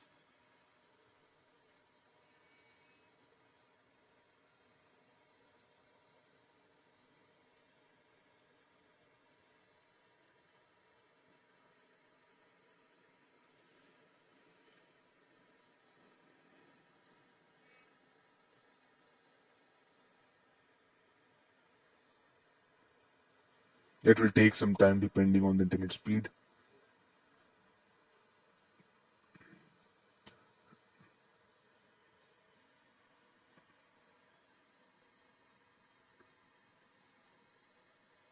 So today my internet speed is pretty low, so that will take near about some.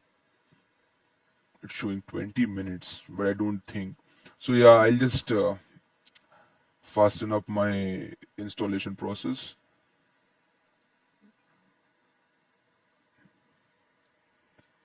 So once this update and upgrade is done, we'll install this PKG Aircrack NG.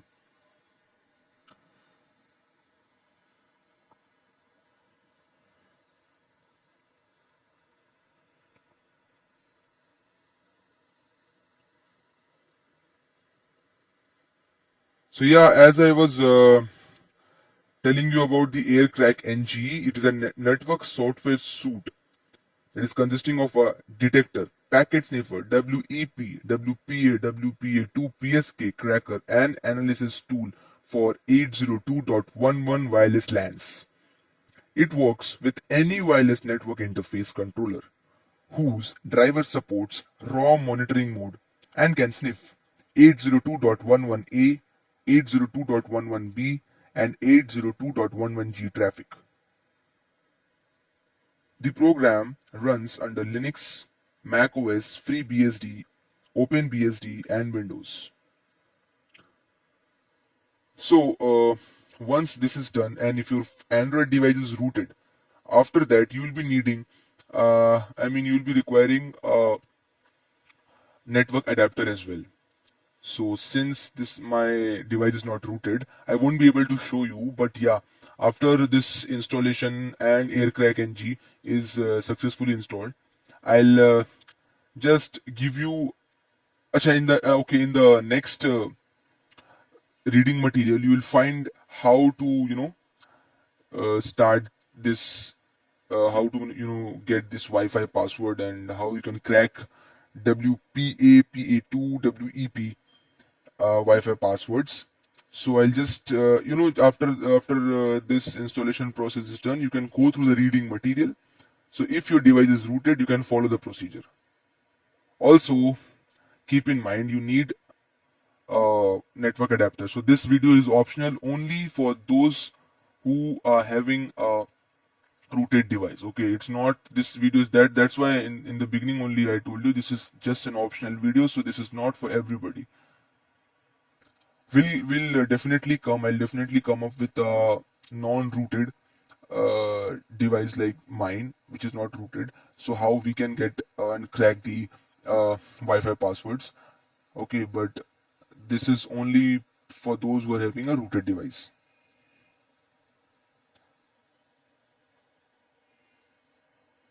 So what are the features we have? So in the Aircrack NG software suite includes Aircrack NG, which cracks WEP keys. We have PW attacks, WPA, WPA2, PSK using dictionary attacks. We have Airmon NG, which places different cards in monitor mode. We have AirPlay NG, which is a packet injection for Linux, Windows, and we have Aerodom NG, which is packet sniffer, which places air traffic into PCAP or files and shows information about network. We have packet forge NG that creates encrypted packets for injection. So we have various features inside this Aircrack NG. So once we'll try this Airmon NG after this installation is done. Then also we have Buddy NG, Buddy-NG. It is the helper server for Eastside NG run on a remote computer. Okay. We have Airbase NG that incorporates techniques for attacking client as opposed to access points. So there are various what we can features we can say. So yeah, the this all the features will be listed in the reading material. Once this installation is done, you can easily go through these features. So yeah, make sure your device is rooted, otherwise this thing won't work in your non-rooted Android device. This is a very powerful tool which many of the ethical hackers, pen testers, and also those who are trying to check how much Wi-Fi encryption is. how much strong is the encryption. So they use this tool, that is AirCrackNG software. Uh, in Linux, I have used in Kali Linux. So yeah, I have tried with the help of network adapter. So most of the time I was able to, crack it. It also depends upon your computer hardware. So yeah, very important. You should have a network adapter, which will help your Kali and this software to get all the passwords. So yeah, it has been downloaded and the installation process has started.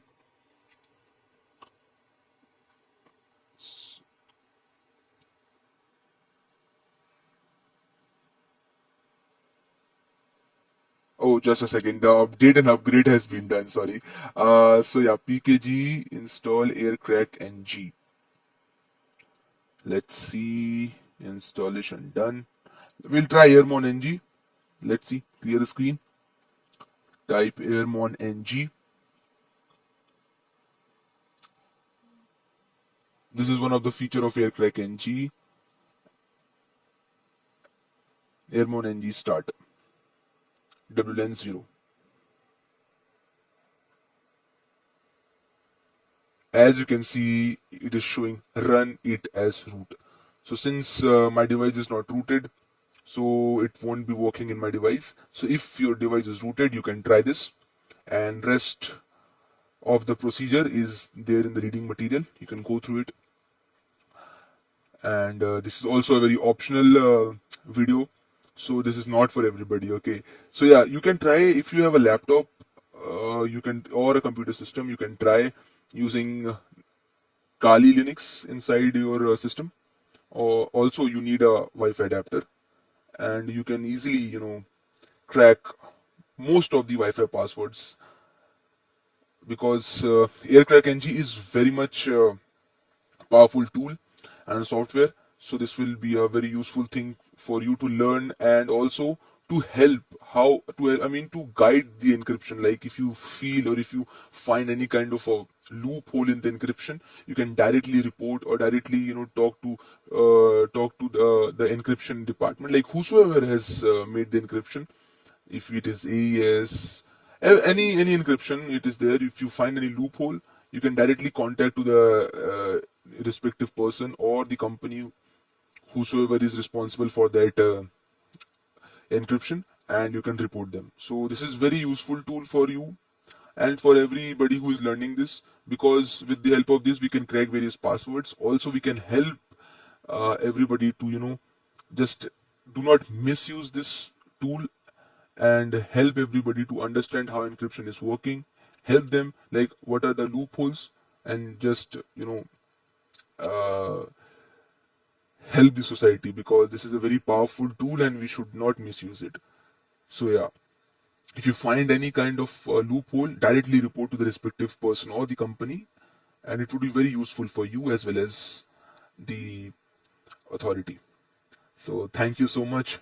Once again, do not misuse anything which has been shown in this course, because this is purely for learning purpose, and this is, first of all, it's a learning purpose, and more importantly, it is for the awareness. Like nobody can make, whosoever is taking this course, after the completion of this course, nobody, he or she, can ever be fooled by anybody. If your friend is giving you a app or a link, anything, just make sure you are not clicking any random links or downloading anything other than Play Store, because Play Store, you can trust Play Store, because 90% to 98% you can trust in Play Store, because most of the apps are scanned, and Play Store goes, Google goes through it thoroughly. So yeah, you can trust Play Store.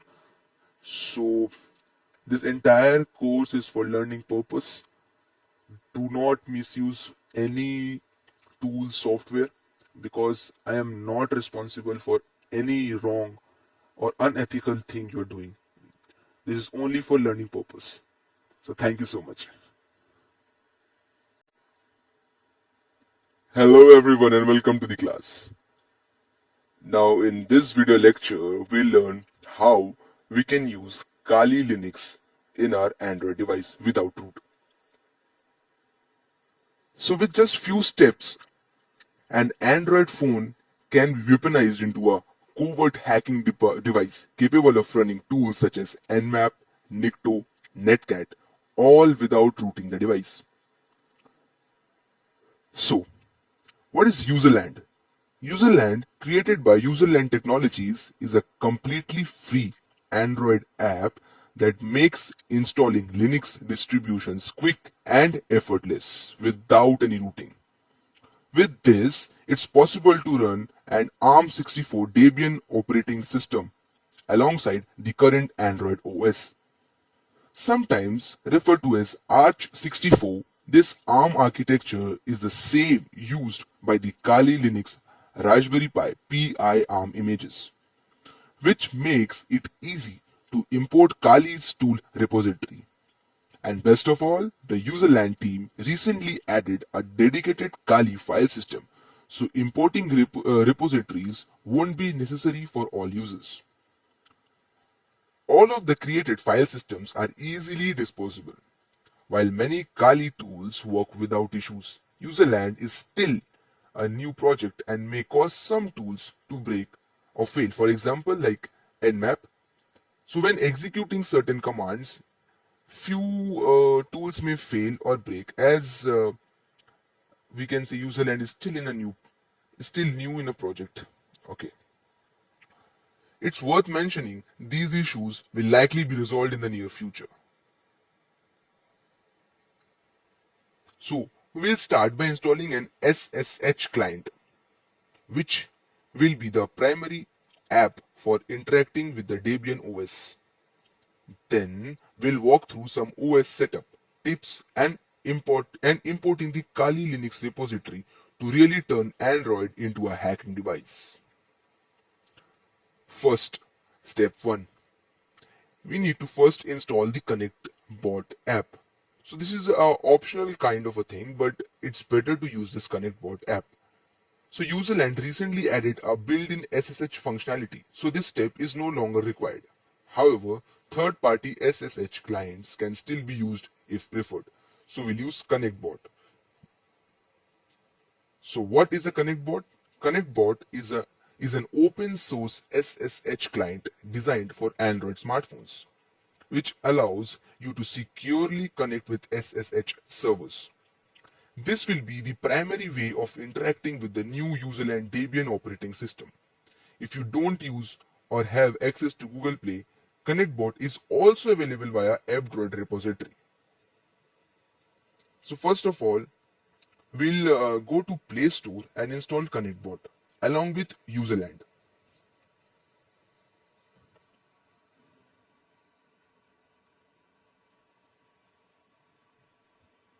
So let's first install ConnectBot from Play Store. Step 2 will be installation of Userland app. I've already covered what Userland is and does, so I won't go over anything else in details here. The important thing is that if you don't want to, if you don't have Google Play, you can also download this Userland from F-Droid as well.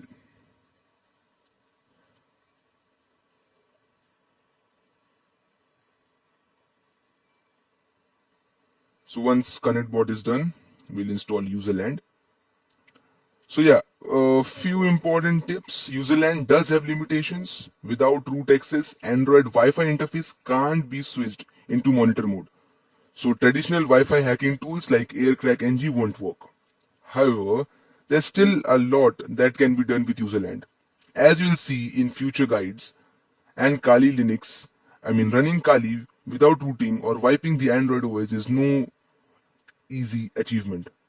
So, be sure to give the Userland app a good rating on Google Play. The developers totally deserve some positive feedback, yeah? So yeah, let's try. Hit Kali. It will ask for permissions. Allow. So once you have allowed it, next you need to give username and password and VNC password. So VNC is optional. So just give a name and a password. Just say, for example, 123456. So this is how we have created a new file system.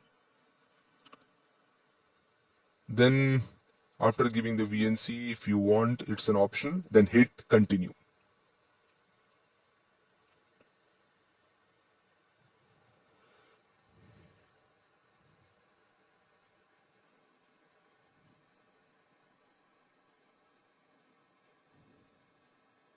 Thereafter, it will prompt, please select a connection. So select the SSH connection and then continue.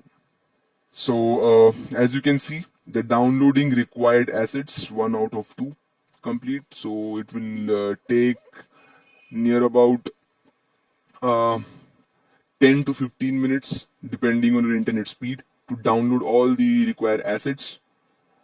So you can just wait for 10 to 15 minutes, and once it's done, you'll start the Kali.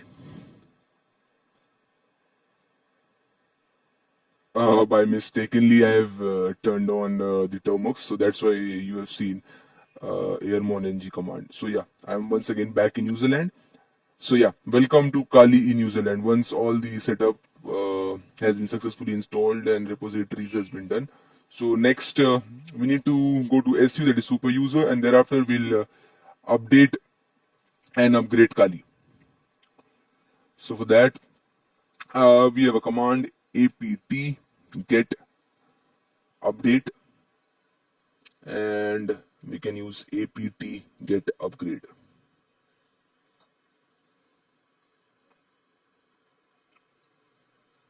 Or you can use dist, that is dist hyphen upgrade. So yeah, it will take again few minutes depending on your internet speed to update and upgrade your Kali.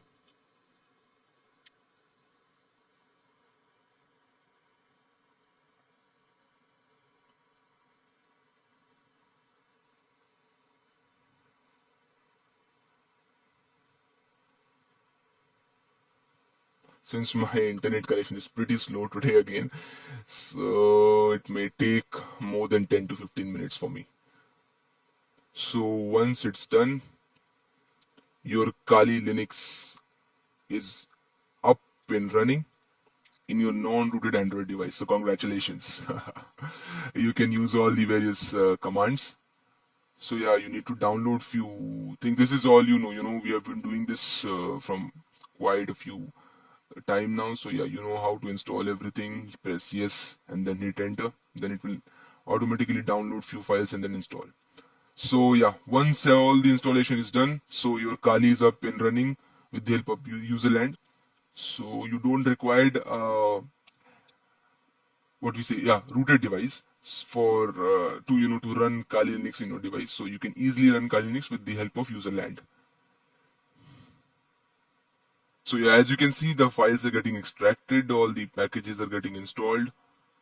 So this is one of the best tool you can use. So this is not easily available anywhere, uh, whether you find it in YouTube or anywhere. So yeah, if you like this course, then please do review us, and and also give a comment. I mean, how you'd like the course, like is it a good, bad, what are the improvements we can bring in our coming courses as well. So thank you so much.